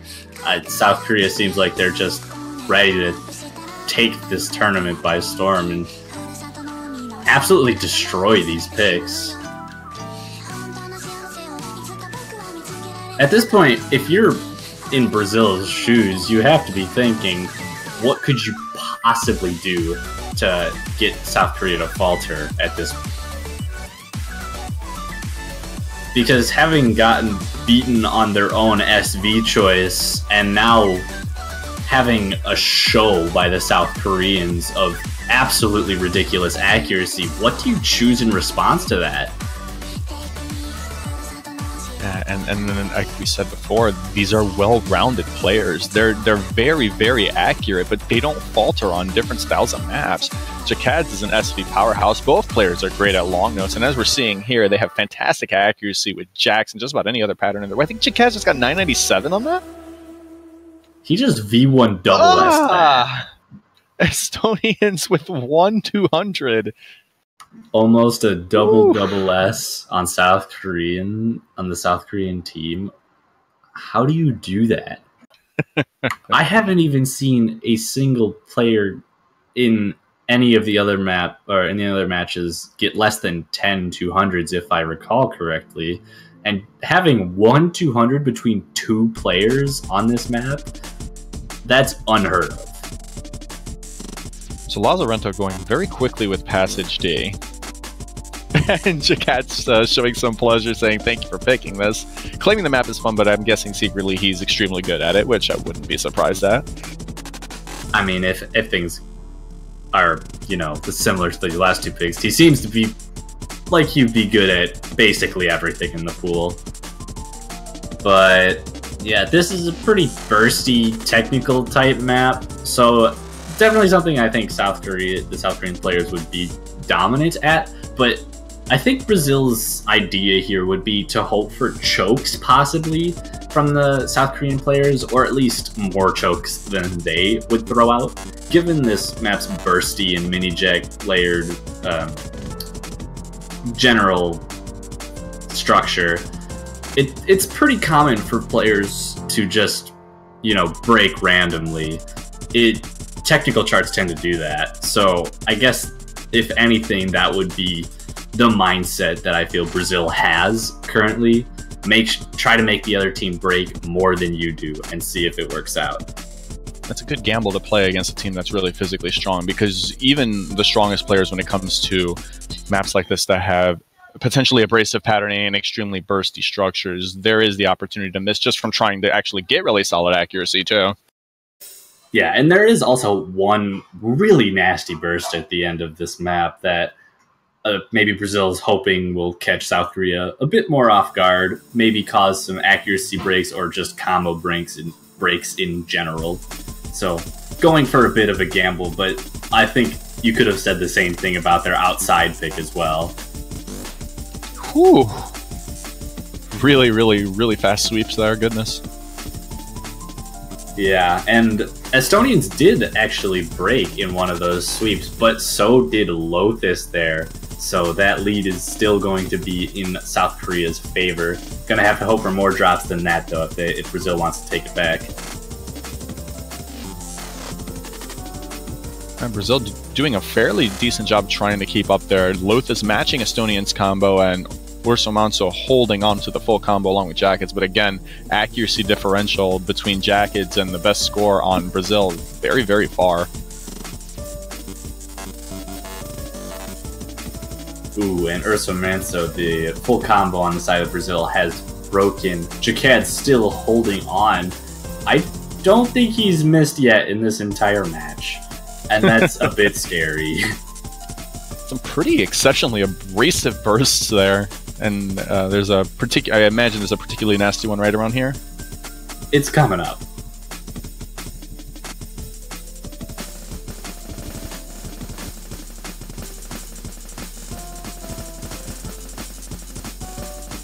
These patterns, even outside of the bursts, are pretty tricky.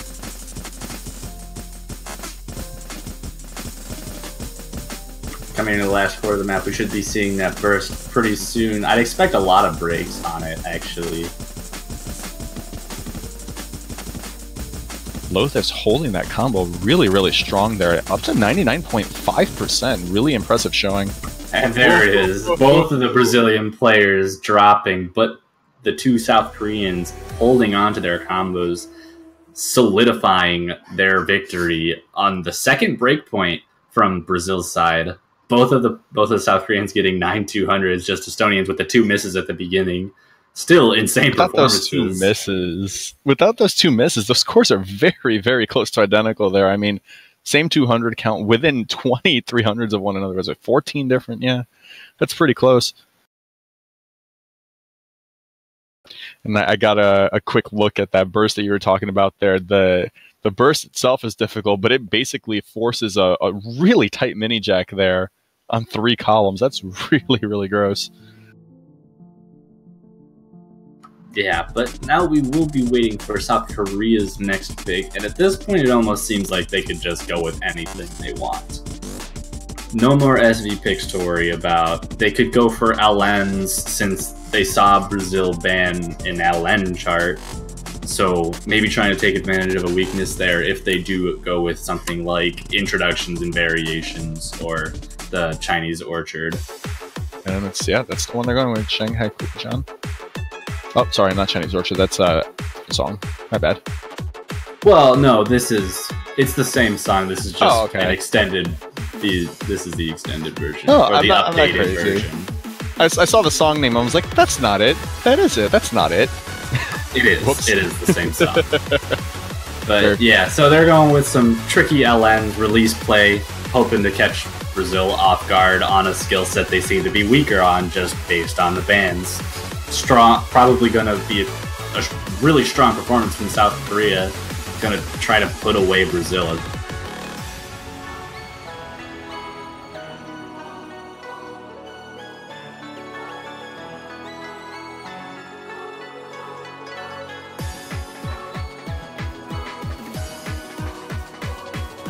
Oh man, very quick 3-0 by South Korea, and again, they just look absolutely unstoppable at the moment. It's like we keep asking, what can you even do? And it's like we don't really have too much of the way in SV. We saw one day get banned, right? That was one of the SV picks. Yes, and then outside was picked by Brazil, which just got crushed by Jacads. Yeah, there's really not too many angles. That's so unfortunate. I feel like with South Korea, we've been asking ourselves, at least in Mania, what do you pick against them for a very long time? Yeah, you've got to be able to basically go toe-to-toe with them physically to have a chance at even getting any points, because they're so well-rounded, and if you have any sort of hole in your skill set, you're basically done for, because they will exploit it. Yeah, and I mean, if we go back to the 4-key Mania World Cup, we saw them just as dominant, and the only place anyone took a point from them was group stage, where it's probably the most likely that you take a point from a powerhouse like the South Koreans, just based on something I sort of talked about last week, where as maps get easier, the skill gap between, at least in terms of accuracy or just physical capabilities, gets smaller and smaller, so that the only thing you have to worry about is accuracy at that point instead of your physical ability.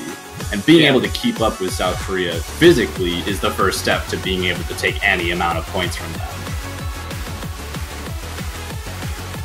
Solid showings yet again by Jacads and Estonians, both sitting around the 99.7% mark.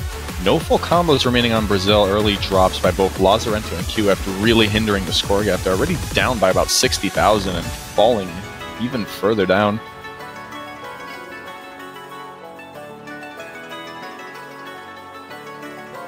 Yeah, one of the Brazilians 2 full percent behind the South Koreans. One of them more than 1% behind. They're gonna have to hope for a lot of breaks from South Korea to have any chance to come back into this. It's a very interesting section of the map there. I like the intricacy of the patterning there.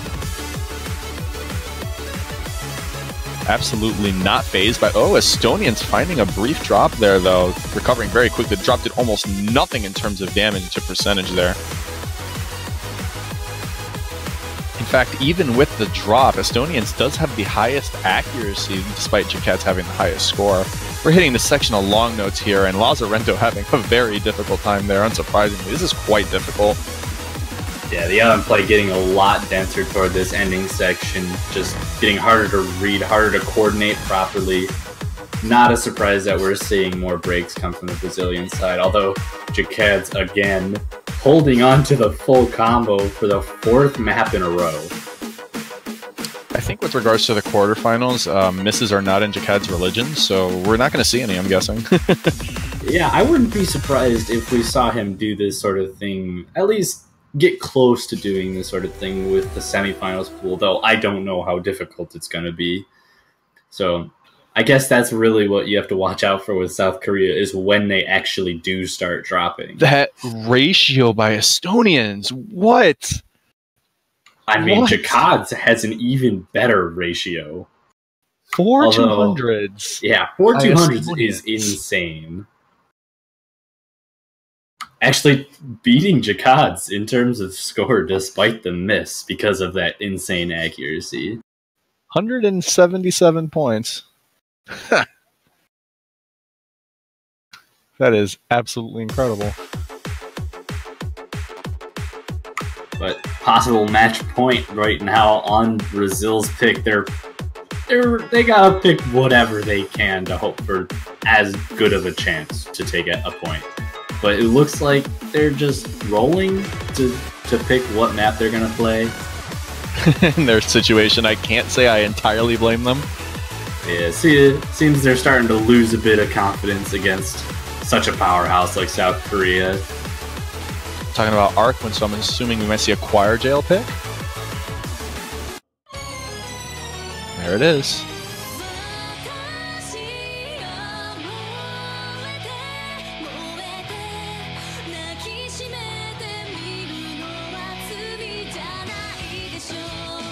Yeah, but this is a very, very short map, only a minute and a half long, but very difficult. And even like in this pool, it's pretty difficult. Requires a lot of finger independence with holding down LNs while doing stream patterns around them, but also just general LN capabilities are required. And given South Korea's dominance on all 4 of the past ones, I don't see them having too many problems here.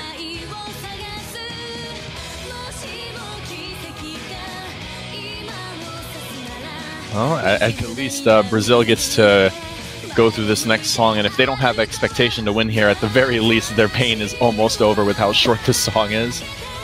But with very short songs comes the possibility of drops being very detrimental to score. They cause very wild fluctuations and not a lot of recovery time. So if for any reason South Korea finds themselves having a ridiculous choke, they can capitalize on it so long as they can keep up. Yeah, a reliance on drops at this point requires that you also don't drop. And with how difficult these pools are, it's hard to really predict that kind of thing happening.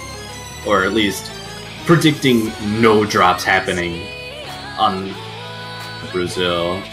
We already saw Lazarento break combo, even though it's at the beginning, which is a pretty good time to drop. You haven't gotten the full combo bonus yet, so not sacrificing too much score, but Kaweth following up with a break of his own, not going to do much for the case of Brazil. Jacquet's actually started quite rough. He was below 96% for a brief moment there, now slowly climbing back up to around 99 after some restoration of his accuracy. I wonder what happened there. Yeah, I'm not sure. He did hold through with his combo though, so still holding the full, no drops through the entirety of this quarterfinals match, it seems. Only has about 30 seconds of song left before he does solidify the 5 full combos in a row. Meanwhile, Estonians here at 99.81 through this density, this long note mixture. Absolutely incredible yet again in terms of ratio here, and Brazil's just struggling to get up to 98% here. Lazarento keeping that combo intact despite the early miss.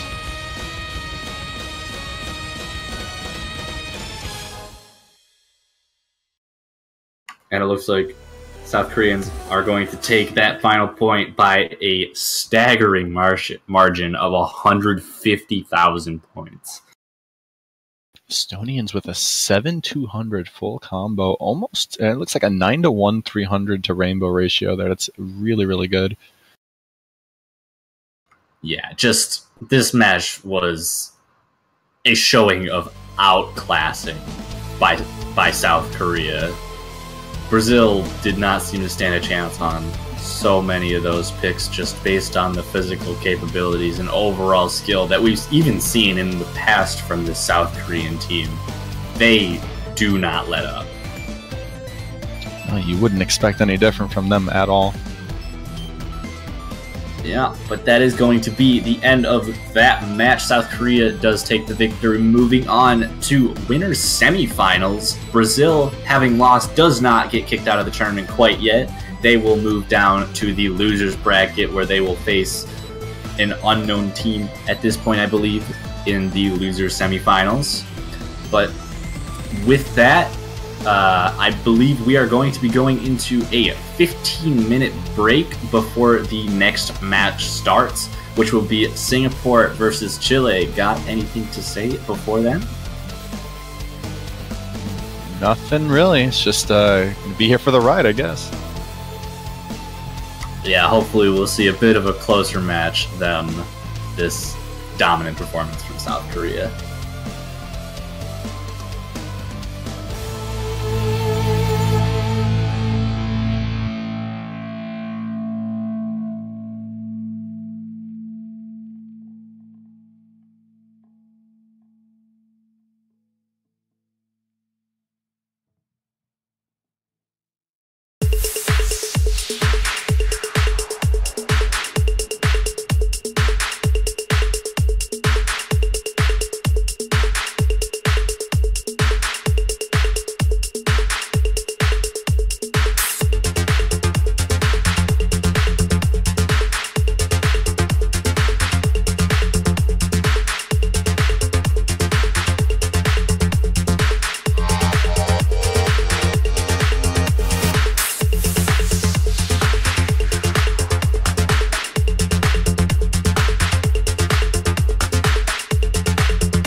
All right, welcome back, everybody. We are back with yet another quarterfinals match for the 7Q World Cup. I am still here, the Toaster, joined still by Halogen. Hello, hello. This time, instead of seeing South Korea versus Brazil, we will be watching Singapore versus Chile. Undoubtedly going to be, hopefully, a closer match than what we saw just prior to this. These two teams definitely more closely matched in general, I think, closer to each other in terms of skill. So definitely gonna be a more interesting match to watch, I think. Yeah, I'm excited to see these two teams in the semifinals, or excuse me, in the quarterfinals, trying to get into the semifinals. It's going to be a good bout.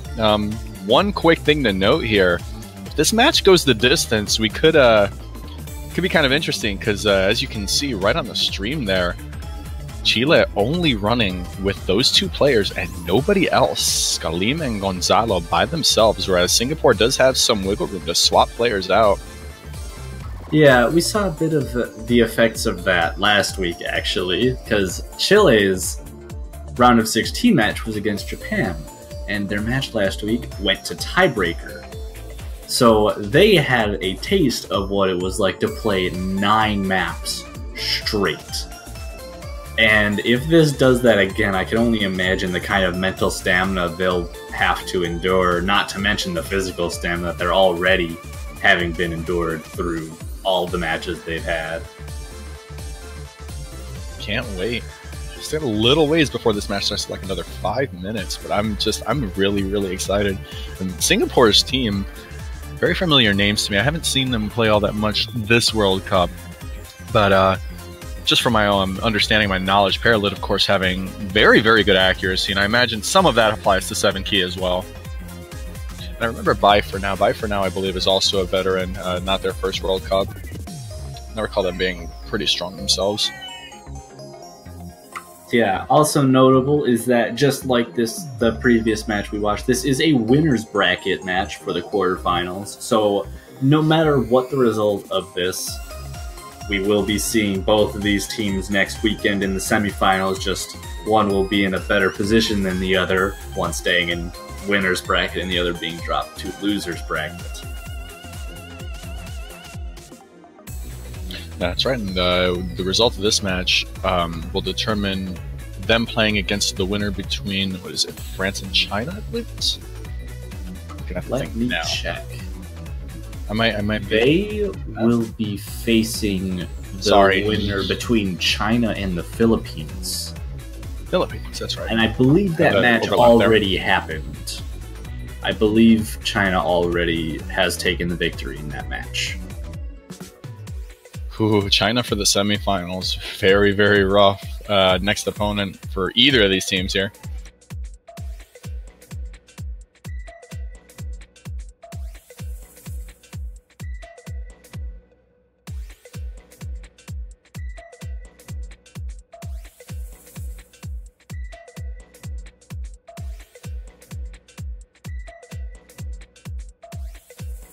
Yeah, China being another team kind of similar to South Korea that we've seen at least in the 7Key World Cups, is that they're always a powerhouse at almost the same level, or if not the same level as South Korea. So definitely not one of the last teams you want to run into in these kinds of tournaments. Yeah, I mean, just a quick little rehash there. 2017, we saw South Korea winning the cup, and I believe second was China, if I'm not mistaken. Yes, last year that was the results. Yep, and then 2016 was the flip yes, order. China won. So very strong teams in the horizon. But then again, this match is also an opportunity for these teams to face China.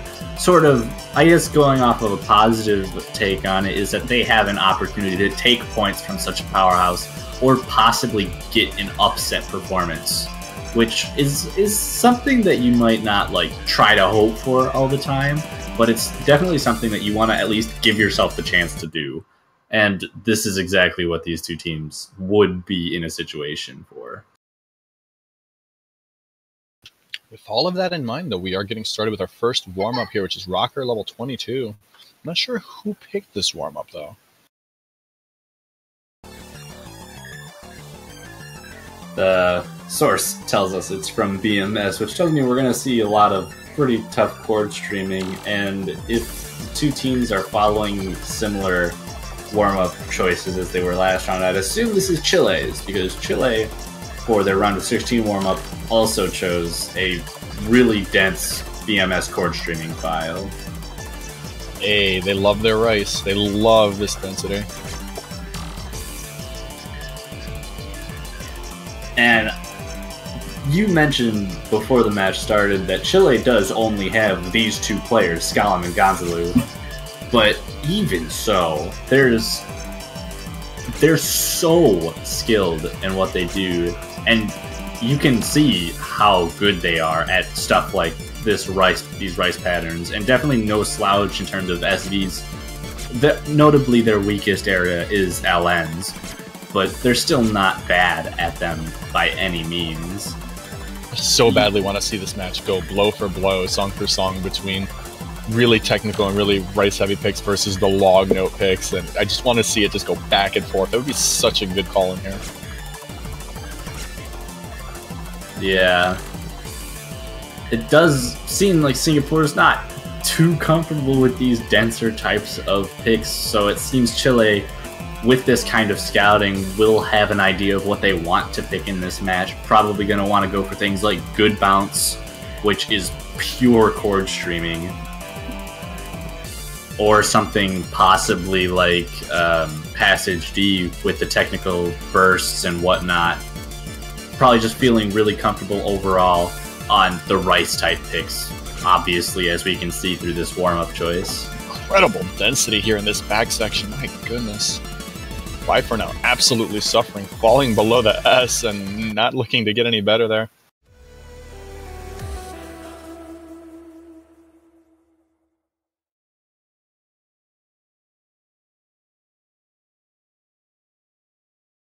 Also, great ratio by both of these players here. Yeah, absolutely. But we will be seeing the second warm-up. And I was correct. That was Chile's warm-up. This next one is going to be Singapore's. Going to be Run Lads Run.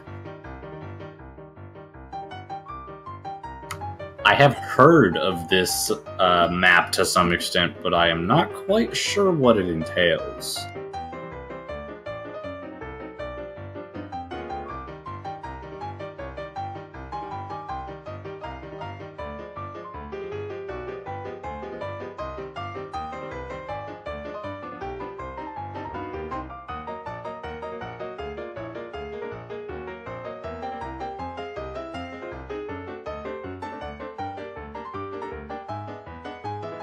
So this is Singapore's warm-up. I apologize, I did miss that for just a split second there.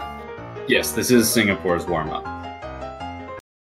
Just by listening to this song, I get a feeling that perhaps this song is going to be a little bit closer in terms of density and structure to what we might see in the quarterfinals. Yeah, I could see that also happening through this map, but can't be too sure until it actually starts.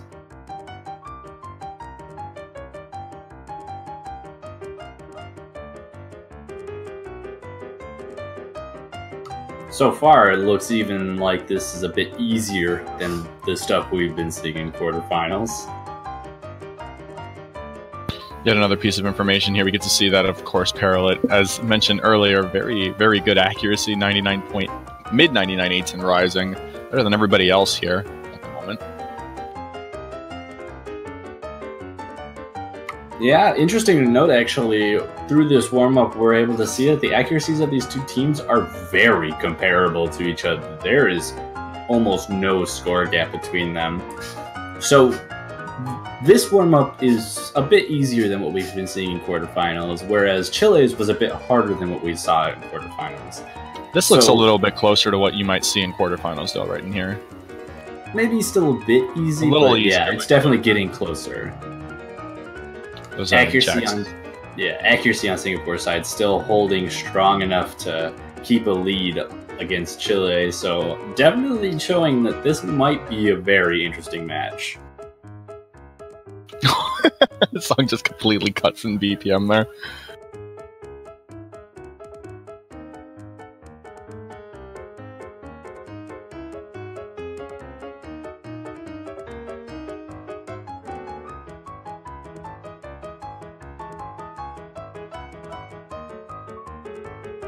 So incredibly close. Every player is sitting between 99.7 and 99.8. It's just that close in terms of accuracy between everybody playing. Ooh, right there, Gonzalo does find a combo break, but so does Paralit as these chords start to speed up. Getting a bit harder now, I think. I think so as well. Look, the score's flashing like crazy right now. Well, but it looks like it's safely in Chile's side. Now we see their incredible skill. Oh my goodness, what is going on? Rami having hold of it, but missing on the last note. Interesting information there. Yeah, I think it's safe to say that Chile definitely has a bit more physical capability, or at least physical reading capabilities when it comes to stuff like chord streaming, but Singapore definitely not too far behind in terms of just keeping accuracy in those kinds of patterns.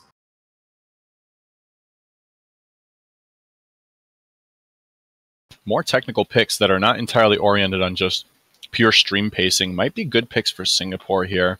Because again, we said the accuracy is very comparable. It all comes down to consistency. Yeah, though something else important to note, we haven't seen anything regarding the LN skill of either one of these teams. I mentioned earlier that Chile is likely weakest in LNs, but I don't know if I can say the same about Singapore. So LNs might also be a point of attack for Singapore to put against Chile.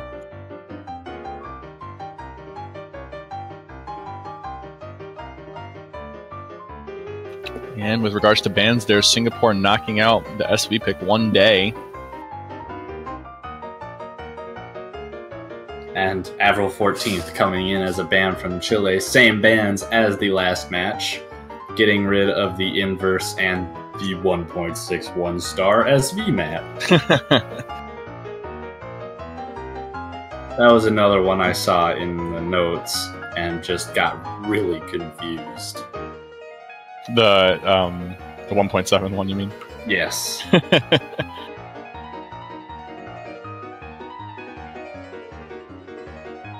Actually, what's funny about these two choices of bans is that One Day is obviously the lowest star rating map in the pool, but the Avril 14th, the other map that's been getting banned pretty much in almost every match. I think Avril 14th actually has a 100% ban rate at this point. I might be wrong about that, but it's close if not. That is the second lowest star rating in the pool at 2.91 stars. So pretty interesting way to ban. Just get rid of the two quote unquote easiest charts according to Us Mania's, difficulty rating system. And I also like how we're starting with outside again. It's always a good point of attack if the map is open. Absolutely. Especially if you feel comfortable enough to, perform remarkably well on it. Like, if you have 2 S ranks on this map, that might be enough to give you confidence to just outright pick it right away. Ooh, Scollum's got some incredible comfort. They're 99.4, not flinching at all by any of the changes that are going on here. Gonzalo not quite as good, but still holding the full combo. So it's going to be really close.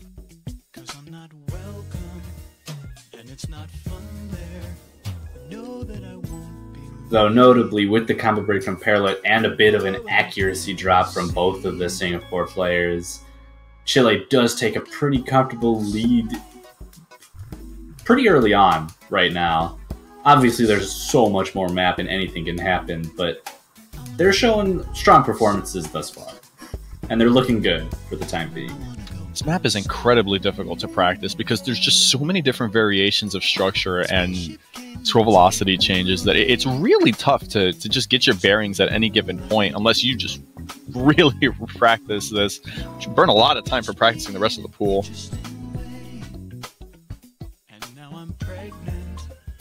297s on the Chile side there. Paralit and Rami just kind of sitting around the mid 95s and slowly climbing. Yeah, Rami with pretty.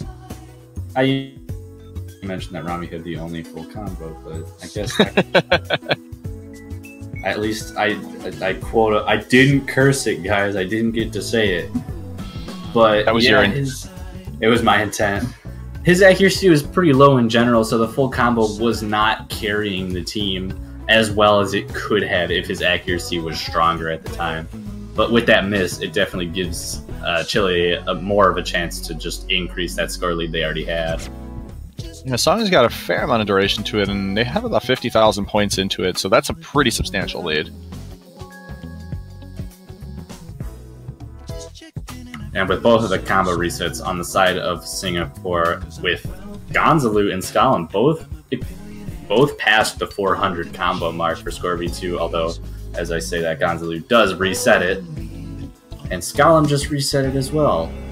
But their score lead is still there. But that will, the score gap will decrease for the time being, since both Singapore players have reached the maximum combo advantage of, the 400 combo advantage, getting that bonus score. But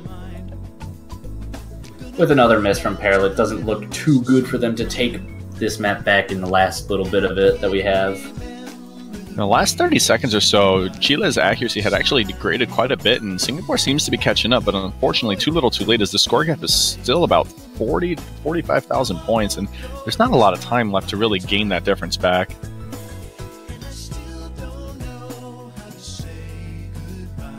Yeah, with both of the Chilean players having higher accuracy than both of the Singaporean players, not much you can really do to take a score lead there.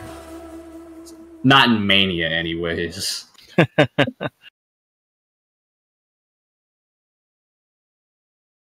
Quick first point for Chile here, and we're going to see how Singapore responds to them losing that point. Possibly going to go for an easier rice pick, or might just test the waters, go with an LN pick right out of the gate, seeing if they're able to hold their own against Chile with stuff like that. Whoa, that's an interesting pick. Oh boy. I don't like this pick from Singapore. This is a very strange pick. Given their performance warm-up and the general idea of this map being court streaming, BMS court streaming. This is really basically Chile's wheelhouse. Yeah, which is weird that Singapore would go for it straight away. Although this is a little bit easier than the warm-up we saw from Chile, so maybe they're banking on their accuracy being better at this point. It's a heck of a risk to take against these two players. They are no slouches in terms of accuracy themselves. We'll just have to see how their performance reflects their confidence on this pick, if they want to just get it out of the way right now. Ooh, Gonzalo with a little bit of a miss there on that snap SV, giving the lead to Singapore at the moment.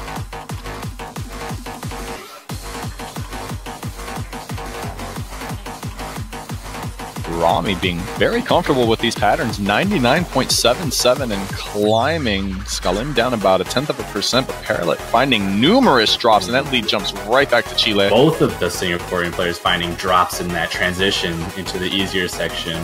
Combo lead strongly in Chile's favor now. Gonna increase that score lead that they have already, though we're gonna have to note soon there's gonna be a 3-note jack on one with some weird other patterns on the first column that will probably cause at least one combo break between these players.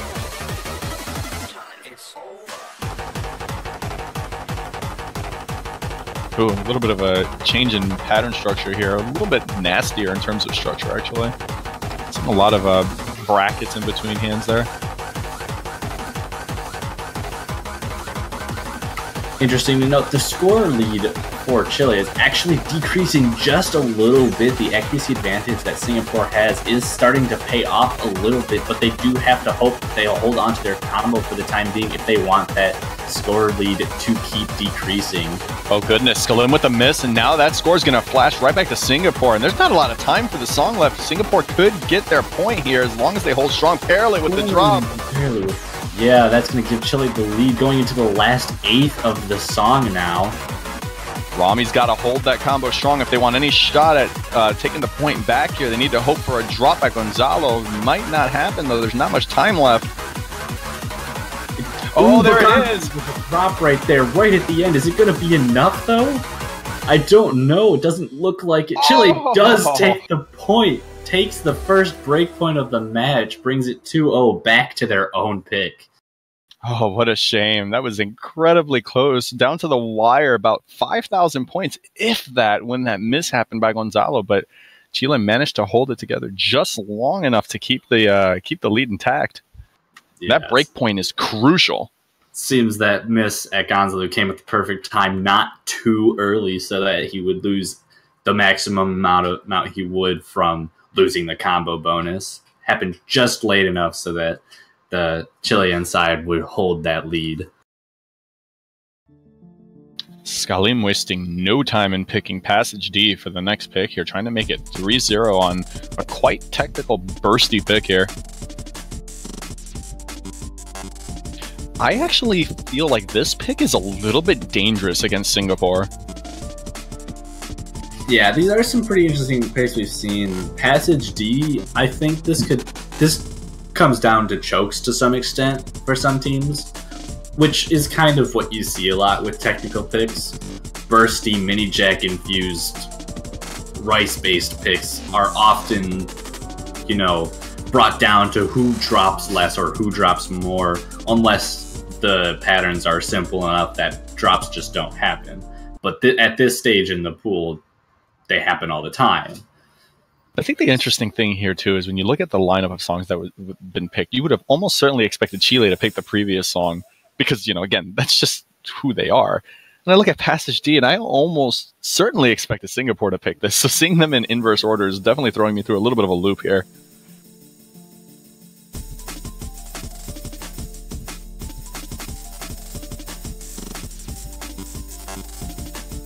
Starting right at the beginning, Skalim dropping already, but so does Paralit, sort of evening each other out. But Skalim dropping again, giving the score lead right out of the gate to Singapore. Again, sort of showing that whole risk factor that comes to play in these kinds of technical charts. If you drop more than your opponent, you're almost guaranteed going to lose at that point, unless your accuracy is miles better. Yeah, we look at the accuracy comparison there. Parallel being the accuracy tank at the moment. Best percentage by far sitting at 99.3. Next closest is 0.2% away, so that's quite a measurable amount. But the score gap is still pretty small. It's about 12,000 points. But that drop from Gonzalo is not going to help Chile's case. Those two drops from Singapore are, though. That score gap's getting smaller. Chile's starting to take a small lead. Scores flickering a bit. Skalim, the only person above the 400 combo, definitely going to help Chile take that lead back. And it looks like they do have the lead for the time being, though that may change once the two Singaporeans get back up to 400 with their stronger accuracy in general. The earlier sequences of miss that caused the lead to shift, Parallel lost about 0.4% there. That was a huge drop, and it is going to cost them big time. We've still got a couple of really tricky bursts incoming here, including the one that's right at the end of the song. It carries on to a triple jack on the right hand here. We're going to see what kind of damage that does to both teams. Yeah, interesting to note, too, that those drops from the Singaporeans does give a slight accuracy advantage to Chile, but those drops from Chile swing it right back to Singapore. Might come down to this ending burst right here.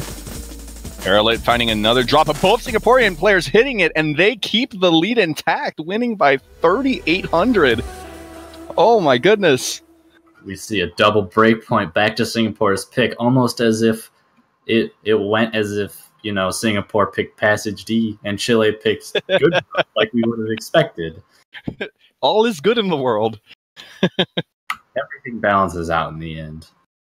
Worth noting too in that pattern, I don't know if I mentioned this, but neither of the Singapore players actually missed on that burst, which is very impressive because I think Skalim dropped it there. Yeah, and that actually did end up being the difference between the victory. If one of the Singaporean players broke there, I'm almost certain lead would have been in Chile's favor.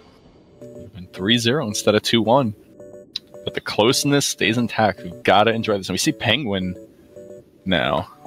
Another pretty popular pick, similar to Passage D.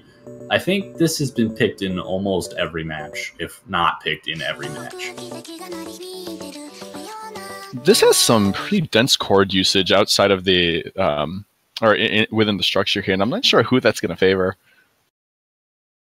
Like it gets a little dense as time goes on. And we saw in the warm up, I believe it was Singapore's warm up, that there were some pretty heavy chord barrages there. It's not quite the same thing, but you have to wonder if finger independence is going to play a little bit of a role in who gets better accuracy. Yeah, something to note here. This has been picked in every match, but so far, this being the fourth pick in the match, we've seen one SV, and then this is the third rice-based pick. We have not seen anything related to the long note capabilities of either of these teams, and at this point, it seems like both sets of players are either very uncomfortable or not knowledgeable about the other team regarding that skill set. So LNs, if we do end up getting to a point where there are only LN picks left to go for, or those end up being the best choices, anything becomes a risk because you don't know what the other team is going to do on it. Yeah, and I mean, look at how close this is right now. 99.9 to 99.72. That's the range of scores between all four players right now, so incredibly close. And as you can see, of course, scores flickering back and forth here. The lead is basically nothing. But getting in his first KI with the C, possibly some breaks or some drops in accuracy, which could lead to a more clear difference in score. But so far, it does not seem like that is going to be happening. Singapore faring ever so slightly better in terms of overall accuracy. They seem to have a little bit more consistency on non-stream or not constant streaming here, which is going to play to their favor in this map.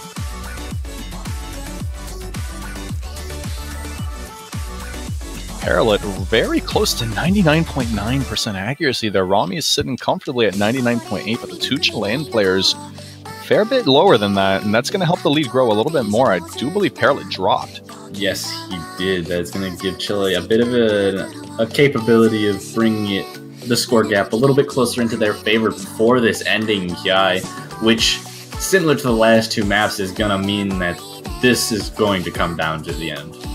Down to the wire once more.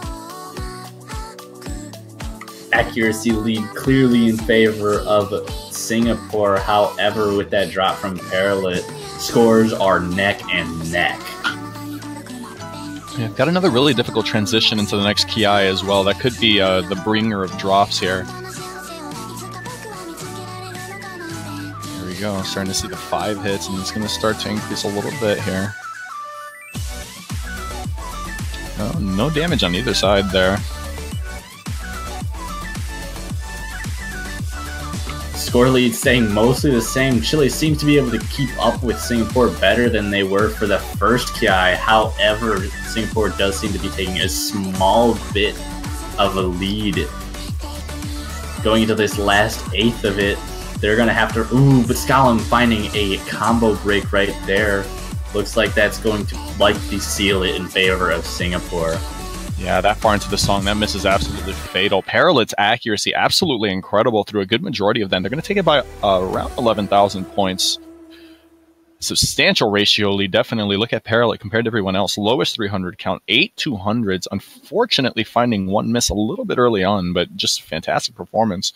Rami with a very solid showing themselves. I believe that was a full combo. And Gonzalo also with a full combo. Slightly better ratio, but a little bit weaker on the 200 count. We are now 2-2. Yeah, and fun note about the pool and what maps are left. There really is only one pure rice pick left, and that's Deus Ex Machina, which even so has some short LNs that can trip people up. But after that, all we have are either mixed rice LN picks. Or just full LN. Yeah. There's not much left. This one is probably the closest to full rice besides Deus Ex Machina, but the solo between the second and third choruses is a long note storm. I think that's going to be an interesting place to look for these two teams. The unfortunate reality is, being that these guys are playing, they can't really see where all the breaks are happening. I mean, maybe if they've got their game open, they have a chance to peer over and check score differences, but it's going to be difficult to tell if the difference in structure where the long notes come in is the difference. Because it's going to give one team the ability to say, hey, wait a minute, and then start barraging the other. Yeah, but something else important to note here is that say the more breaks happen on Singapore in that long note section than in Chile, Chile might have a bit of confidence with the LN picks. However, they're at a disadvantage in that scenario because Singapore still has 2 players on the bench right now who might be stronger at LNs than the 2 playing. Whereas if Chile ends up being the ones breaking, Singapore has an obvious advantage in LNs that they can take advantage of because Chile can't switch out. That's right. In the battle of attrition, Chile is definitely at a super, super big disadvantage because, again, there's nobody to sub. It's just them two. They are the front lines, and they are the only lines. Interesting shield patterning there.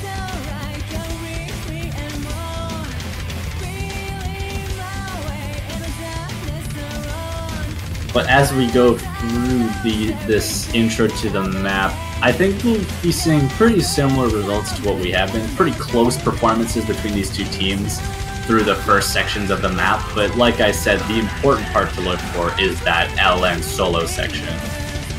Yeah, structurally, these patterns are generally trivial for both players, or both teams, rather, I imagine.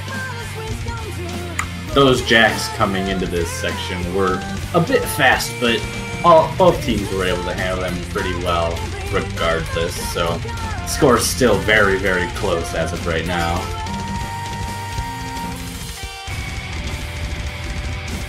Almost no difference in terms of score here, and we're hitting, it looks like, the halfway point there. Just before that, even. Singapore's ability to be a little bit more precise within the timing window is giving them that tiny bit of a lead there because they're getting a little bit better in the way of ratio. But again, we've got that storm of long notes, as you mentioned, yet to come. All 4 players still hold. Okay, I'm sorry. Well done, Toph. Well done. I thought this whole cursing thing was gonna stop from earlier today, but clearly Quarterfinals just has a thing with that. Scott finding another drop score does go into the Singaporeans' favors, but drops in the LN section coming up soon are going to mean everything. If Singapore can't handle themselves, the lead is going to switch straight into Chile's favor. And here we go with a 20,000 point lead, and we're starting to see the increase in long note density here. Airlit finding numerous drops, having a little bit of trouble transitioning into the section. But both of the Chileans finding drops as well, not having too good of a time resetting combo before they hit 200 combo each time. However, Romeo still holding onto that full combo out of that LN storm. And this has to be looking good for not only Singapore taking this, but also having another place to pick from. LN seeming like they'd be a good spot to attack Chile, especially given that there aren't any other players to take into account on the Chilean side. I wonder if the structure of the long notes themselves in this map not being full LN, but rather just being a barrage of mixed patterns could be playing a role as to why Chile had so many issues there. Oh goodness, 28,000 point lead for Singapore now. What started as Chile opening out with a solid lead has now come down to a 3-2 result in favor of Singapore, and the tides have turned. And it is on Singapore's pick, so they have all the freedom in the world to just attack them on LNs if they feel confident enough to go for them. Also, Rami's a lunatic, so there we go. Yeah, full comboing that. I think 4-minute song, especially with the LN barrage in the middle, is. What? Well, Here's the last rice pick. of all things to pick in this situation, Once we get this out of the way, we have the Arkwin map and then 2 LN maps. I believe, yeah. Arkwin and 2 LN maps, and all 3 of them require insane amounts of LN skill, finger independence, stuff that we've seen both of these teams pretty uncomfortable on in general. So one of those 3 picks is going to have to be played no matter what. It'll be Absolutely. interesting to see how the teams handle it. all things considered right now, Chile is probably aware of what's remaining in the pool. And this is a very, very important point here because this essentially gives them the opportunity to go toe-to-toe with the remaining picks. Even though they don't get exactly left with something favorable, if they lose this pick, they're up against the wall here. And no matter what happens, Singapore will get another pick. So this is a very important pick for numerous reasons.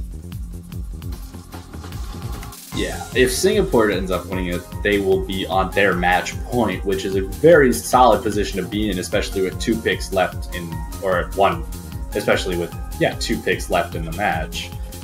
Getting 2 extra chances to take that final point and avoid a tiebreaker can be crucial. Right now, this is all looking to be a battle of composure here. Gonzalo finding a miss, and that is not good news for Chile at the moment. Hitting that break at about a third of the way into the song, and they've got 12,000 points into it, so fair amount of points to have in favor right now. Accuracy is notably in Singapore's favor pretty heavily at the moment. Rami holding above 99.5, by far the highest accuracy of the room. Streaming has resumed there. Density's not all that bad at the moment here, so this probably favors Singapore as well. As we've seen, they've got a general capability of really finding that window when they need to. The lead is growing in favor of Singapore at the moment. It seems like it's around 25,000 points. Ooh, but Rami with a drop there is going to give Chile an opportunity to bring it back, but I do not know if there are enough notes left in this ending to give Chile the lead. Not without another drop, preferably by Paralit, but Skellim finding a drop at the end there, and that's going to make it 4-2 in favor of Singapore. But Chile does have their choice of which of the LN choices they want to go with, which, if you're in Chile's shoes, you don't really want to have to make that choice. Being uncomfortable on something and being forced to pick out of 3 maps that all surround that skill set is not a comfortable situation. Yeah, at this point, Chile is picking their poison. That's all they can really do. The best choice, I think, in this case is probably Arkwin's map. It's short, so drops mean everything, meaning they can rely on possibly on Singapore having more issues than they do. And it's also less LN infested. It doesn't have inverse patterns. It's not focused on releases. It's purely streaming around LNs and just mainly with the finger independence instead of the release play and the inverse play and whatnot. And with regards to finger independence, we did see that Chile clearly has it just based off of their warm-up, which was incredibly dense chord streaming. You've got to have solid finger independence to have solid accuracy on that, and they did have that. So that could be a potential angle to take, but again, it comes with an extreme risk. The song is so short. Severe mistake, and it is over. Yeah, but then we have the other 2 picks remaining, which are... There it is. Yeah, Choir Jail coming out. This is Arkwin map, a minute and a half. This is probably the right pick for them. It's probably, and it's crazy to say this, it's probably their safest pick. Yeah, but when you get this far into matches, when matches get have so many maps picked, anything can be the safest pick. You could have, if there are only 3 or 2 maps left in the pool,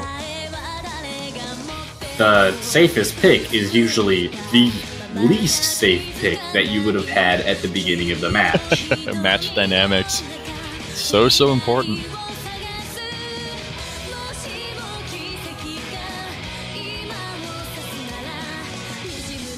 This is not quite the blow-for-blow match as expected. At least it wasn't a trade-off between Rice and LN, but rather it was a trade-off between consistency on both teams. And now we're just getting into the long note stuff now. And Chile fighting for their life at the moment. For their life in the winner's bracket, at least. Yeah, in this match. Not for the tournament. They are still here after this is all said and done. But to stay in the winner's bracket here, pretty short pick. It's all going to be determined relatively fast. None of the players having any problem with that intro LM part, although still some more stuff to go through. Haven't gotten into the real meat of the chart yet, though, so still more to see. Gonzalo with an extremely early miss. This density seems to be a little bit tricky for all these players here. All the players having comparatively lower accuracies. Could be the balancing act that we talked about, since again you are streaming around a lot of long notes.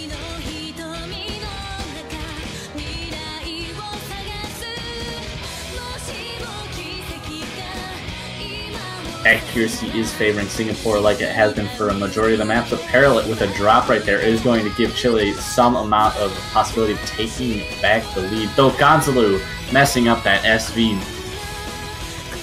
That could very well be the nail in the coffin there. There's not much left in terms of difficulty here. Because again, the song is very short and it's almost over. Gonzalo continuing to have problems. Parallel does find a drop as well, but Skalem also dropping combo. Might be it for Chile. Absolutely disgusting patterning here, but even with Parallel dropping, not going to be enough time, and Singapore is going to take this match with a 5-2 result in their favor. Yeah, we didn't actually get to see any of the really dense LN picks, but Singapore was able to survive through it without having, play something they might be uncomfortable on, like LNs. But Chile does get knocked down to the loser's bracket with that. Singapore moving on in the winner's bracket, like we said, to face China next week in semifinals. Goodness.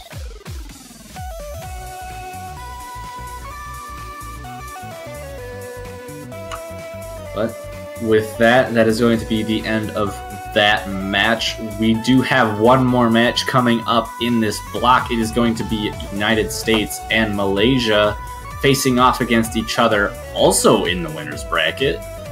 That is going to be in about 23 minutes, so similar to last match. We will be taking yet another 15-minute break.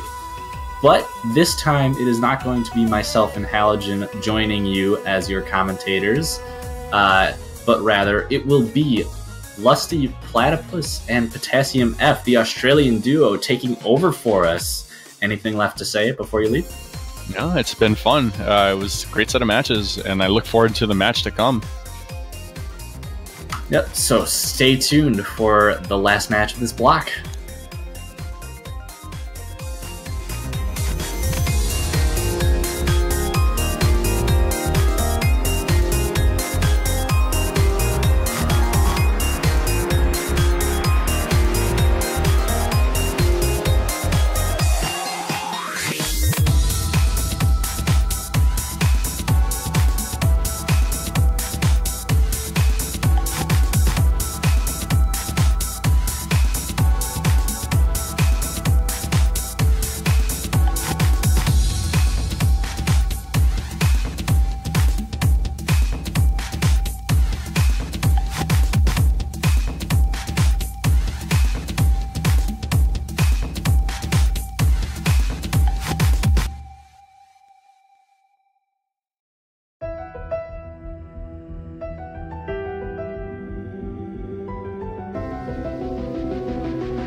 Hello everyone and welcome back to the 7Key Mania World Cup 2018.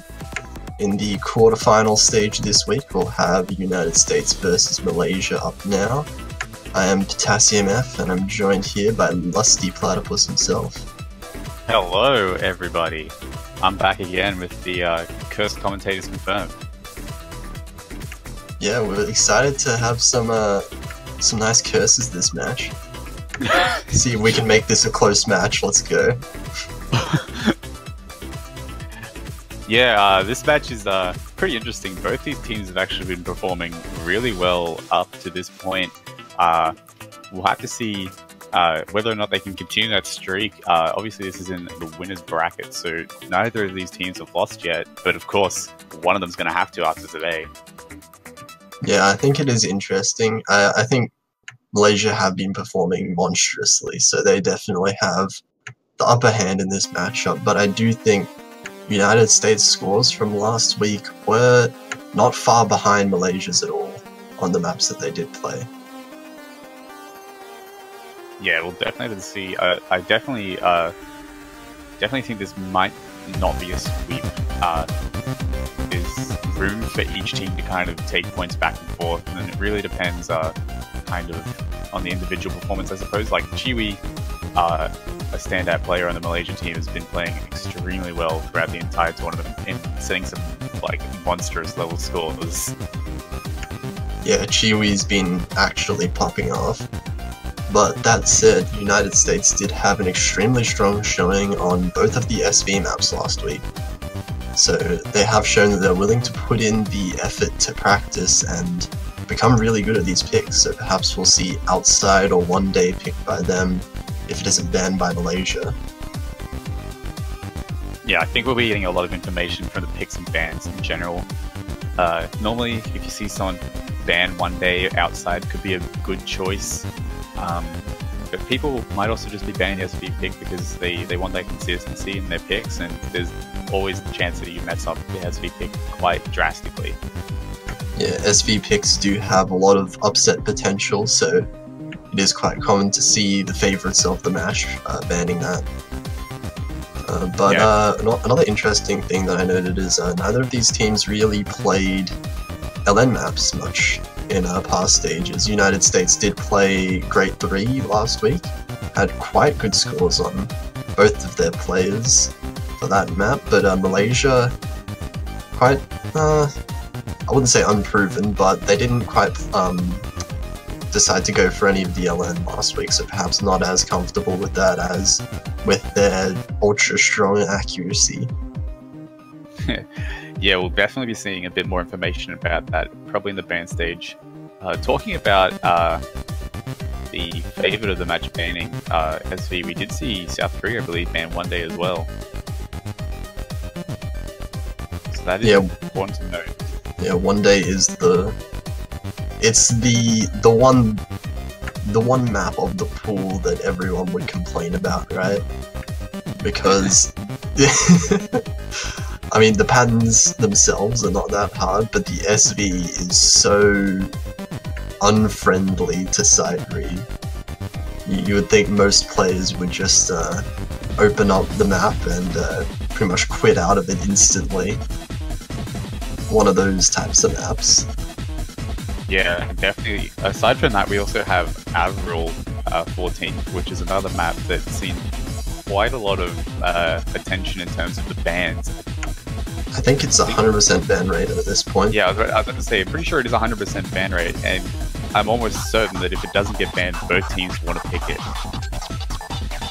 And I do suspect that it will be banned, because it is just such a difficult map to play. It requires such extreme finger independence and control that even at that low BPM, it's extremely hard to maintain a combo. Although we're coming into the warm-ups here and we're seeing a difficulty called LN Overjoy ASC. I wonder what kind of map this is. Yeah. Quite curious. Oh, wow, there's a lot of LN. Stupid man with the flashlight.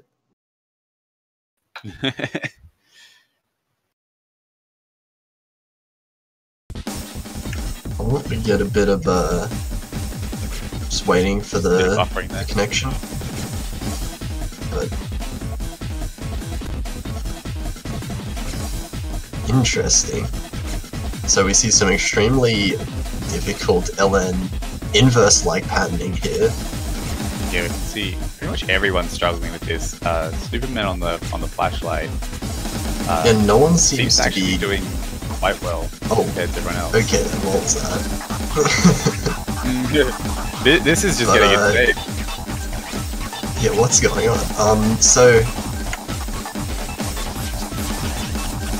yeah, Well, what can we really say about this? It doesn't look like either team is perhaps the strongest LN teams, although we don't have some of the main players for either team on. Notably Chiwi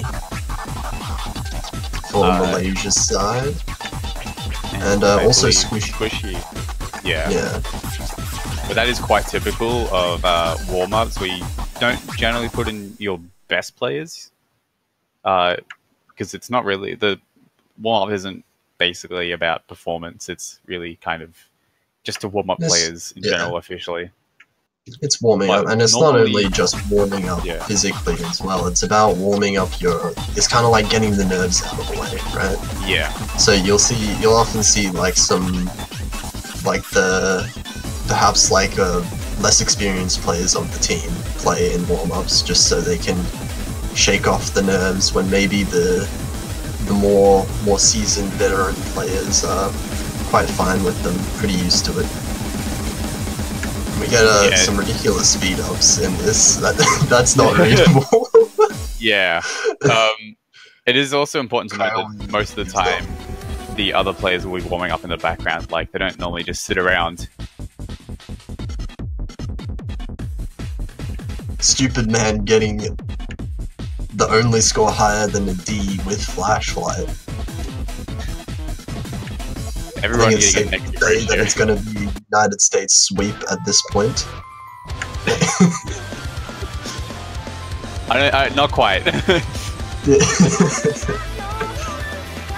I don't know. I suspect that was United States warm-up. I think so. I mean, it's kind of hard to say who's warmer who is when no one manages to get higher than a C.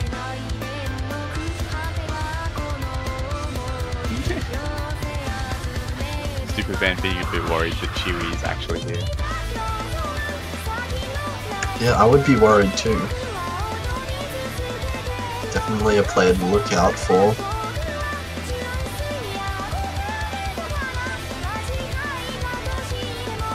Yeah, we're just getting information that was actually the US warm-up, the previous one there, and this is now going to be Malaysia's warm-up. So perhaps we'll see something a bit more, I'll say easier. Although judging by the song, there is definitely room for this to just be absolutely insane. Maybe not quite as stupid with the speed changes and such, but still.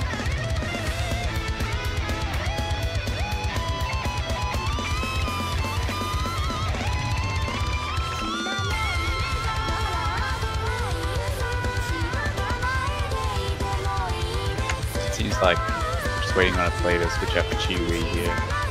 Or maybe Chiwi just gonna quit out of the lobby, not too sure. Yeah, just waiting for both teams to be ready.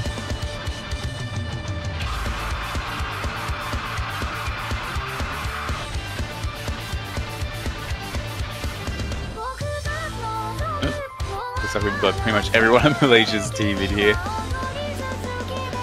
Yeah, and we're gonna see Squishy and Malaysian Idiot coming in.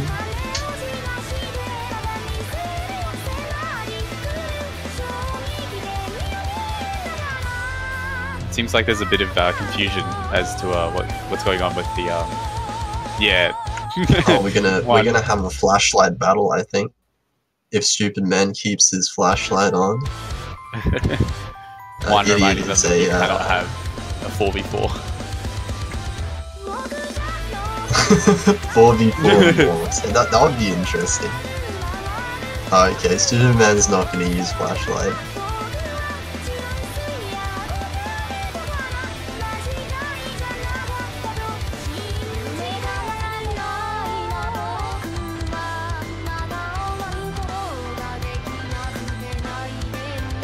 Looks like we've got the rosters for the warm-ups now actually figured out. Yeah, Chewie coming in as well.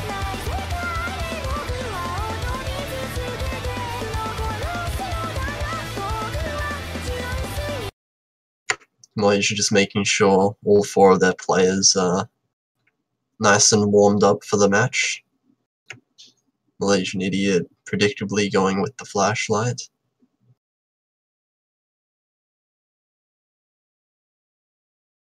Wait, is that Fade-In? From Squishy? What is that? Yeah, I think that is actually faded. That's disgusting. Who plays Fade-In?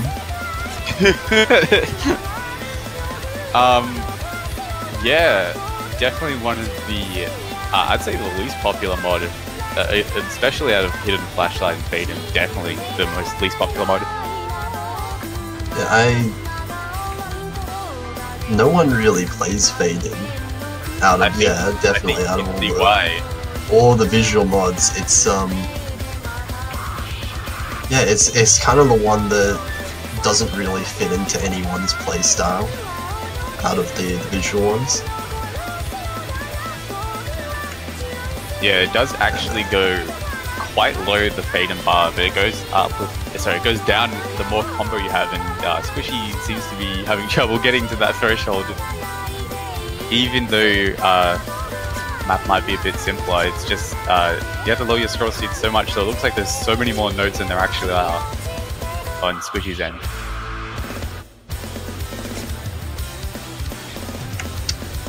Yeah, the low scroll speed for Squishy, not having fun there. But it is just a warm up. You can play around a little bit. Yeah, I doubt that Squishy will be picking Fade-In coming into the actual maps. Yeah, meanwhile, Chewie destroying it with the 99%.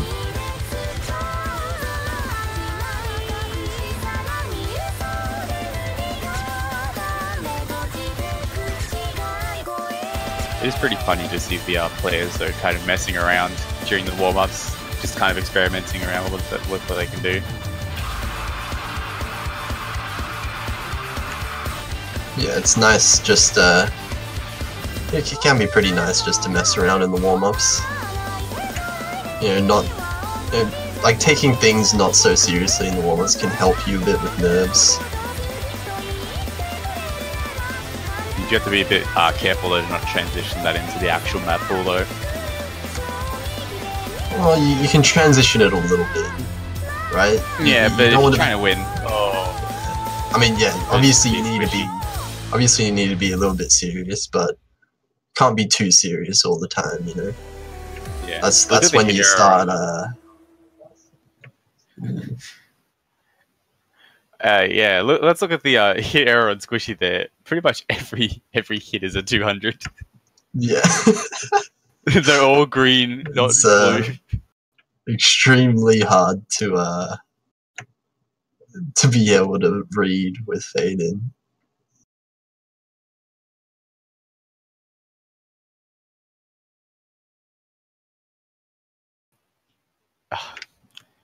United States getting 69. What's so funny, Lusty? Oh, nothing. What's that? Nothing? Yeah, sure, yeah, 69. That's what I thought. Nothing's funny. Nothing at all.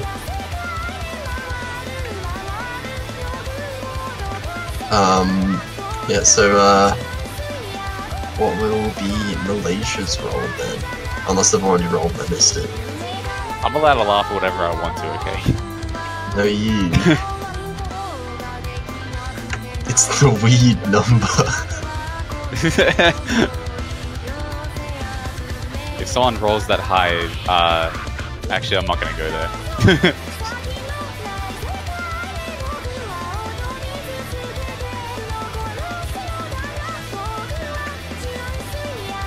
Okay, not even Malaysia knows if they've rolled yet. Oh, But they do roll, 38. which means that Malaysia's going to be banning first, and United States will get the first pick. Given their picks last week, I wouldn't be surprised if United States go for a potential SV first pick. And United States do ban Avril, the classic 100% ban rate map. Malaysia banning outside as well.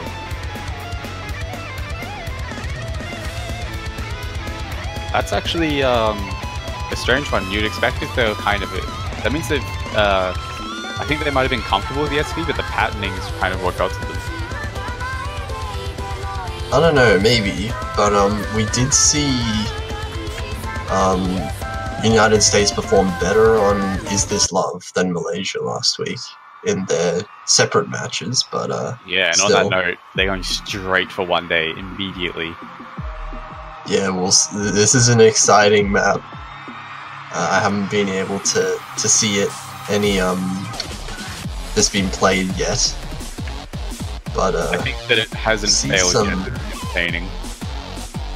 Yeah, we'll see how much these teams can have practiced this and have got the timing down, because really it's all about timing. There's no patterns that are hard at all. It's just 100% about can you nail the timing with the SVs. Yeah, it definitely just comes down to that practice overall.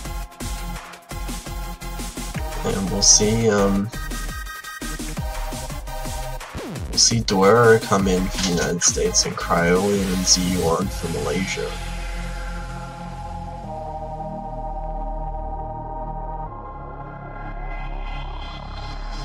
It's like we've got the players who have practiced for this map coming in.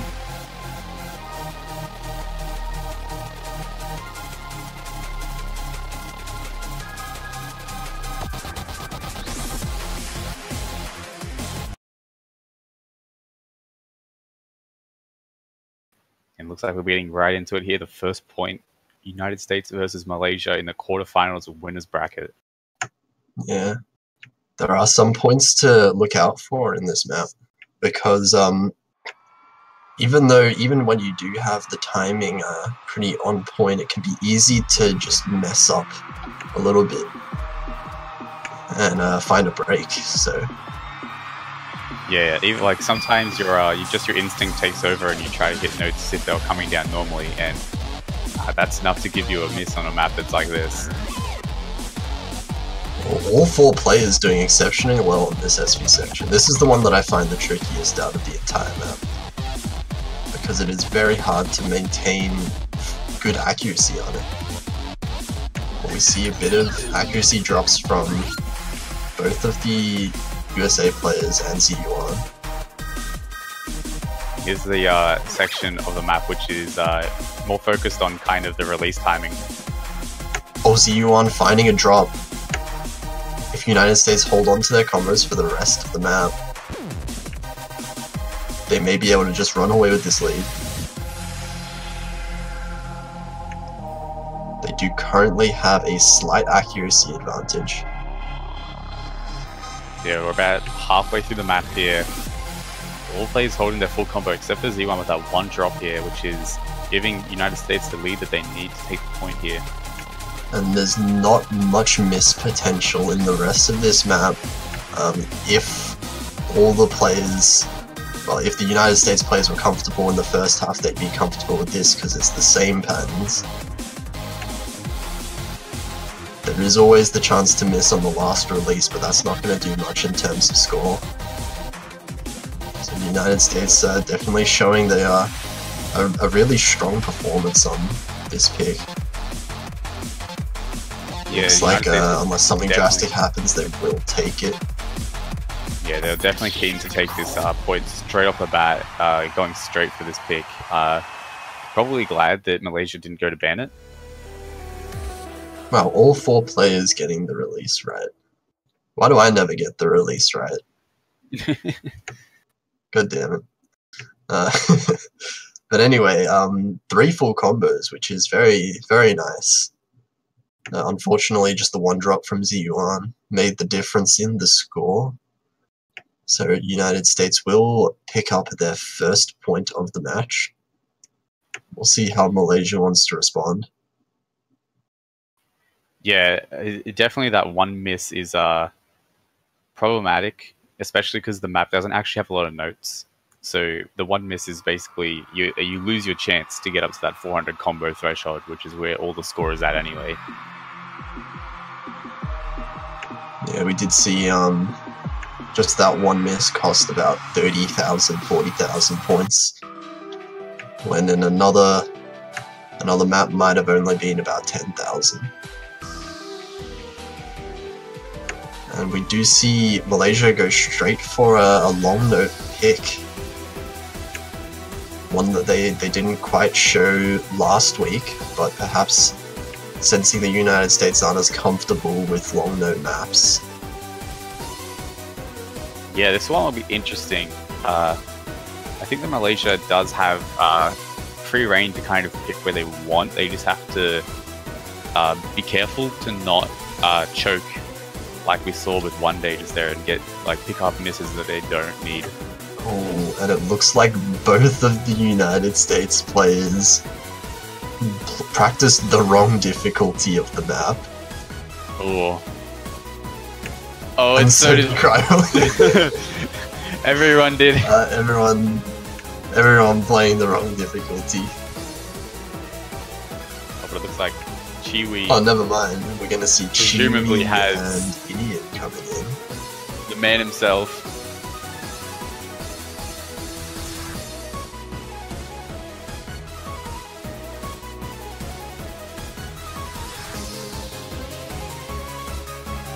Well, this map definitely being one of the more difficult long note style maps. We have seen, though, quite a few full combos on it as well. If you're very proficient in these types of styles, you could find it potentially easier than other people would. Yeah, at the very end, we do see quite a large difficulty spike in terms of the density of long notes.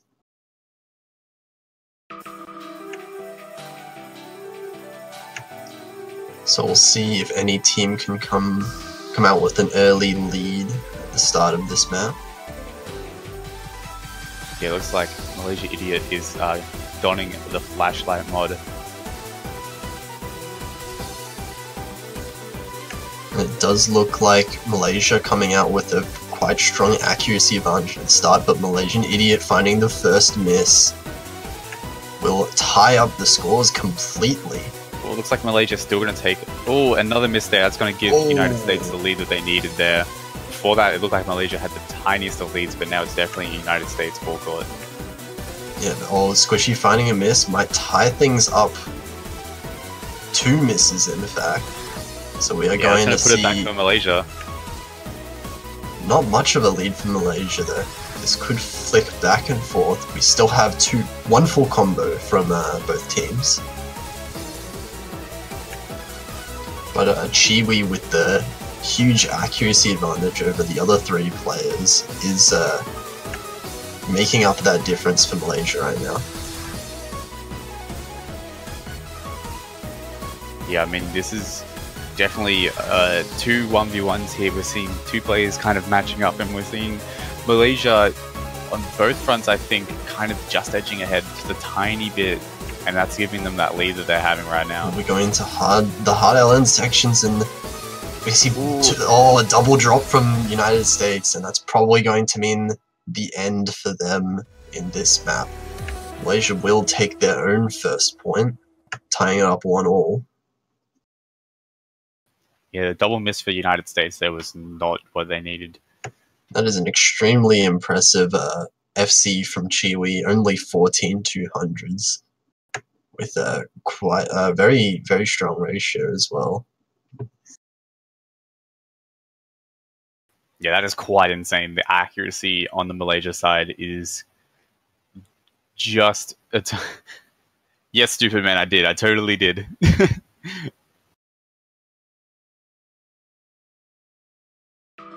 I should just start saying his name the entire time.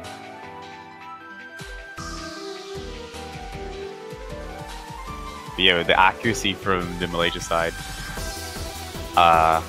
definitely showing to be very strong.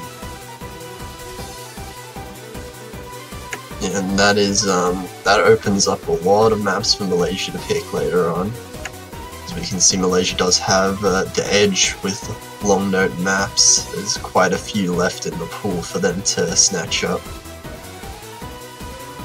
Here we go. Looks like United States will pick Deus Ex. This is the map that we haven't seen too often. Generally kind of left to last.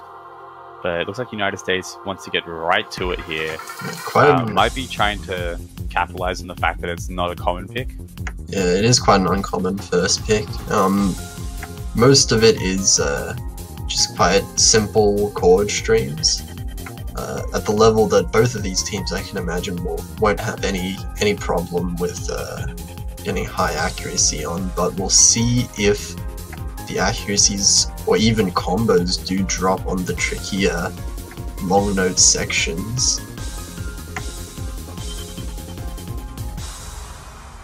Yeah, I mean, I believe the curveball picks for the United States are a good idea, just because it can kind of throw off the footing, and it might not be enough to give them a convincing win, but any advantage is an advantage that you can use.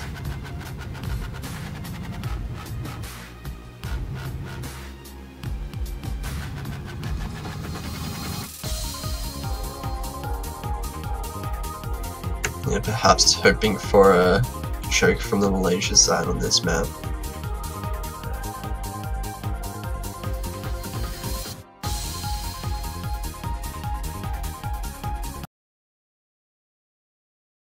We'll be going right in now for Deus Ex Machina.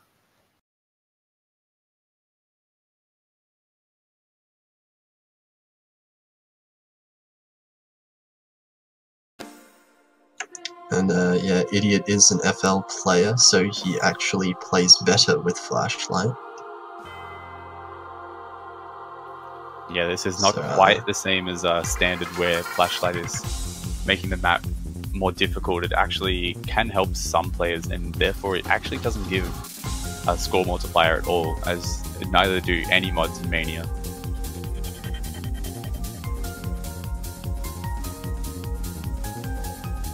We do see the more accuracy orientated intro here.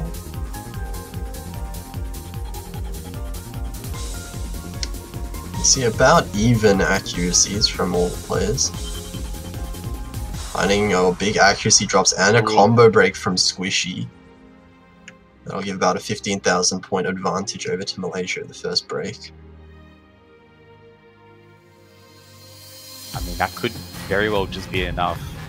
Although Chiwi's accuracy alone has been carrying Malaysia's score quite a lot.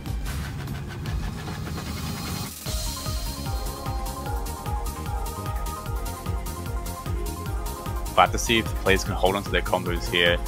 If there's a drop on the Malaysia side, this match could get quite close, especially if it's from Chiwi, but I don't think that there will be one unless something catastrophic happens. And Malaysia does have the accuracy advantage, and holding on to only one full combo now, as Idiot does find a drop, but I don't think it will quite be enough. Yeah, we'll see if anyone drops in this last section. The same kind of dynamic that we saw before, where both Stupid Man and Chiwi on the full combo, and then Squishy and Malaysian Idiot are both kind of trading misses here and there. This is getting so close! So close! The accuracy drops from Malaysia at the end! Right at the end! Oh right my at the god! End. That's a less than 800 point win for the United States. That came out of nowhere! There was some a slight accuracy drops from both Chiwi and Malaysian Idiot right at the end in the LN section, but Stupid Man and Squishy nailing it. Wow. Only 772 points. Extremely good score from Stupid Man as well. Only 6 200s.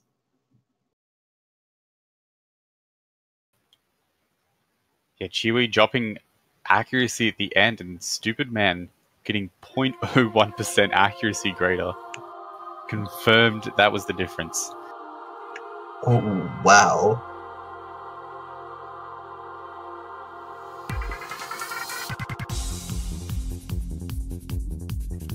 I mean, that was so close though. I wonder where... I think Malaysia's going to go straight for the LN pick though. I could imagine them just going straight for something along the lines of not Penguin, Orchid. Yeah, I think Orchid would be a pretty good pick for them at the moment. Avril is, of course, banned, so they can't go for that one.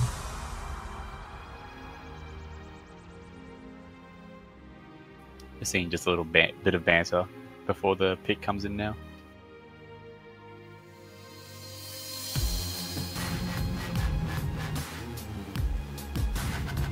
Looks like they're They'll gonna go for Choir Jail. So another pick that requires quite strong finger independence and LN ability.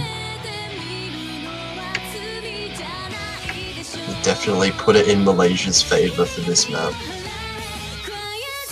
Yeah, we'll have to see how United States deals with this one. I think that maybe on the LN charts they're not too confident compared to Malaysia's skill.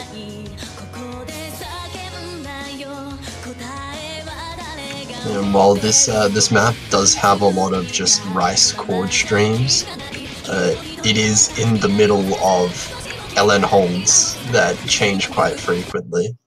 So that is the main difficulty of the map, which can be extremely hard for players that don't have a very good grasp on their finger independence and holding skills.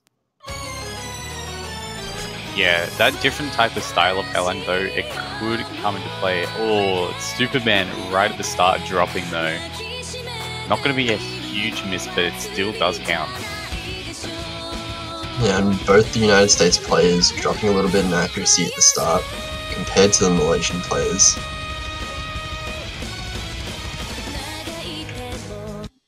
So we'll see Malaysia start to build quite a good early lead, about 15,000 points at the start. But it will come down to the main chorus section, where the chart really does pick up in difficulty. Oh, what's going on here? It's time to panic. I think we're catching up. I think. Yeah, there's a little bit of connection issues by the looks of it.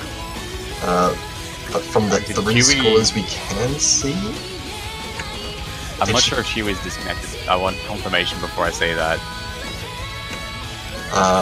he is still in the lobby, so from the scores that we can see, it looks like Crowley does have a slightly better score than Stupid Man. Squishy kind of lagging behind. Squishy finding another miss at the end. We'll see. It's hard to tell whether or not this is Malaysia's point. It really depends on whether or not Chiwi is disconnected or not.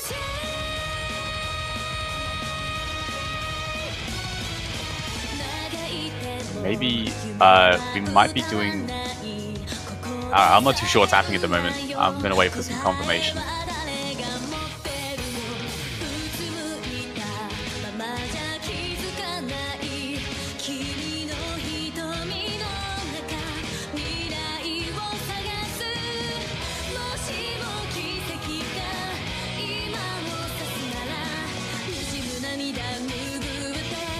So there's a bit of technical issues here.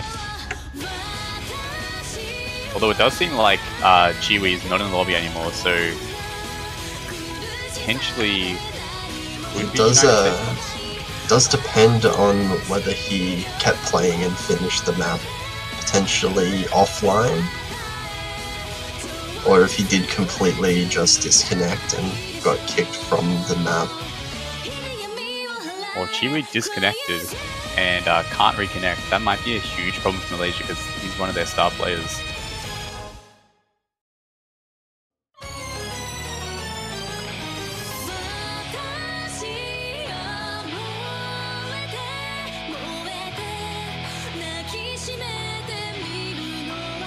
Waiting for the official word here on what's happening.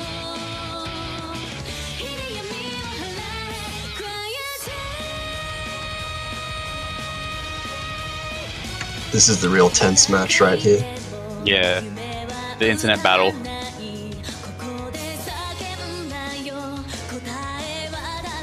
Yeah, that is confirmed. The score is now 3-1 in United States' favor. It seemed like Chiwi did disconnect too late for it to be a reset. That means that the United States will be taking the point there. Ooh, and that's going to be really good for the United States. They're going to be up, taking the first break point, up 2 points on their own pick now.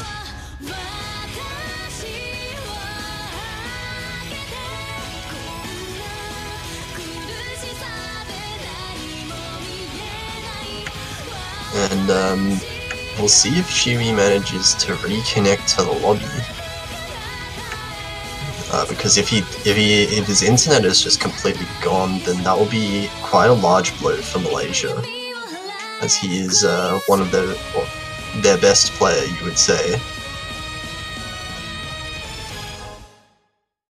I mean, it's definitely not a position you want to be in from Malaysia's point of view, because there's nothing worse than losing to disconnects.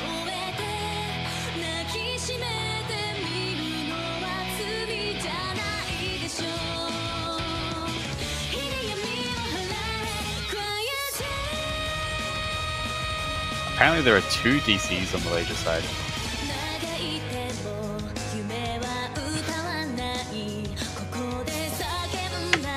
I don't think we cursed Malaysia at all, did we? Probably not. Oh, Nah, Chiwi's not online as well. Oofed.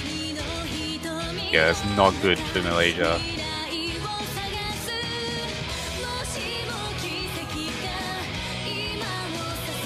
But we'll see if they can bring it back.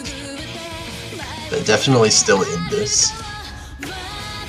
United States is definitely in a quite a good position. They'll be very happy with where they are. Maybe not happy about winning a map in that way, but I mean, there's not too much you can really do about it though. And United States will pick passage D. Bursts and rolls for days. Yeah, this is another map that has been seeing quite a lot of attention. Not enough attention to be banned, but does see itself picked quite a lot when some of the more prominent skill set maps get picked out. So, such as, I wouldn't say Penguin, but in this case, it feels like United States is kind of going the reverse order for the Rice picks. Yeah, that's kind of interesting. Going a bit backwards on the usual order that we see. We are going to be waiting for Chiwi to reconnect to Osu. Seems like his internet is completely crashed for a second there. But he does have 10 minutes to join the lobby before we'll just start with these players.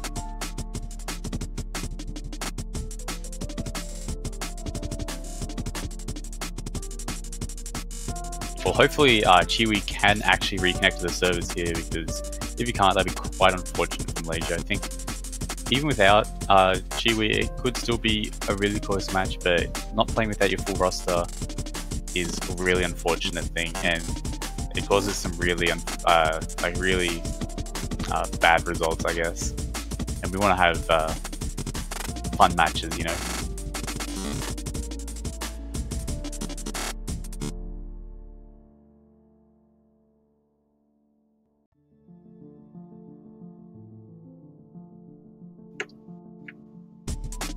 Yeah, we'll see. Hopefully he does manage to rejoin. It definitely doesn't feel good for either team to have one of the strongest players missing.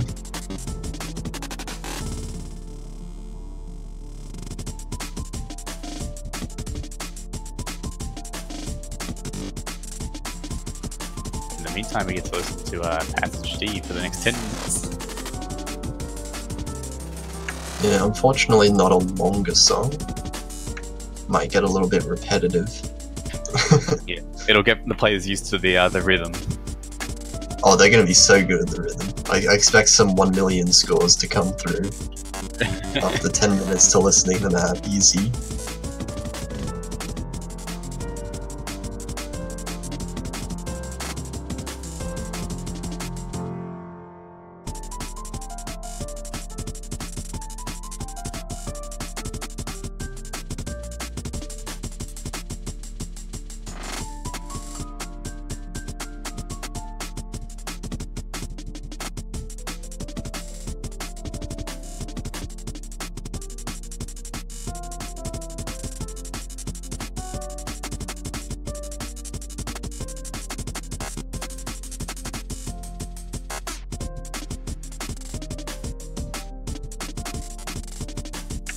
Guess it is a pretty relaxing song to be listening to.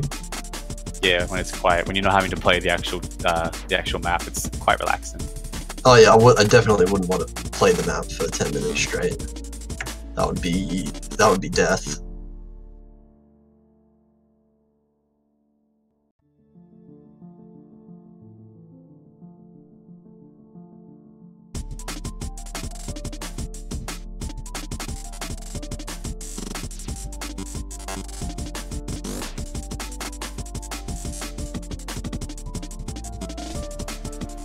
Still having some issues, that's not good.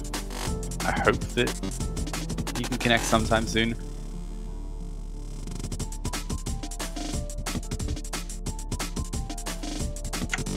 Yeah, not sure how long it's been so far. Maybe about 5 minutes?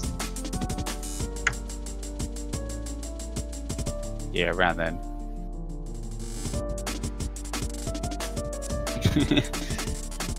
Cryolian asking what Skype is. Yeah, what is Skype? Some kind of ancient program.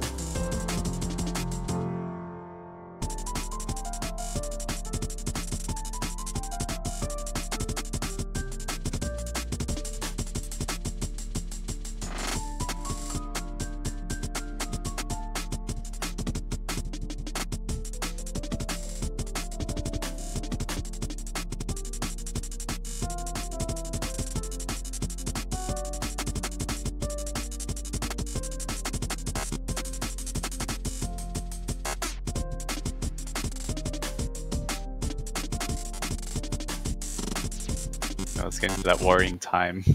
Please don't let this be Oh,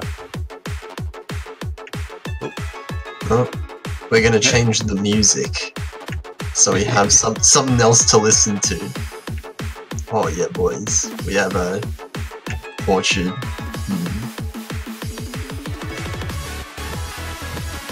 Now we can talk about whether or not it's Orchid or Orchard. Is it Orchid? Or is it Orchard? It's Orchard down here. Is it? I don't know, you have a weird way of pronouncing some words. I won't trust you. Wow. Wow, got him. dude. Got him! That's it, I'm changing my avatar. No, wow, are you gonna do that now? Nah, we'll do Oh, yeah. Do it. You won't. You won't. I made it readable.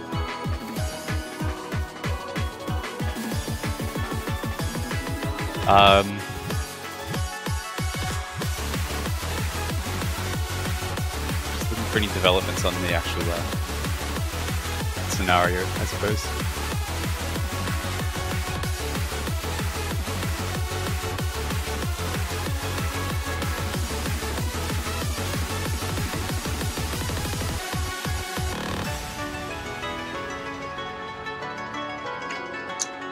Yeah, that is pretty relevant point as well from Juan.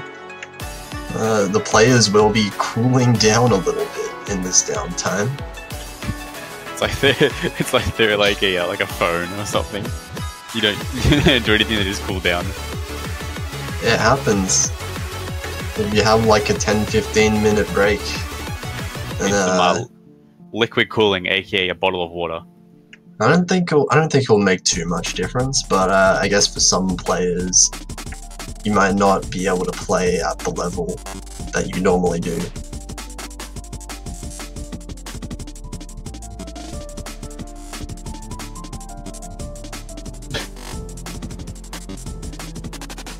Damn, looks like we have a stupid family being made.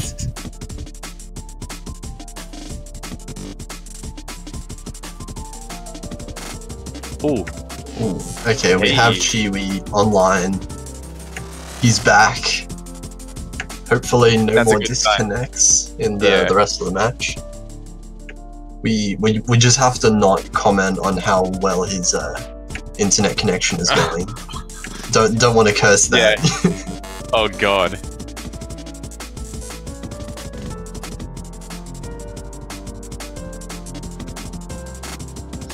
Okay. We should be able to get into the fifth map any second now. Yep. Here Getting we into go. Passage D. Oh no, don't tell me. No panic. It's okay. It's okay. Just believe in that. Yeah, just believe everyone bless RNG. As long as he gets into the map, it's fine.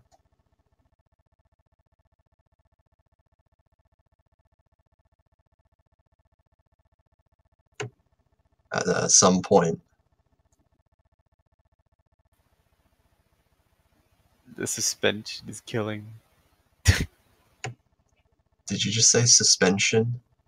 I don't know what I'm talking about, dude. Just Please.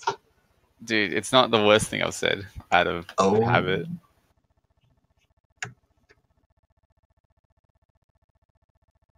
Oh, it's not looking good. Okay, seems like he is struggling to load into the map. There we go.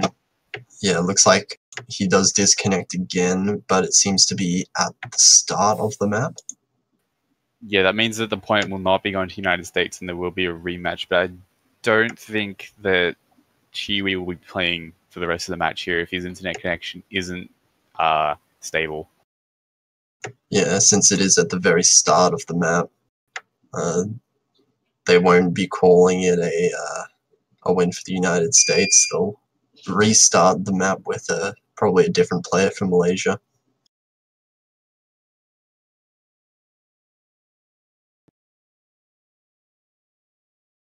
That's really unfortunate for the Malaysian team, but there is a schedule and we need to keep by it. And it's kind of difficult to have all the staff stay up and wait around.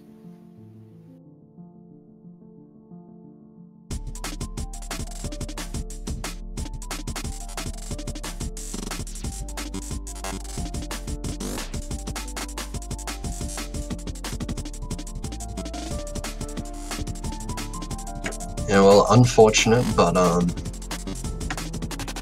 do need at least a decent internet connection to be able to load into the maps. Yeah, there is an internet connection requirement.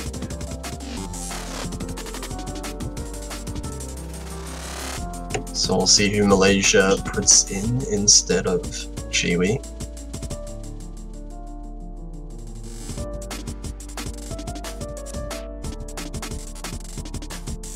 Looks like we'll probably have Gideon Cryolian for Malaysia.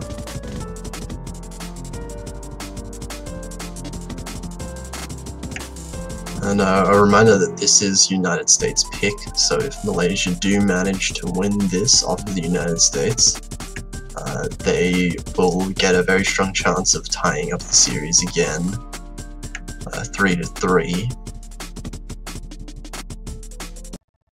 However, without Chiwi, that's going to be a bit more difficult, considering how he is their star player. But we will be going into Passage D now. Yeah, and even without Chiwi, Malaysia is a very strong team, so the United States definitely can't let their guard down. Every time this map plays, I think like there's an audio issue at the start. Yeah, it's like really quiet. Yeah, the song is just so quiet, it's almost inaudible. We do see an early accuracy advantage go over to Malaysia. Ooh. And Squishy finding the first drop is just going to extend that. Malaysian Idiot does trade. But the accuracy drops from Squishy are going to give the lead towards Malaysia in this first quarter here. And we see Cryolean with an extremely high accuracy FC at the moment. Well above everyone else in the lobby.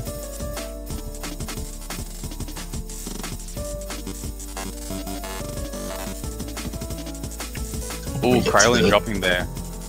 That's the last FC. Tricky burst. Malaysia. Stupid Man holding the FC still though. He is the last FC of the lobby, but that won't be making up for the accuracy difference that Malaysia has over, in particular, Squishy at the moment. Yeah, the lead, despite Stupid Man's FC, is still in Malaysia's court. And Krylon with another drop. That's what United States want, but they'll need a few more drops from Malaysia to be able to take it. They do see one, but it's traded by Squishy.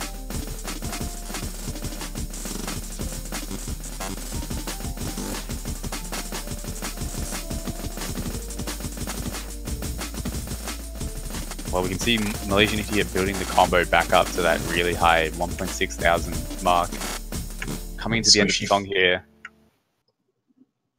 Yeah, a couple more drops from Squishy, and that will be Malaysia's point, taking the break point back from United States. So in the end, each team trades the break points.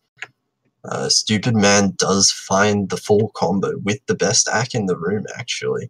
99.05%. Yeah, it's a very respectable score there.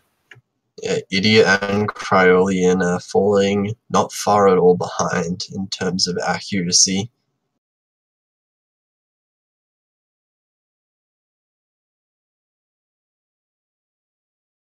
Looks like we're going to go with Shanghai. I can't pronounce that. I'm going to call it Orchard though.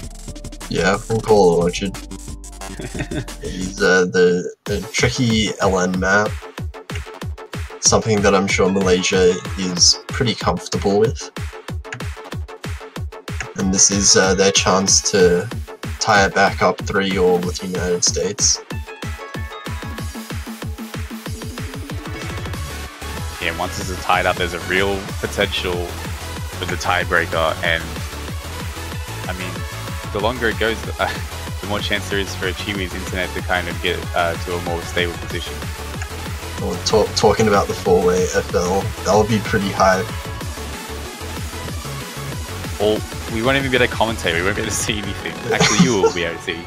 Yeah, I'll be able to read to that. fine. Dude, next level, we came prepared. They're talking about fading. Fading What on is view. this?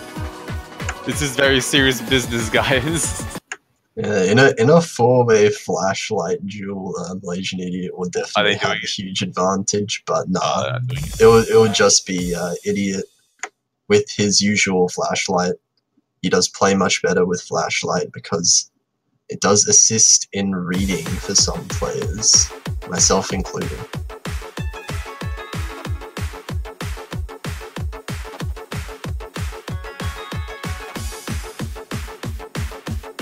This map being definitely along the lines of an LN style chart, we will be seeing whether or not the United States improve themselves on these LNs with Chiwi gone.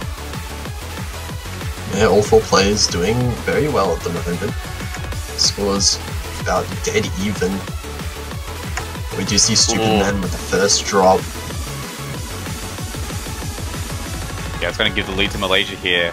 I believe they also have the accuracy lead with My Idiot's 99.5. The next highest accuracy with Squishy on 99.2. And Cryolian and Stupid Man both around the 99% mark. Yeah, so not definitely accuracy still extremely close. It's just the one drop from Stupid Man making up that difference. We see Stupid Man tanking a lot of accuracy and then finding another drop. Ooh, another drop there as well. Everyone else though still holding the full combo.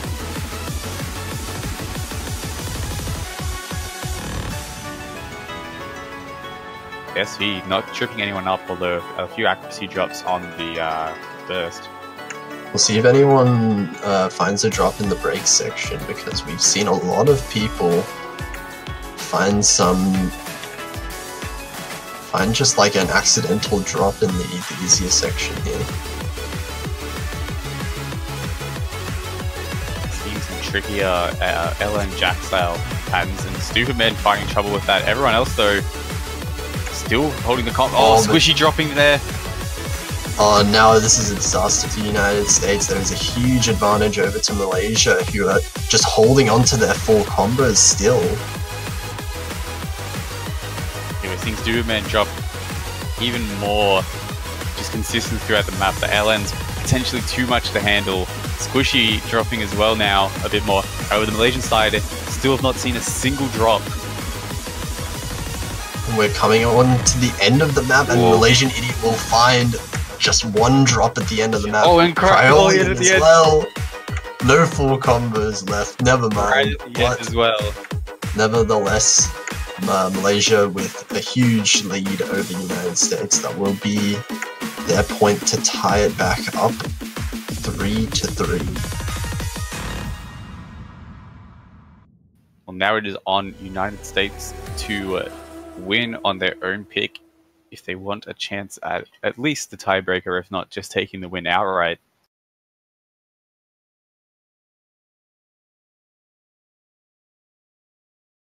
Yeah, and United States will they'll have to win on this pick if they want to be able to take it to a tiebreaker, you would think, because Malaysia still do have a couple of strong picks they can go for.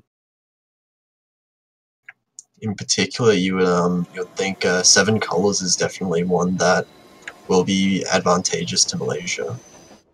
And here we go into Penguin, another kind of Rice-focused pick, more focused on Jax though.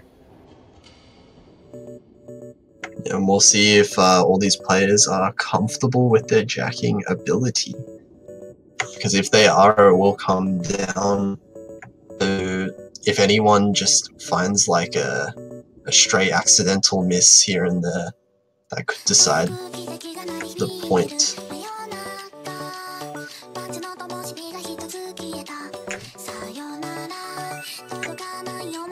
Ooh, Idiot claiming it will be United States point. Yes, we'll see. A little bit of mutual respect there. That's what I like to see in a match. Yes, mutual good respect.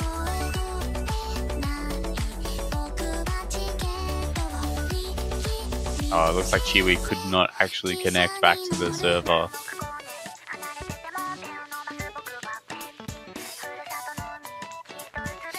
Yeah, Malaysia will have to make do with the players they have at the moment.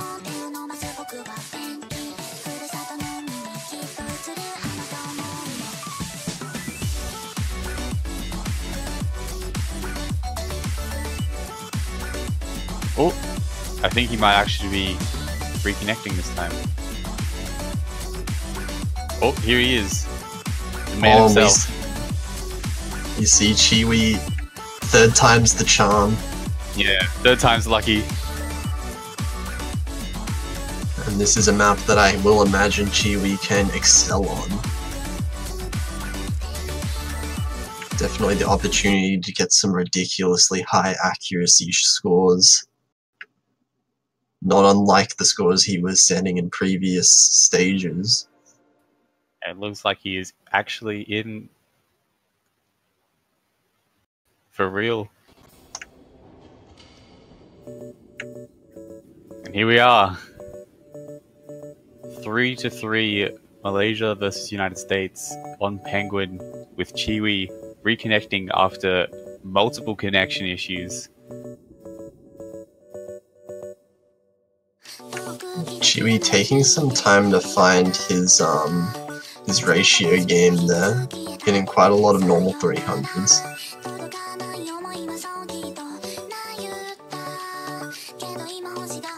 For the moment, it looks like the United States have a slight accuracy advantage.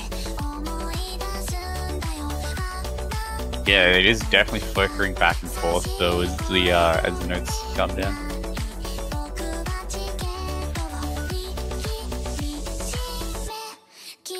Yeah, it seems like a couple of 200s from Squishy will give over a very small advantage over to Malaysia. But we haven't hit any of the two main chorus sections where it gets dense. So we'll see if anything changes. Look at the accuracies, you can see everyone's holding above 99.5, which is something that we haven't seen, I don't think, in any other map so far. So this is definitely an accuracy pick, at least in the first half of the map coming up. Oh, Squishy missing right then. And that won't help the United States at all. But Chiwi finding a drop himself. And that might be enough to another drop as well. That's another drop. I think that's going to be This enough is a big to tie chance. it up. Oh, my idiot as well. An idiot! I think I think that's definitely enough to give the lead over to United States here as we get into this break section. Yeah, both United States players have over the 400 combo threshold, which means they're getting full score for all their judgments here. However, on the Malaysian side, no one has over 400, which means that the scores that they're getting are much less compared. However, it still looks like it's just in Malaysia's favor. It's a really tiny lead here. It's really close. Malaysia's keeping it back just with their high accuracies. Even with the two misses, they're still both above 99.7, which is extremely impressive. Well, we'll have to see how this goes coming into the chorus here.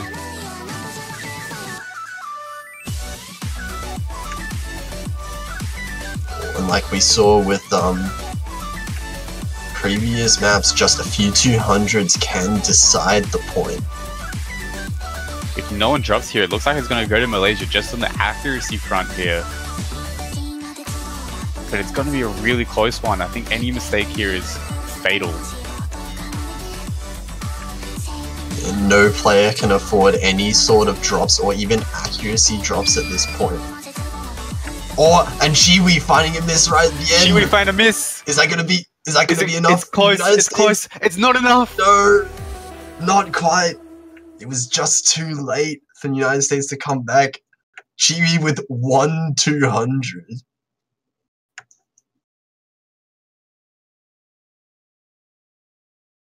Malaysia winning that with their accuracy.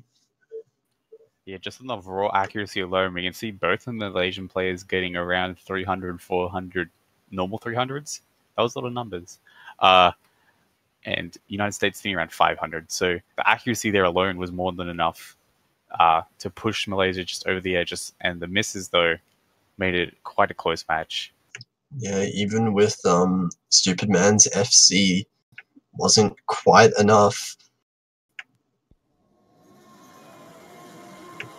Really close map, and that's unfortunate because that puts United States in a very sticky situation here with Malaysia on their match point getting to pick the map. I think they're going to go for 7 colors here. I just have a hunch. There are only 2 maps left. There will be either 7 colors or Good Bounce. Yeah, Good Bounce. Oh, actually, they could go for Good Bounce. Ooh, that's actually a really tough one. I think United States would feel more comfortable on Good Bounce. Yeah, I think I think 7 colors is probably where Malaysia have the biggest advantage over the United States. They pick 7 bounces. 7 bounces, Kappa. Okay then. Play them both at once. Nah, but for real though, they're going for 7 colors. Oh. Yeah, so we will be seeing the more LN-oriented pick coming out of Malaysia. Sticking with what they've been winning on so far. Good idea.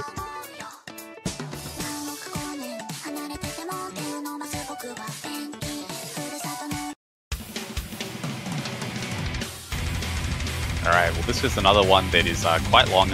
Very mixed, however, there is a really large LN focus section, which I think is going to let Chiwi and my idiot really shine. We'll have to see if the United States can keep up with them on that front, and also on the accuracy front as well.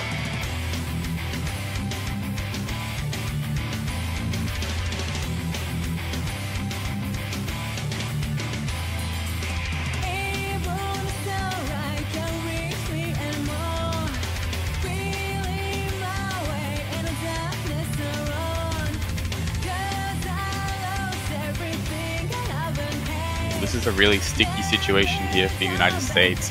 It's all or nothing for them here. If they lose this, then they will be put down to the losers bracket to face Japan.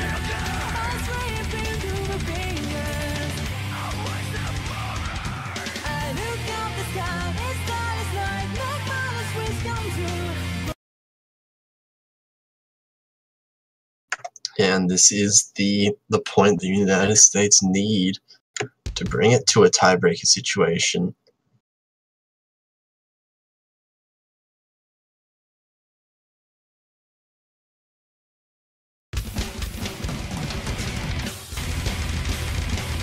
Or when we see Stupid Man right off the bat finding a break. Right off the bat. Finding a break in the LN section and some accuracy drops as well. So Malaysia will take a slight lead out of that, but it is a long map, so plenty of chances to make up that mistake.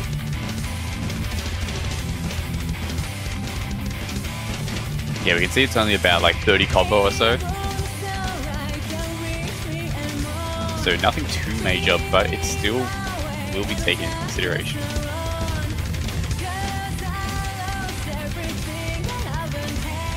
Yeah, as he makes his builds up his accuracy back towards everyone else's.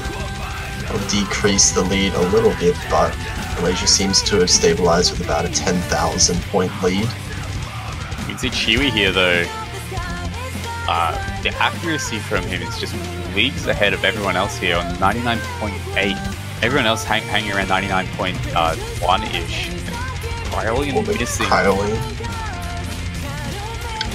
And that will decrease some of their lead, but I don't think it'll be enough to make United States take the lead because of just the outstanding accuracy from Malaysia.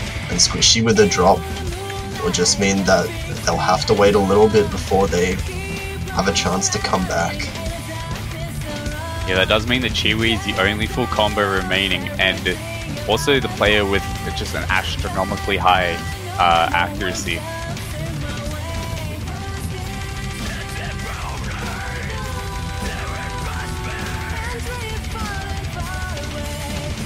We're seeing the Stupid Man build up an high combo as well to match Chiwi's, but it's not quite the same, it's just a bit lower.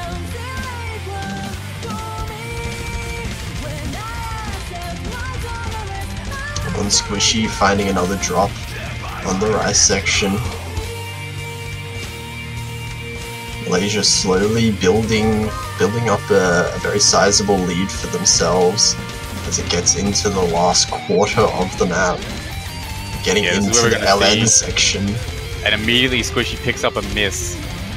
Oh, and Superman, that's the big combo for the United States. I don't think any player in Malaysia has dropped yet on this LN section. They're really showing their dominance in these types of patterns. Ooh, but as soon as I say that, Cryolian's gonna drop. Yeah, but Chiwi is still finding the combo here. Still holds only just under 99.7%, extremely high accuracy. well over 1% above the next highest person. That's just an unreal score right now.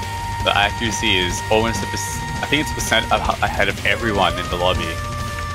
Yeah, it seems that Squishy and Superman are quite close to Cryoe in the score, but Chiwi is just so far ahead that I don't think United States can come back from this anymore. I'm gonna hit the 4,000 combo here. Right at the end, a full combo from Chiwi. I think a 99.6? 99.7. Oh my god. Only 9 200s, 150, compared to the next lowest 200 count of 87. Getting nearly 10 times less 200s than anyone else in the lobby. 150. However, the ratio is out of this world. Almost 990k. Yeah, Malaysia will end up winning the match despite some connection issues, 5-3 against the United States. Congratulations to Malaysia. They will continue on in the bracket to verse... Who will they verse? South Korea. Yeah, who beat Brazil earlier today, I believe. Yeah, the United States will go into the losers bracket to go against Japan and fight for the death down there in what I like to call the pits. Ooh. It's a bit serious down there. That will be a rematch of group stage, actually, where United States and Japan. United States only just beat out Japan in a close 4-2 match, I believe. And wait, what is that avatar? Oh. Anyway, yeah, it's definitely gonna be an interesting one. There we are. It's gonna be interesting. Get out of here! I'm trying to talk. Yeah, it's definitely gonna be an interesting one. Japan versus United States. I think it could really be a dangerous spot for the United States, especially because it's in the losers bracket. You know, you risk getting eliminated, so you can't take it lightly. Yeah, Malaysia still remains in that safe winners bracket for another week though. And with that, we will end the stream. There won't be any more matches after this for the next, I believe, 13 hours. Yeah, so the next match is at 18 UTC, kicking off with Italy versus Argentina, followed off by Canada versus France, and then, of course, the map will showcase.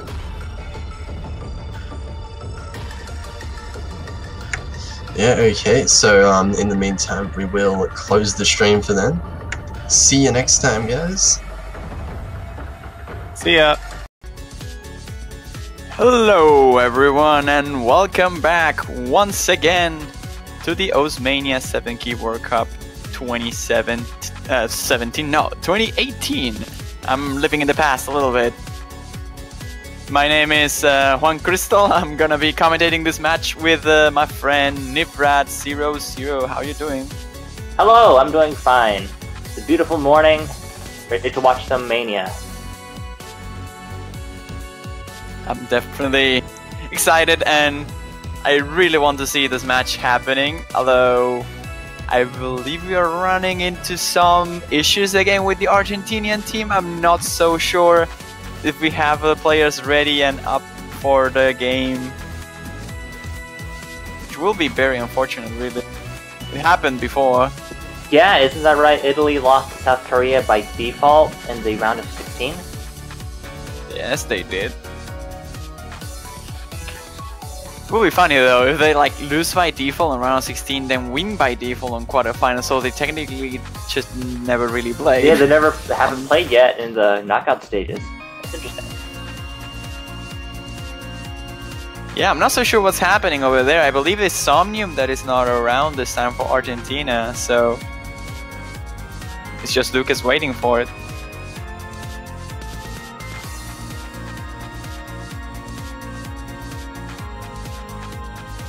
So, what do you expect for this match anyway though? Like, imagine we happen to find Somnium in an alternate dimension and he just connects.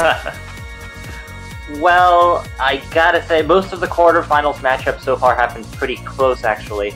But this is one of those special cases where Italy ended up in a bad spot in the round of 16, which meant that they're facing this time a team that's much lower seeded than them. I believe Argentina is seed 20, if I remember correctly, and Italy is, of course, one of our top contenders. So,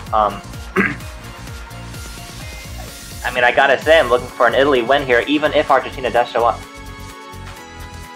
I honestly have to be with you on that choice. I will say that Italy just has a pretty strong roster. They just never really had a chance to shine. They had a very hard group with the Philippines, and then a very complicated opponent, which was South Korea, even though they didn't show that having a very, very hard matchup for them. Now against Argentina, they're having a little bit of an easier time, as you mentioned. And I will say that Lucas will likely still be on top of the room from Argentina if the match actually happened. But it's just that Somnium won't really be as capable to hold on to this level of difficulty, I feel. And the Italians will just take advantage out of that with Jomiel and Happy Overjoy. They both will do pretty well in this pool, I imagine. Yeah, I think Argentina is one of those teams where we have one standout player, and there's so many teams like this, but it's a 2v2 tournament, so you gotta fill in the second spot. Yep, you really have to. I mean, it will be cool if he can just fill that gap by showing this time. That will be cool. Last time it was Lucas who didn't show, and this time it's Somnium that is not appearing.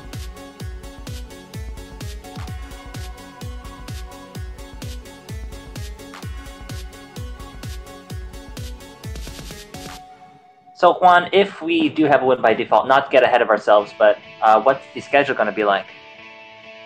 Well, after this, we still have one more match to play, which will be Canada versus France, and technically the schedule wouldn't be moved in any way, really. It will be just France versus Canada playing after, like, at the time they are scheduled, and after that we'll have the map showcase for the semi-finals.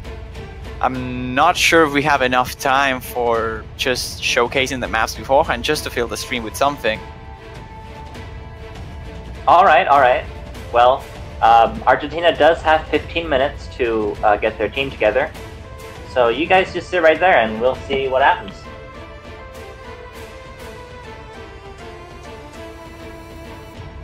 Yeah, there's not much we can really do. Of course, I mean, we could just, like, have some fun with the chat. If you have any question or you want to talk about something while we're waiting for Somnium to appear.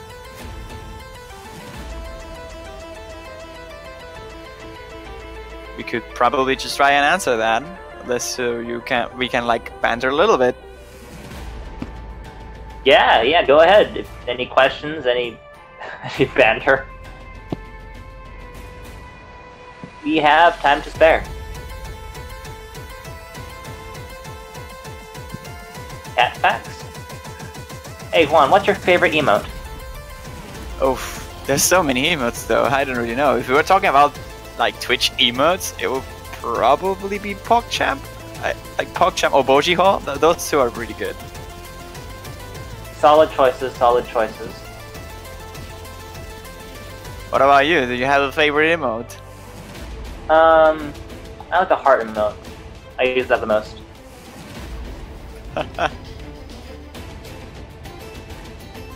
But that's just me. Oh, should I read some cat facts? Do you think that would be a good use of our time? I mean, it's probably alright, I guess. Oh, we're seeing PogChamps on the chat now. Nice. Uh-oh, what have you done, Juan? Oh no.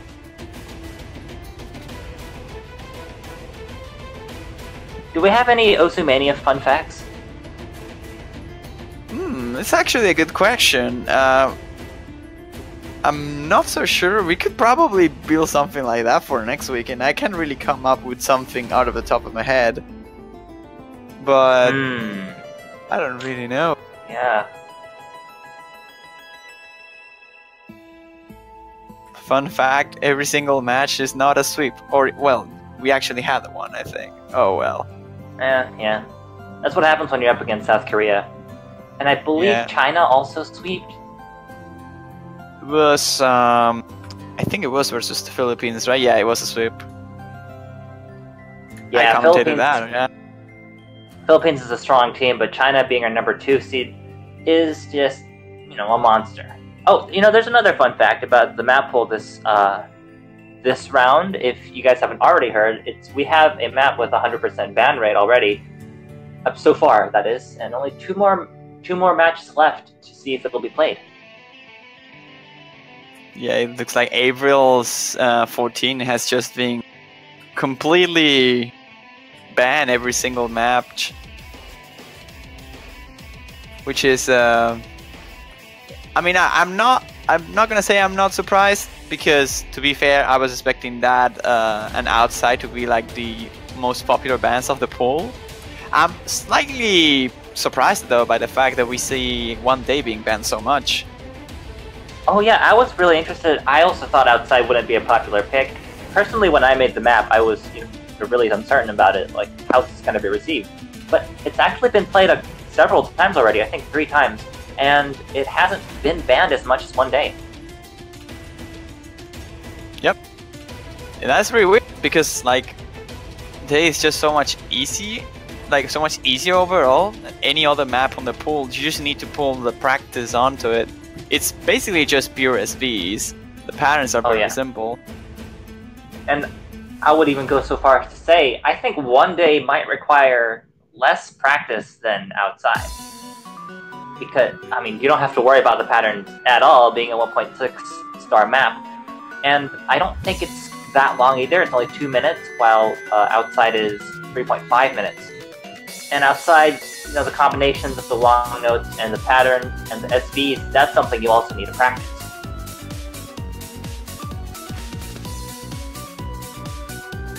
It really is. It's just that for outside, you kind of have to practice the patterns, as you mentioned, and the SVs on top. It's just a pretty mixed and complicated choice, I'll say. It's not like pure SVs. The SVs are just very, very intrusive, but the patterns as well are just very harsh.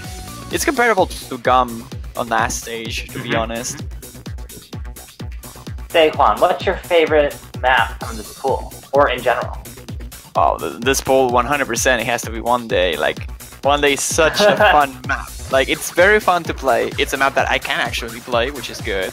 Yeah. And it's a map that is amazing to watch in tournament play as well. Like, on the match between Malaysia and the US, when they first picked it, I was like, oh god, this looks so good. Like, the scores were so intense. Very tense, yeah. The map is just very simple, but it looks so weird that it's so fun to watch. Personally, I am a big fan of, I love Penguin, and I think our teams love Penguin too, because it's been picked almost every round, but the song is so fun, and it's got some really cool chord patterns that are fun to play. But the other one that I really like from this pool is, what's it called? 7 Colors. 7 Colors, yeah, 7 Colors is very good. Yeah. Metal maps are just fun in general, and usually they're more, I think, of a 4K sort of deal, because when you have like fast drum patterns, it's more easy to map it in a more confined setting with less lanes. But in the 7K, it worked out really well, and it's really cool. It's just lower Raika in general. I find lower Raika's maps pretty interesting overall. Like, every single time he just comes up with something new, it just works. I'm gonna be honest, I gotta catch up on Raika's maps a little more. It's a bit of a shame that he kinda had his own issues and isn't as active as before.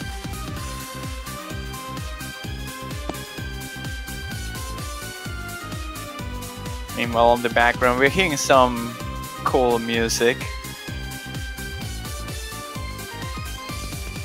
Like, this just sounds so familiar. I don't really remember the name.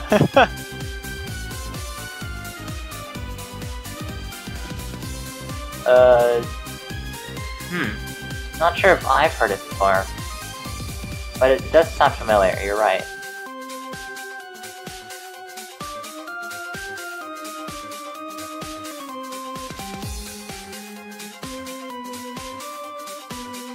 Where is Outside from, since people seem so familiar with it?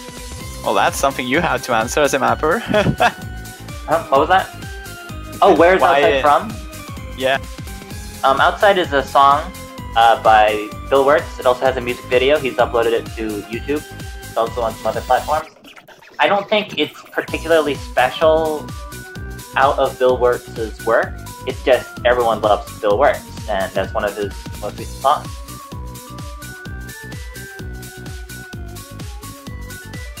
Oh god. Someone is asking if I could fill in for the missing Argentina member. That's 100% not possible. Not only because it's just not possible, it's also because I'm not good enough to play on this tournament. I could play like one map, and that's it. Yeah, same here. I think we had a question earlier. Noodles or rice? Noodles. I mean, before you said anything else, noodles is always the answer. I didn't even have to continue. Noodles or definitely noodles. Yeah.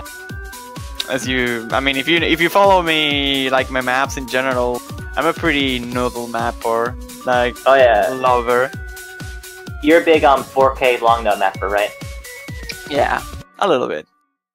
I gotta say I come from the opposite side of the community here because I'm a 7K rice mapper. Rice being single note patterns, and I mean I've experimented with long notes a lot, but just at the end of the day, I'm not good enough at long notes to know how complicated long note patterns feel because I can't play them, and that's just kind of how it is with Mania. You gotta be a player if you want to be a mapper. Well, to some extent, that is correct. I'll say if you want to map stuff that is like hard, then you need to be sort of able to play it. That's definitely the. See, on my maps, I don't map anything higher than 6 most of the time, and whenever I do, I'm like, I don't know what I'm doing.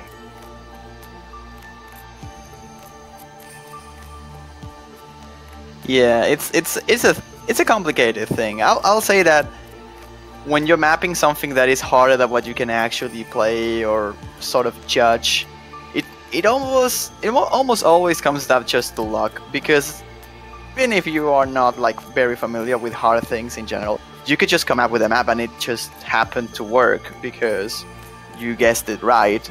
I guess For sure. you were lucky. But pulling out consistent good content on higher difficulties you probably need to be good enough to play it.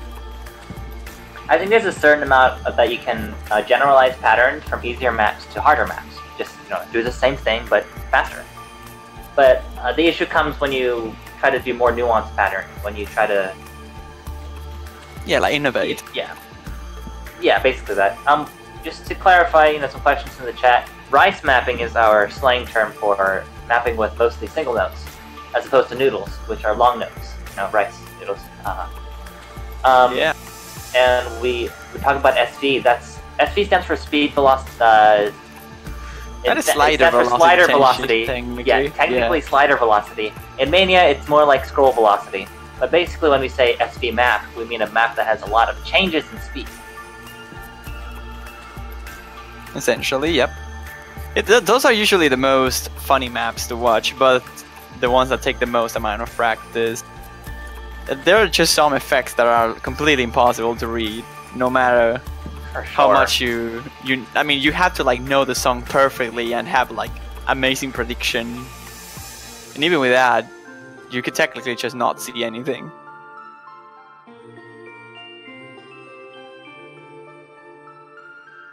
Yeah, we still have like 2-3 minutes left for Somnium to appear here, but it's not looking like it.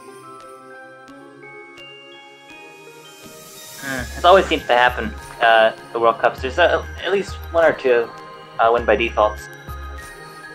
Yeah, it usually happens on the group stage though. It's kind of unfortunate to see this on the bracket stage. For sure. But again, and literally... We've been talking this whole tournament about how teams of 2 players are at a disadvantage, and this is exactly why. Well, I guess Argentina has 3 players, but they have 2 main players, I guess you could say.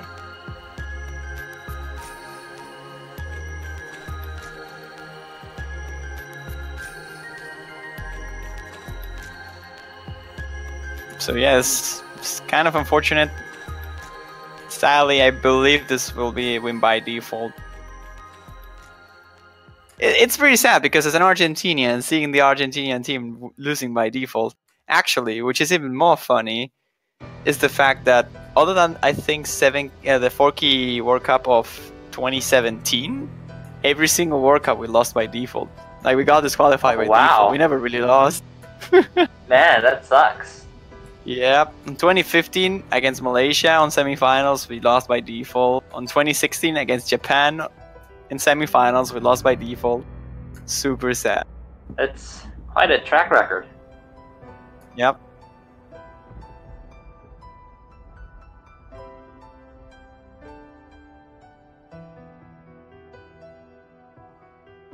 Sad song to accompany this. Nice.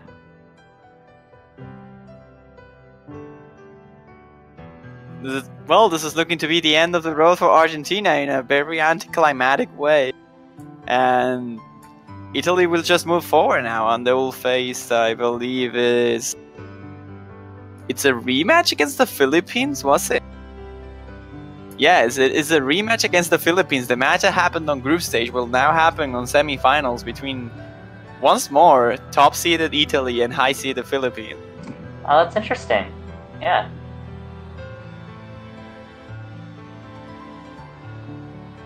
I'm just trying to navigate the bracket currently. Well, I have the matchups here. Yeah. Most of them are confirmed. I trust you. One match. Yeah. I'm just kind of seeing what it's... Because we have most of the results already, so we know what the quarterfinal matchups are going to be, for the most part. Yeah, for the winners bracket, we will have Malaysia versus South Korea, and China versus Singapore.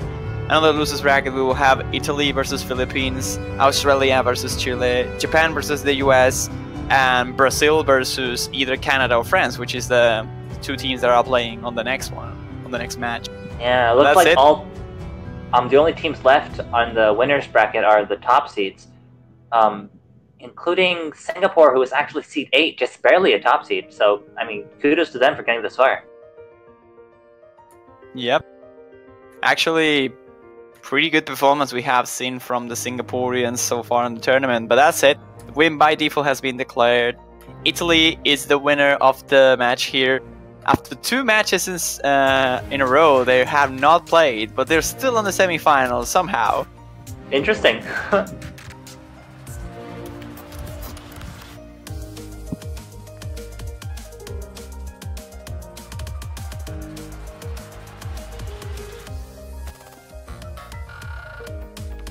It's always sad to see a win by default because, like, some players have been put, like, they did put so much practice onto maps.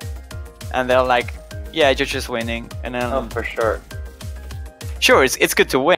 Like, at the end of the day, you want to go as far as possible. But winning it like that with a lot of training wasted, it's just not cool. As the Twitch chat is pointing out, we didn't see an April ban this match. Technically. Technically, it's still a 100% ban rate, but this time it has not been banned because it's weird. It's a weird statistic. I will have to, like, think about it to come out with a good answer.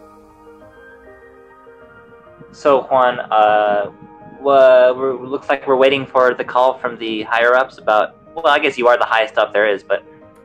how are we going to fill the time until the next match? Well, we'll have to wait and see. I'll imagine we are going to fill the gap with a little bit of music. Perhaps we could say like 10 more minutes talking a little bit with the chat if they are interested, just so that just like not fill the gap with like 30 minutes of music. But any choice is fine. We'll wait for the streamer to see what he thinks about it or feel, but we could take like some minutes of questions here. Yeah, well, however we decide to do, the next match will be at, let me get this right, 17 o'clock UTC. That's it, just in 45 minutes. So yeah, don't leave quite yet. 17 UTC though, is it? I don't know. I did that off the top of my head. Is that correct? Is that no? Right 19. Right now it's 18 UTC. Yeah, it's 19 UTC. I was like, wait a minute. Oh, you know what I did? I added 10 instead of adding 12. I always do that. My bad. It's in 45 minutes. That's all you need to know.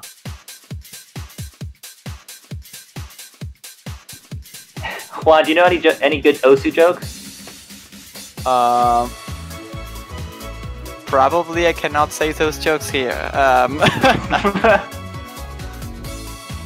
mean, if you want to, oh my god, I was about to say the same thing. Oslife, come on, that's just not cool. I was about to make the same joke. Ah, wow. As an Argentinian, I feel offended. Oh my Here's a god, that's question. another one. Here's a question. What is your favorite amount of keys to play with in Mania? Quan, you're mainly a 4K player, right? I am, yeah. I enjoy playing 6 key, but 4 key is definitely my jam, I think. I came from like a 7K background, and of course 4K and 7K are the most popular key modes, and they're the only ones that get their own dedicated World Cups. But I've also like branched out to other key modes. I mapped a lot of 5K back in the day. I love 5K. Done some 6K. Not much 8K, unfortunately, but I have been experimenting with 12K, so that's pretty fun. What is that question? What color is Tuesday for you? How do I associate a color to a day of the week? I'll probably say yellow. I don't know why, but I will say yellow. Actually, I know I have a good reason of why it will be yellow, but go ahead and say yours first. Oh, I was gonna say green or blue, I think. Oh. So why yellow? Well, it's pretty interesting because like I'm hosting another tournament on the like a 4K Mania tournament, and we use green for matchups. Like when we do schedule, we do light green for Saturday and darker green for Sunday. And when something gets scheduled to a different day, we usually use yellow. And because most of the matches that got rescheduled got scheduled to Tuesday, I kind of associate yellow with Tuesday for some reason. Like it's just that, really. Well, that's a good reason.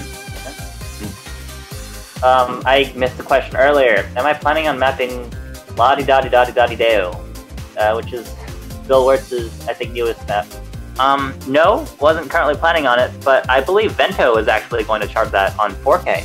Vento, one of our other commentators. So that'll be fun.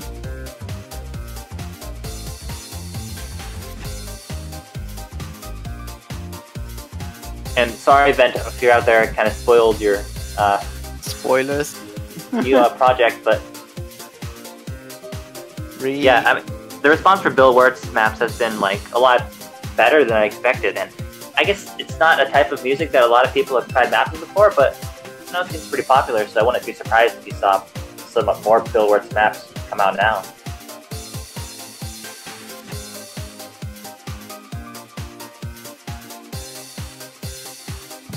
When am I going to destroy the Osu editor? That's a good question. Didn't you do that already? Well, I'm in the process currently. I've been discovering, yeah, over the past few weeks, I have discovered some interesting new bugs. Let's see if I want to leak any of them right now. There's this, it's not actually a leak because I actually already released it, but on the Bill Wirtz map outside, there's a separate difficulty called Glitch.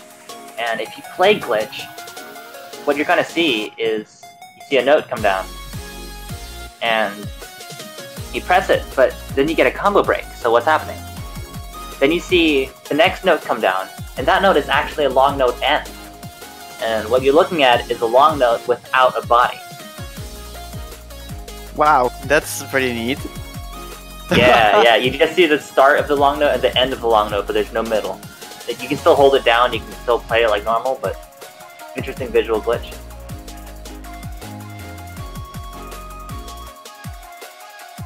What are these questions by Geomiel? Like, he couldn't play, so he's now like mentioning a lot of weird questions.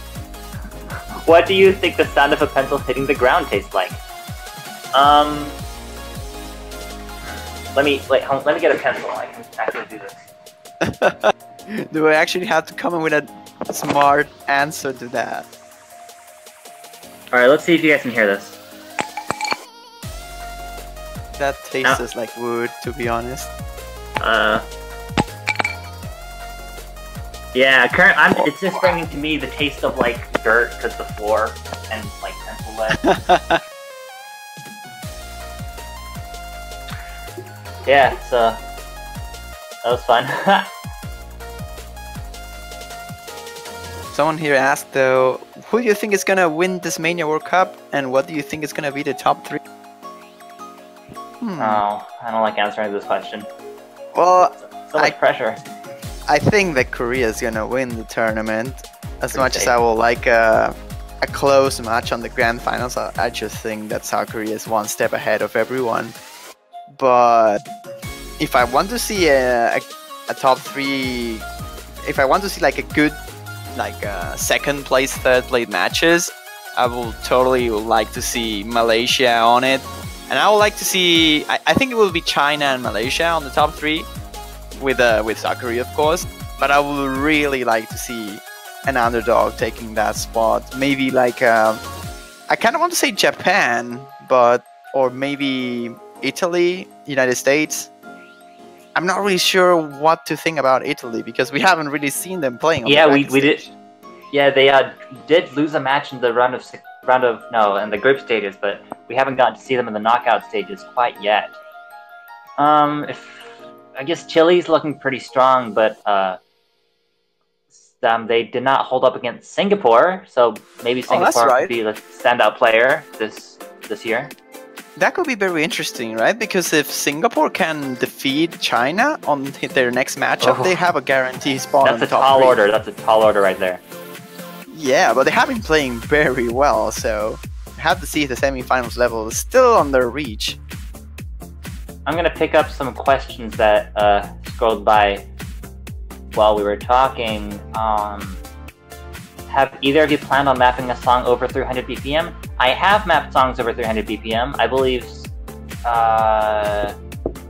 What's it called?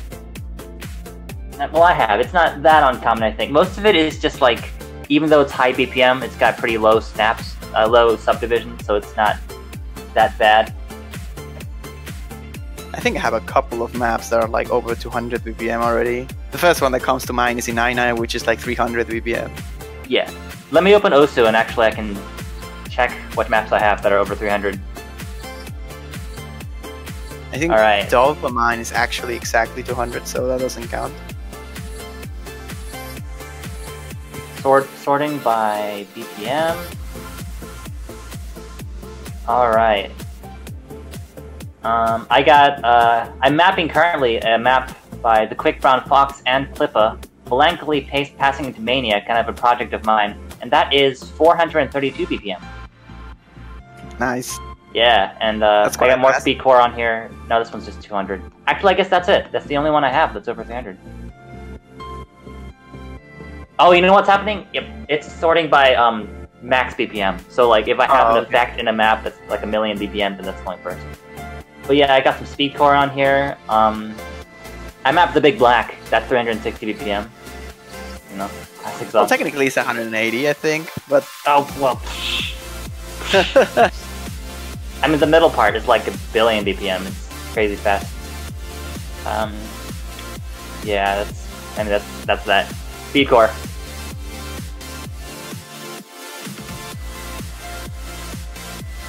Juan, what's your favorite player of the tournament? I will say that I don't know. It's hard to define what favorite means, but if I'm just basing myself on performances, I'll probably say Chiwi. Like Chiwi is an Chiwi. amazing tournament player. That's great. Their performance was absolutely crazy in the quarterfinals. Across the whole tournament so far, he has been a monster. Question for me: if America ever wins the Mania World Cup, will you make a video of me worshiping the American flag? I'm not sure. They already won once. Oh well, they won the Osu World Cup, didn't they? 4K World Cup as well in 2015. Oh, they won the 4K. Oh, of course, right. Well, I'm afraid I'm not quite at that level of patriotism, but you know, I'm happy to see my country win.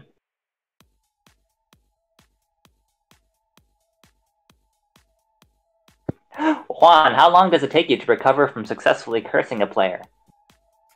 Usually like a millisecond or two. Depends on the day. I can just go non-stop. Oh yeah, wow. Just only a millisecond?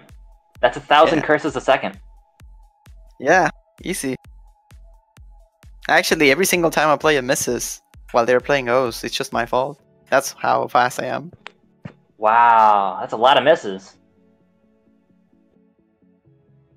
16, 17, 18, 19, 20. So 40 maps per page. Oh, actually, yeah, it says right here 986 ranked Mania maps. There you go, Scott Piece. 986. Oh, geez, these questions are going too fast. I'm gonna just do one after the other. What can we do to convince people to play more 7K? Make 7K maps. That's, I don't know, that's it. Quan, will you map 7K? I actually did. I think I mapped like 1 or 2 maps already. One is like Senorita Bonita, I think it's called. Like from the weather. It is one of my. It is on one of my Long No compilations. It's a Long No map. Oh, that's cool. You guys brushing your teeth and eating your vegetables? I have brushed my teeth this morning, and I'm going to eat my vegetables right after I'm done commentating. I didn't have my vegetables just yet, but I definitely brushed my teeth.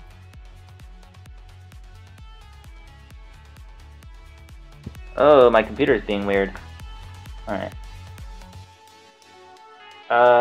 Loser... I don't know what this says. When is Map Pool Showcase? The Map Pool Showcase will be after the last map, France versus Canada, I believe, which will be in an hour and 30, the showcase. Oh god. There's just so many questions, but unfortunately I think we have to close it down right now. We still have 15 more minutes for the match, but we're gonna have a little bit of a cut with music, as we were saying last time.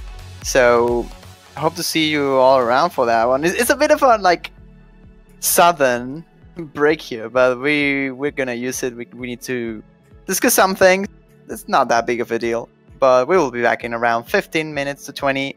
Remember that you can buy yourself a banner on the O store if you want to support one team that is still on the bracket stage. You can go take one for yourself. It will stay on your profile, and if you happen to pick the team that wins the tournament, it will stay for a little bit longer. So it's only $2.5, and it's pretty fancy, so go and check it out. That's and right. With that being said, we're seeing you in like 15-20 minutes.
we are back with the match between Canada and France on the Mania 7 Keyboard Cup 2018.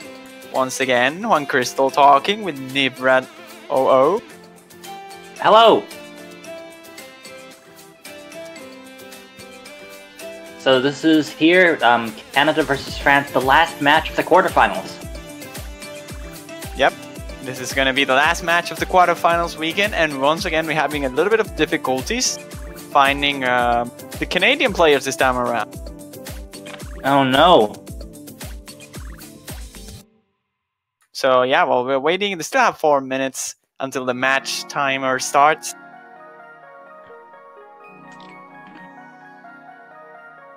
We have to wait and see if the Canadian team actually ends up with enough players to play this time. They have 4, so I believe the Ansimer is not gonna play this one, but Dot should be around, and same for the rest of the team.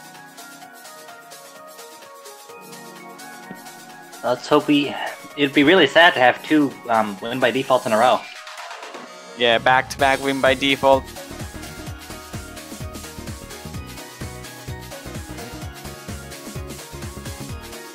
This is the loser's bracket. Question from the chat. Yes, it so is. Whoever loses this match will be knocked out of the tournament, which means if Canada doesn't show up,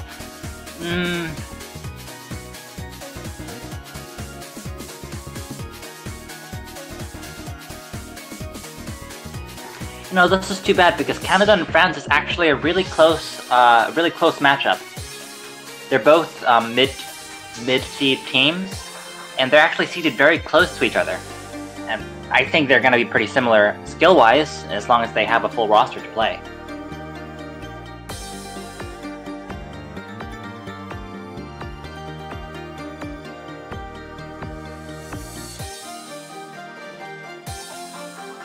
It will be pretty unfortunate if Canada ends up in this scenario.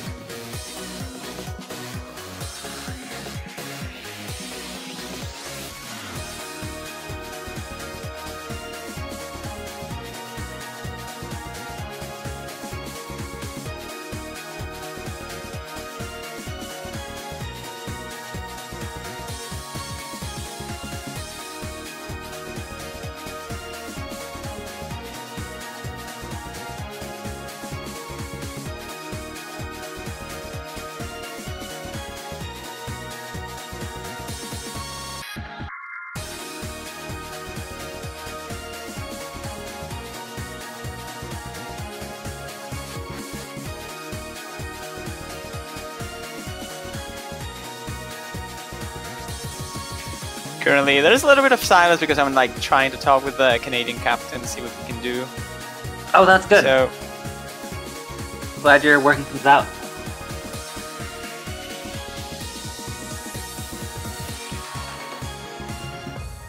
For people just tuning in for this match, it's supposed to start in 3 minutes, but we do not have a full roster for. Well, we don't have enough players from Canada to play the match, so Canada will be given 15 minutes to get another person online so they can play this match.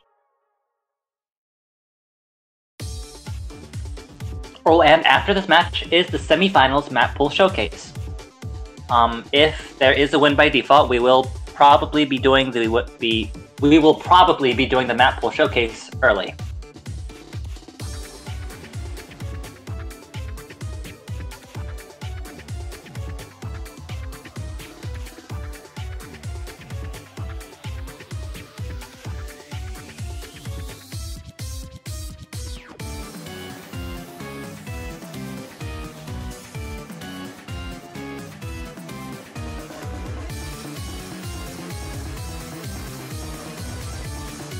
So while we're waiting, we can take more questions. If you got anything you want to ask the commentators, or besides that, just enjoy the music.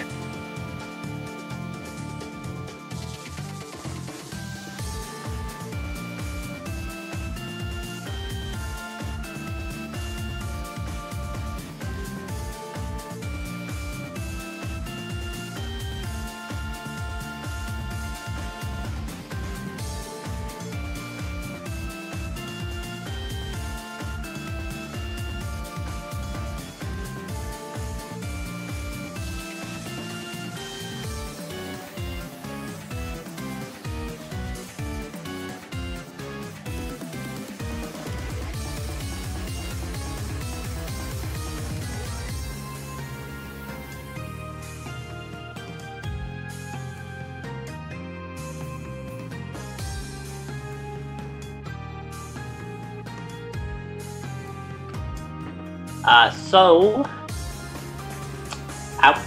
gonna level with you guys. I was just eating some ramen, but I just finished it, so now I can focus on commentating. Chat is going kind of fast. How do you pronounce the title of the song? I do not know. I'm so sorry. If Canada doesn't find a player, will they be disqualified? Yes, this is the losers bracket, so the team that loses this match, and Canada will lose the match if they don't show up, will be knocked out of the tournament. Can you move to Canada and join in? Unfortunately, the registration for the World Cup is already over. You're gonna have to wait till next year. Is Japan gonna win again? Who knows? What do you think would happen if Canada showed up? I think it would be a really close match. I actually can't call it. I think France is very good on accuracy, and I think that might, or they have been in previous years, and that might give them the edge. But Canada is also a very strong team. Oh, jeez. Ooh. It's pronounced banger tune. Thank you, Osu Live. Am I Japanese? I am actually Korean.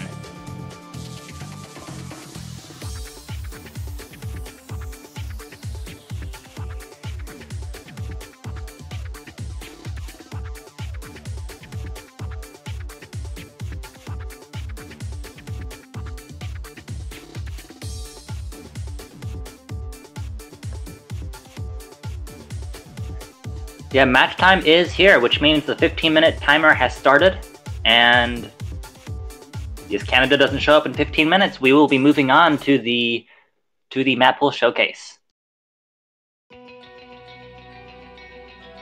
Do most pro players use only mouse or mouse and keyboard? For Osu Standard, I believe most pro players actually use mouse and keyboard, and actually there's a large percentage of people that use tablet and keyboard, like a drawing tablet. But this is Mania, so everyone here uses a keyboard. For those people commenting on my accent, I live in America. I've lived in America most of my life, so that's why I sound like an American. When did you start playing Osu? That's a fun question. Or Os, actually. I've been pronouncing Os wrong this entire time, and no one's corrected me. But it is pronounced Os. I started playing rhythm games on a Flash-based game called Feel the Beats.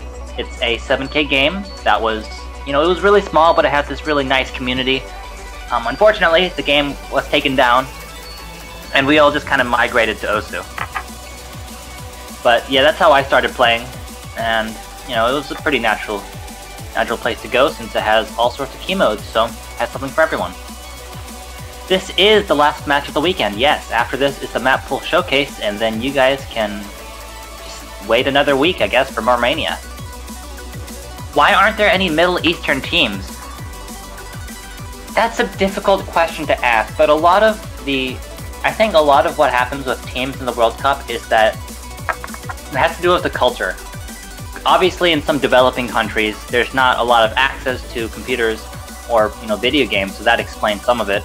But also, it's just places like Korea and other Eastern countries has a sort of the esports culture that's been developing, and that's why they're so strong in a lot of esports. Not necessarily because they're better, but just because it's normal to be an esports player, and they look up to esports players the same way we in America would look up to football players. And that's just what I've heard. I don't live in Korea, I couldn't tell you, but I think that has something to do with why there are not any Middle Eastern teams, or any African teams for the matter. And no, Macau is not an African country.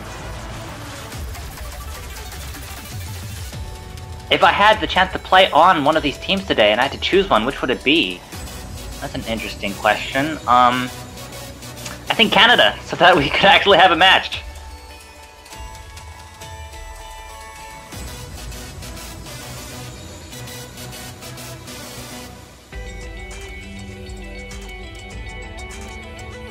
Who do I think is gonna win? We covered this question earlier, but Korea is definitely the strongest contender for the win. They have won most of the previous 7K World Cups, and their rank, as far as overall rank goes, is just way above everyone else's. In fact, I believe their average rank of the top 2 players is like 5.5. Did Germany win against Australia? Need to check on that actually. Australia actually won the Germany versus Australia match, so Germany has been knocked out of the tournament. Unfortunately. That's what happens. It's the knockout stages.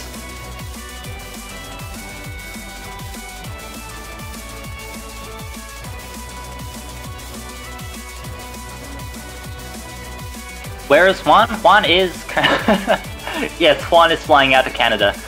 Juan is just working on getting the Canada team here. He is the tournament organizer after all, so he's got a lot of responsibility on his shoulders. Does OSU World Cup have a Taiwan team, or are they part of China? Yes, Taiwan does get their separate team. Unfortunately, Taiwan is not participating in the Mania World Cup.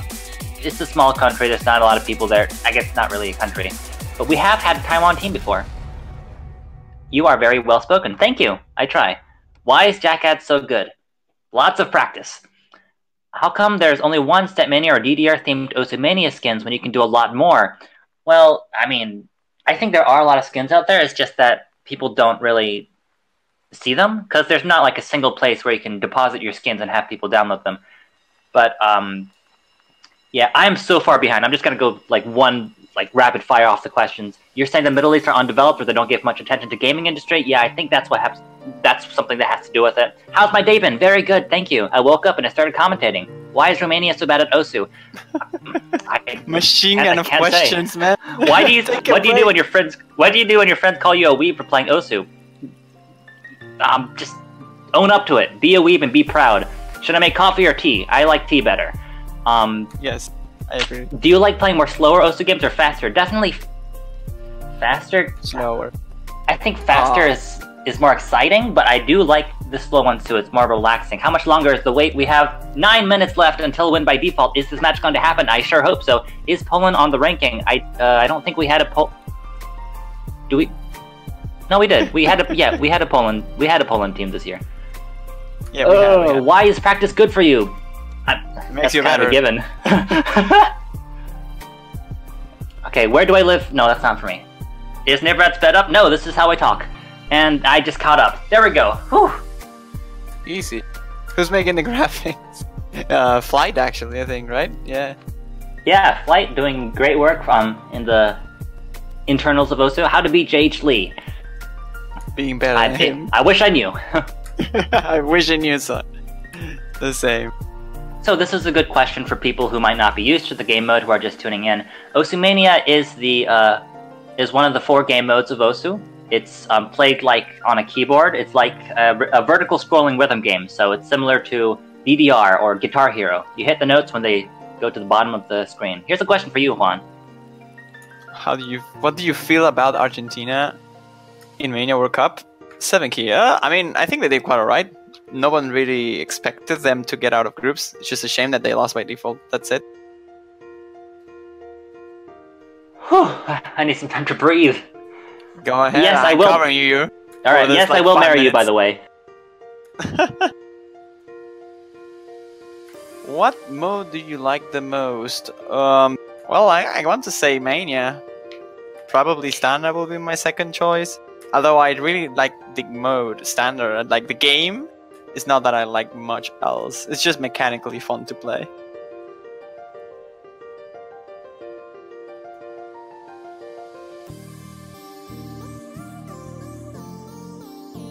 We do have a tournament for every OSU mode, actually. We have the OSU World Cup, the Taiko World Cup, the Catch World Cup, and we have 2 Mania World Cups. We have 4K and 7K. That's 4 keys and 7 keys.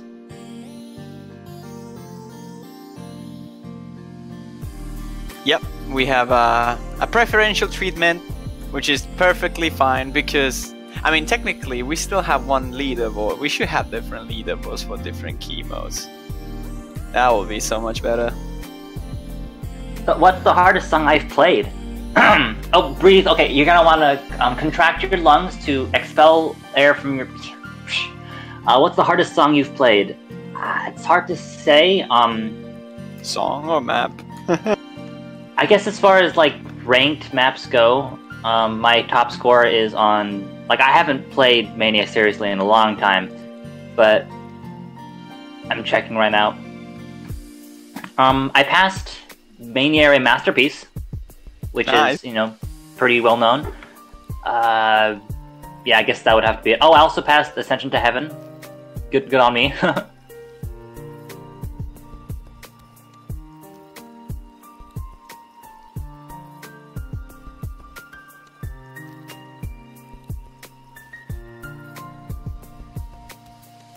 I do believe we have good news from the Canada side of the match. Looks like we're gonna have 2 players. So yeah, do not leave. We're gonna be seeing Canada versus France if all things go well.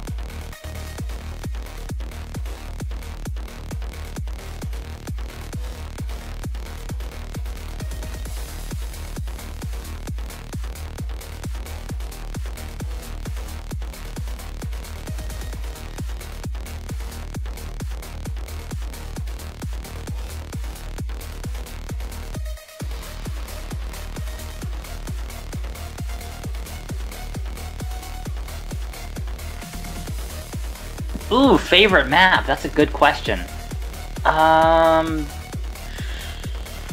There's just so many good maps out there. You know, it's really hard to choose one that stands out over the others. I'm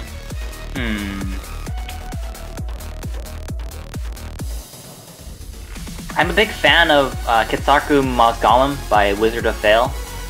I think that's a good classic map. As far as 7K goes,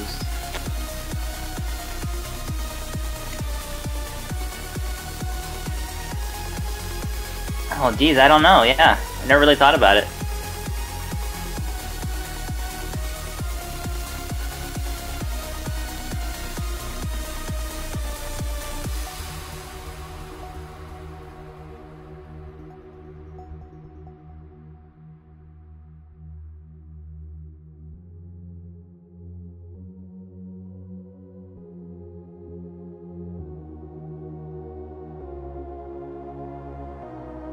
Will I chart more Bill words? I'm thinking about it. The thing about Bill words is that obviously all the songs are distinct, but it's a lot of the same style. So, I mean, I don't usually map a lot of songs from one artist. I like to go between lots of different artists. Cats! I'm a cat person! Love cats! Same, actually. Cats are better than dogs. Juan, how much longer will the profile banners be available? Until the end of the tournament, you can get one, I feel. I'm not so sure how much longer it will stay after the tournament is over. I think it stays for a couple of weeks for if you pick any team, and if you pick the winner, it stays for the rest of the year, I want to say. I'm not 100% sure.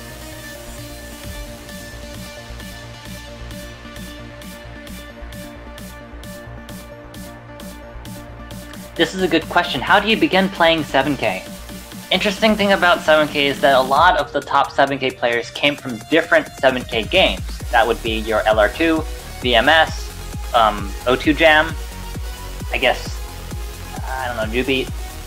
I don't really know what Jubeat is, actually. But there's really nothing to do but to start playing. I think a lot of people start on 4K and then move up to 7K, so that's a reasonable way to approach it. But personally, I think there's nothing wrong with just starting on 7K. I mean, there's maps of all difficulties, so, you know, start yourself with a 1-star map, and, you know, just start practicing. Like one day. Yeah! Okay, maybe not that one. Maybe you should start with a different 1-star map. Alright, it seems like we are finally settled here. You see the 2 teams already showing here. Ansimer, Dodd, Elementaires, and Amtoa. Canada and France will begin their match finally, just in time.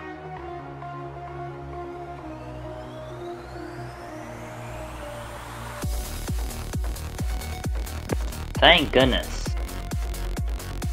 Yeah, thankfully we're gonna see the match happening. I was a bit afraid at first, but fortunately we ended up having 2 Canadians to play this one, so that's good.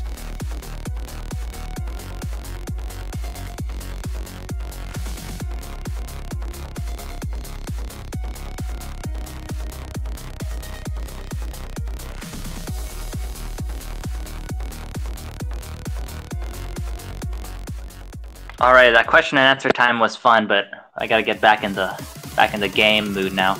We're going to start with warm-ups.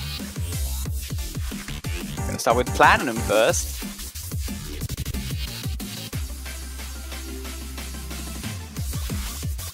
It's a bit unfortunate here though, because I feel that, like, I've been talking with Odd recently, and Canada doesn't seem to be that much prepared, even with without like just barely hitting the game, like just being around. Like, they're not only unprepared for that, but also they didn't prepare the map all that much, I feel. So that could be interesting. France could definitely capitalize out of points like Core Jail, One Day, Outside, or even got Good Bounce, which are, all of them have like minor SVs or harsh SVs. Oh, yeah. I would imagine that Canada should do alright on Core Jail, like on Core Jail. Given it's just really a slow jump, although the pattern is pretty rude at the intro, but it's really just that. Here we are then with Platinum being the first warm-up here.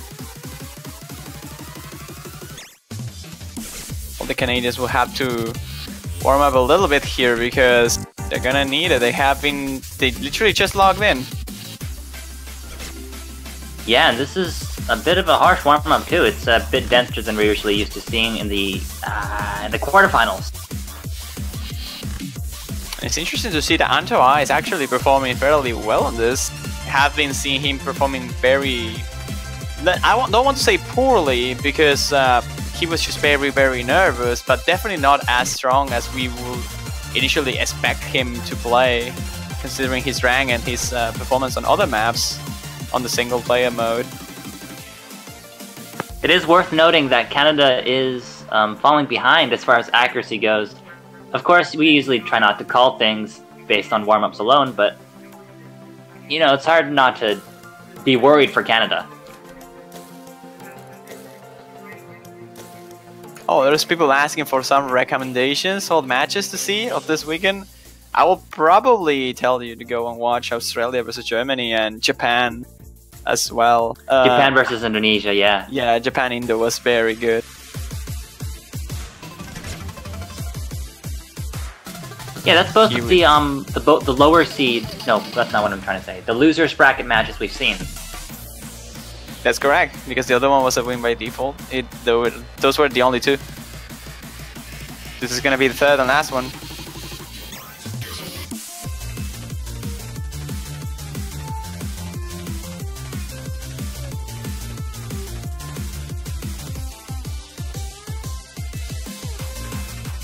Here we see, seems like Dahl and Ansem are starting to warm up a little bit here. They are recovering a little bit. Their ratios are going up, but they're not quite up there on the level of friends here. Lemontes and Anto are just playing overall better on those warm-ups, which makes sense. They have been warming up, and Canada just logging in will have a little bit of trouble, at least on the very first maps. I do believe France has a stronger performance in the single note style charting, so that might have given them the advantage in this song as well. That's a fair argument. I'll say that Canada has overall stronger accuracy than France, but given this level of difficulty, when it's starting to be less about accuracy and more about just being able to pull those patterns off, I'll say that France is looking a little bit better with Antoine. If he's performing as he's just did on the Platinum, he should be fine. France should be fine.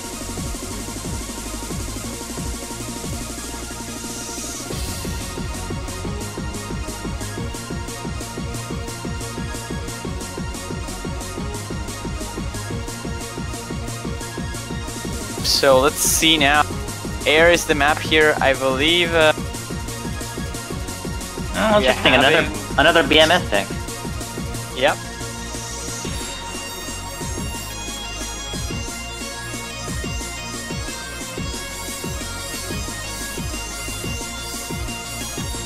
I think we're having some client difficulties. I'm not so sure if you're seeing the same as I'm. I'm sure it'll be resolved shortly. And there we go. Yep. Some technical difficulties.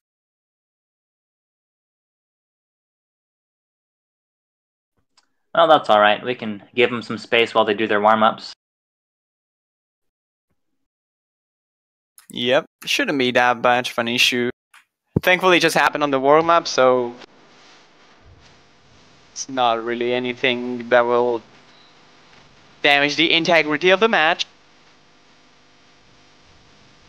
So interesting, I think, that both teams kind of chose similar styles of maps for warm-ups. Obviously, a lot of times people just choose meme maps or, just songs they like for warm-ups. But in this case, it seemed that they were both focusing more on the BMS patterning. Yeah, probably we choose things they are sort of comfortable with. I'll imagine Canada going for something that is comfortable for them makes a lot of sense, given they actually need proper warm-up. And France just, in general, isn't that well known for producing any sort of meme maps as warm-up, so just going for another thing that they are sort of familiar with. Looks like the stream is back, and France is once again taking the lead on these, the single note patterns.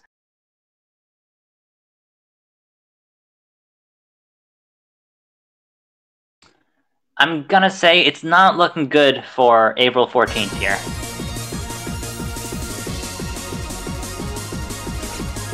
It's not looking good for Elementaries either, as he's having some internet connections issues. Oh, well, it's been an eventful warm-up, but hopefully none of these things happen during the match.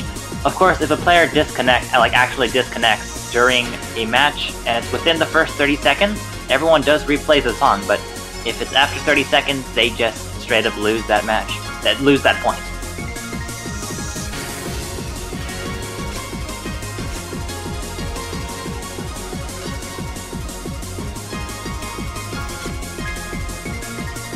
Is it me or this map has like a lot of empty space that it feels pretty weird? I don't know if it is like a sync issue or it's just that the map it's ignoring a lot of things. Oh, I think actually that's kind of a trademark of BMS style mapping. Oh yeah, right. Yeah. Because on BMS style, games, they have key sounds, so every note corresponds to a single sound in the song, no more, no less. So in some cases, it's hard to have medium levels of density. Like either you include the strong stream layer or you don't include it, And I guess putting a break in the middle of a song is kind of a thing that a lot of BMS mappers did.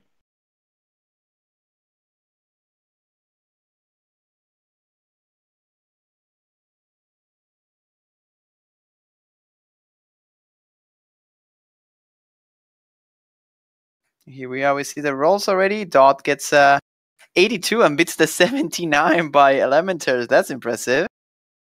That's a big win there. So that means that France will be banning first. They're gonna ban 1 day, although Canada probably not as prepared. That's a good ban for the Canadians. And they're probably going for an outside ban here, I will assume. Maybe April 14. We don't know quite yet. Is this gonna be April? Is this gonna be outside? Might will be something else. It's outside. April 14 is actually open. For the first time, there's no bans for April 14. Then what's gonna be the first pick by Canada? That's the question now. Wait. We Yes, didn't ban April? Oh! Whoa, that's crazy. I'm gonna go straight into 7 colors. That was the first selection here by Dodd, by the Canadian team. I'm gonna try and open it up with probably one of the most mixed picks in the entire pool, I will say. Maybe a little, I mean, it doesn't have SPs, if I recall correctly, but it has a pretty chunk of, a pretty big amount of long notes at the very ending. And during the intro and middle sections, it's pretty, it's long note oriented, but it also requires a pretty good amount of control when it comes to rise pattern. So, probably the most mixed map of the whole pool.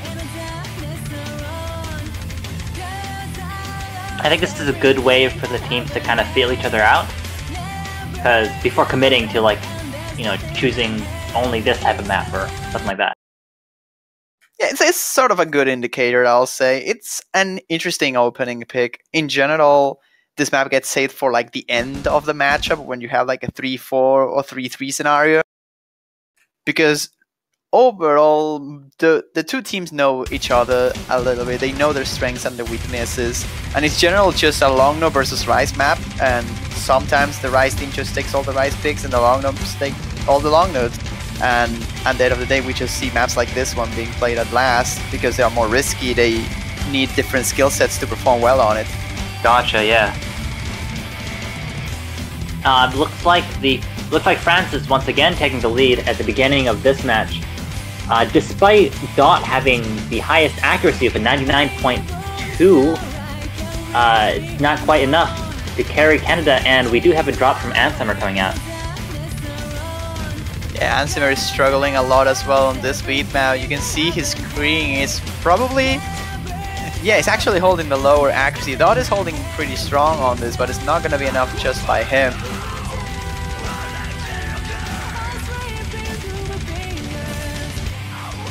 See into this sort of stay-up patterns. We see everyone coming through it just fine on the French side, but Canada is just struggling way harder than we expected on this map, I will say.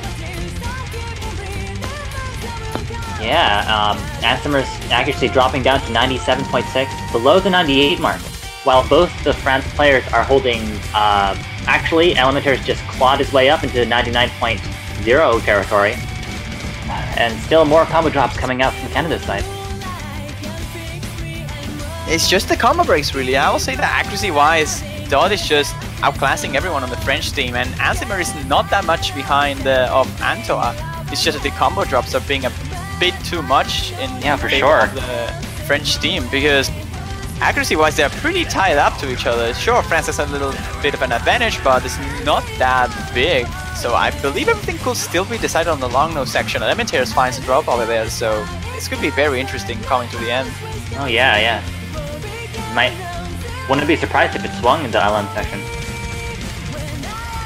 It looks like Antoa is still pulling full combo, which is very impressive, of course.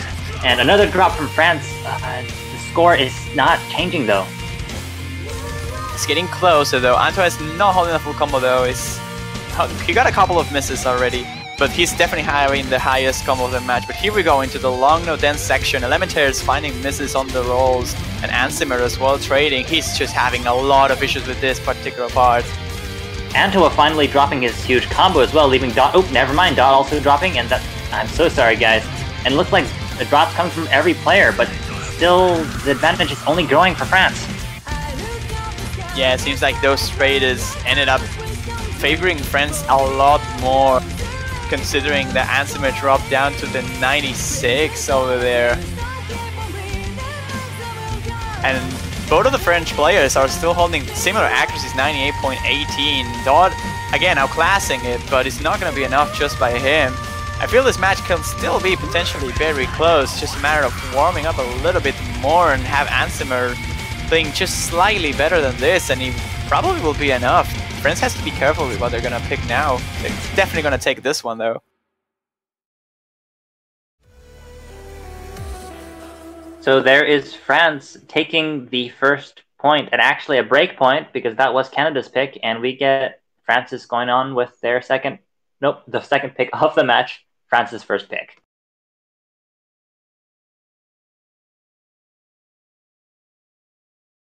It's going to be April 14 instantly. Yes. All right, everyone, this is the last match of the weekend. We are playing April 14th, the first time it's going to be played, and the last time it's going to be played. This map, Juan, what would you say about this map? What I want to say about this map, I'm just happy to see it. Like, it's cool to see all the maps being played at least once. And about this one, it's a bag of mixed feelings, I will say. Because I personally really like this type of maps, because, you know, full sort of inverse, very, very long no heavy. It's not really physically demanding. It's just that in 7 key, I always find more complicated patterns that include multiple layer of long notes. Just because of the fact that unless you're using shift or like control as your keys, which is the thing that most 7 key players do, ghosting can be a big issue on maps like this if your keyboard cannot support 7 presses at the same time.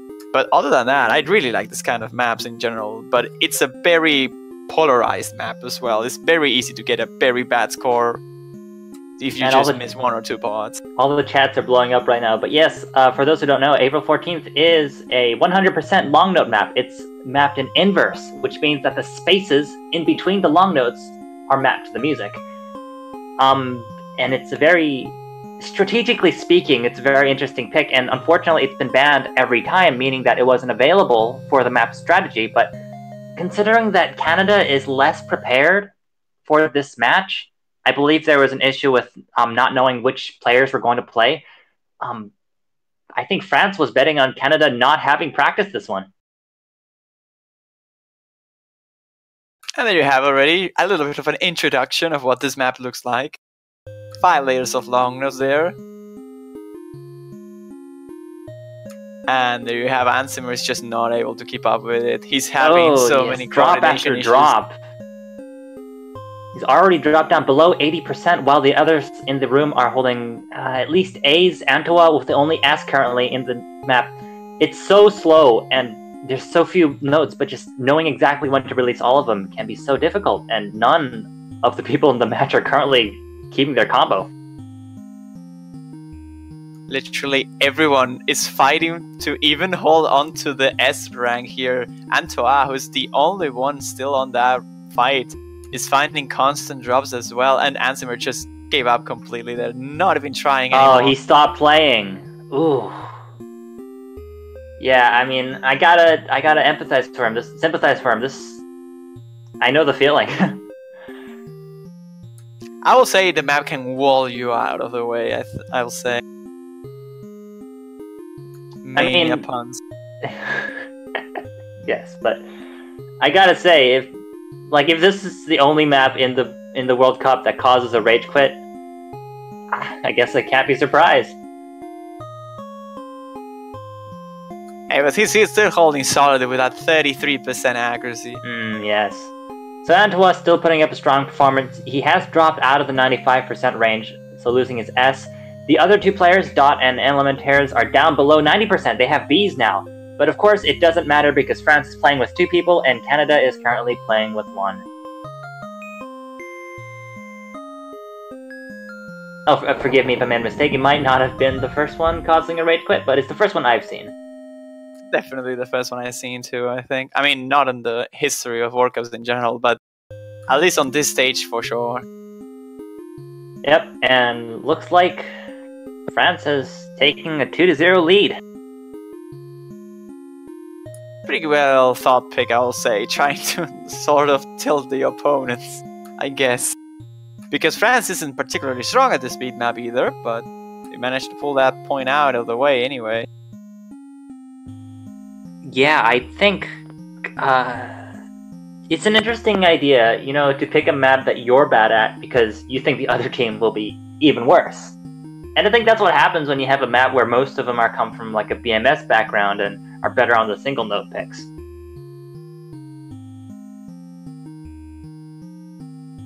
It kind of is. Well, now Canada has to pick, so I wonder if they're just gonna go straight for more Rise things. I will say that Passage D is a good pick here for the Canadians, just solely for the fact that France might just choke a lot on it, and that could give the opportunity for Dot to make up for that difference. But they're going for Ginga Test though, so we're gonna see some Penguin action here. Alright, yeah, it's a very popular pick, of course, and I think a safe one to start off, not trying to pull a fast one over France, just trying to get a point off, maybe.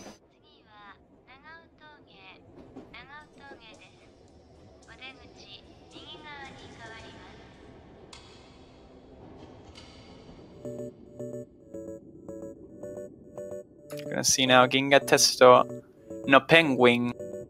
This is Jacat's map, if I recall correctly. That's right. He's a great mapper. I can see this map as well being pretty good for Canada overall. Like, France should do alright on this, but it's very hard to predict how good friends will be, considering that Antoa has been very inconsistent on previous stages. That is true. I didn't think about that. That's an important point to make. This Penguin, it has patterns. Well, the thing about Penguin is that it's a slow map with dense patterns, which means you have more jack patterns, more anchor patterns, and less chord streaming. So, this is not really a type of pattern we've seen these people play before in this round. Maybe that'll trip them up.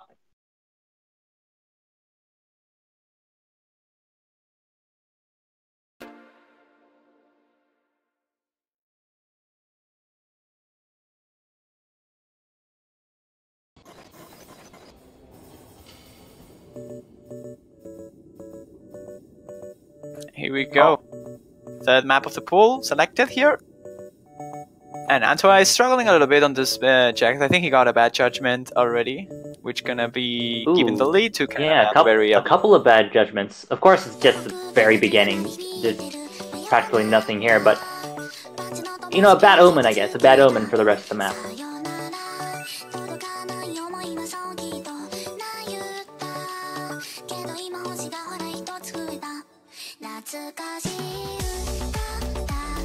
Canada is holding on to this lead, even though Antoa has climbed back up to the 99%, as we would expect.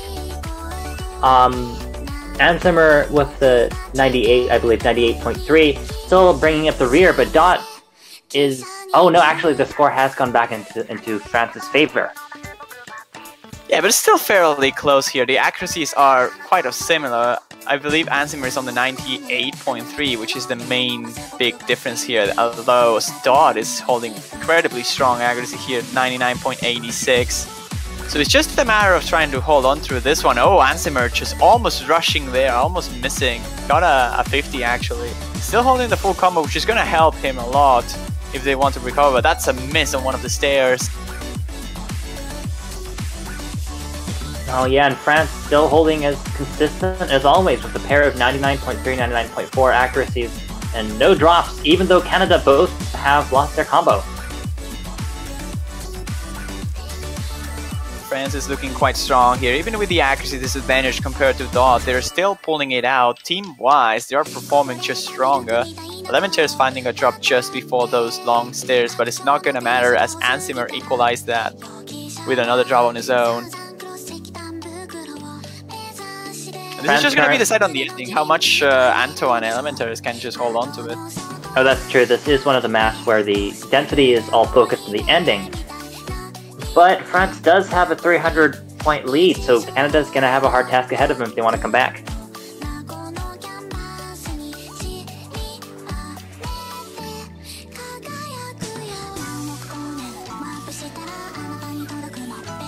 Here we go then, last quarter of the song, last chance for Canada to recover onto this one. There's still a big gap, I'll say 30,000. They will need a huge amount of breaks by the French team in order to come back to this one.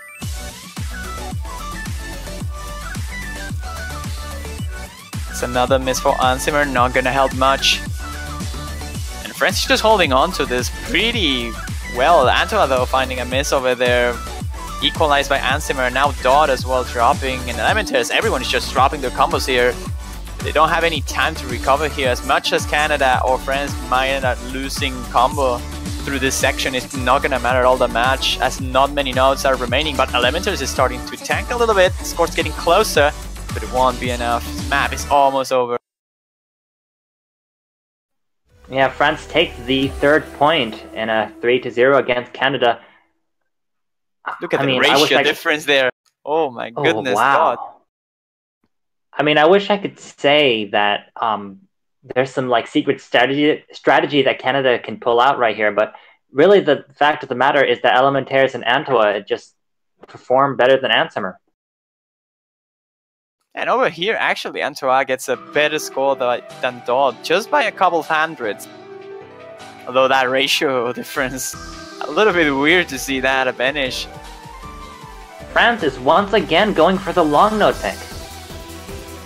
It makes sense, to be honest. I think Ansimer is just not comfortable with those type of patterns. It is one of the easier maps, even though it has long notes, but like, you know, I don't usually think of France as a long note team, but I mean, it seems like they know what they're doing.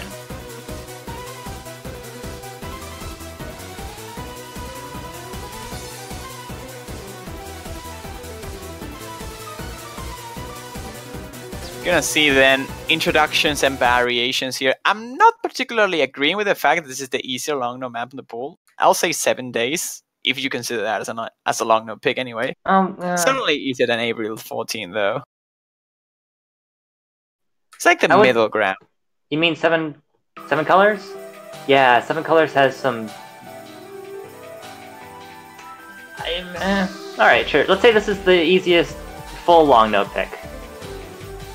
I guess. Actually, yeah, Shanghai Kochak Han is also kind of difficult on its own different way, but this one is more into releases, which is sort of tricky, I will say, for most players. You can see Ansimer having a lot of trouble with this one, as predicted. Yeah, France already taking a 20,000 point lead about, and just more drops coming from Canada's side.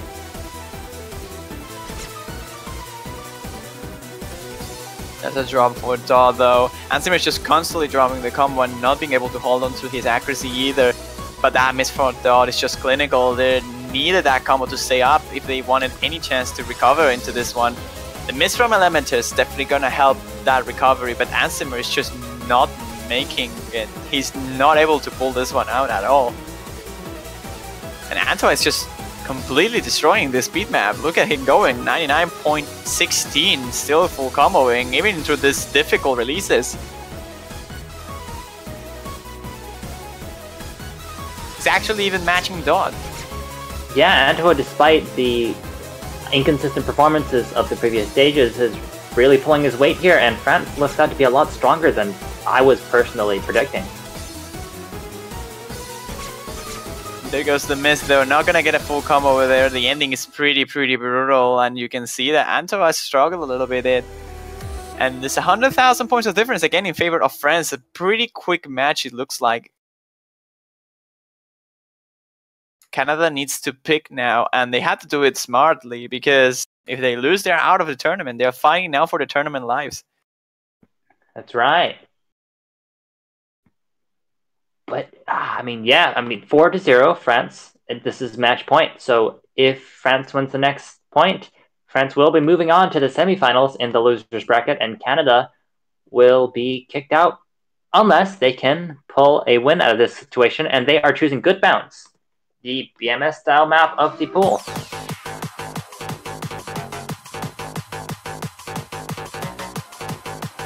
Alright, so Good Bounce could be the goodbye for Canada.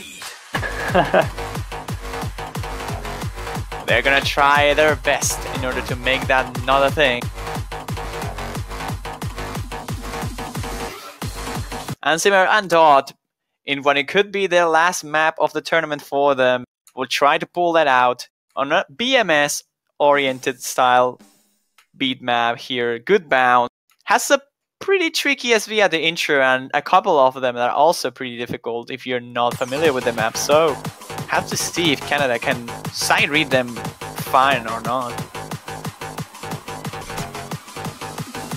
Yeah, unfortunately, we're already having a miss out in the intro, and looks like the SVs did catch them by surprise. I saw their presses coming out early before the notes hit the judgment bar because they were caught off guard by the slowdown.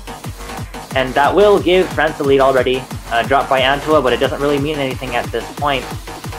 The scores are getting quite close though, so I wouldn't count that out of the way. Elementor is having some accuracy struggles there, but a miss from Ansimer is gonna just equalize that difference once back in favor of France.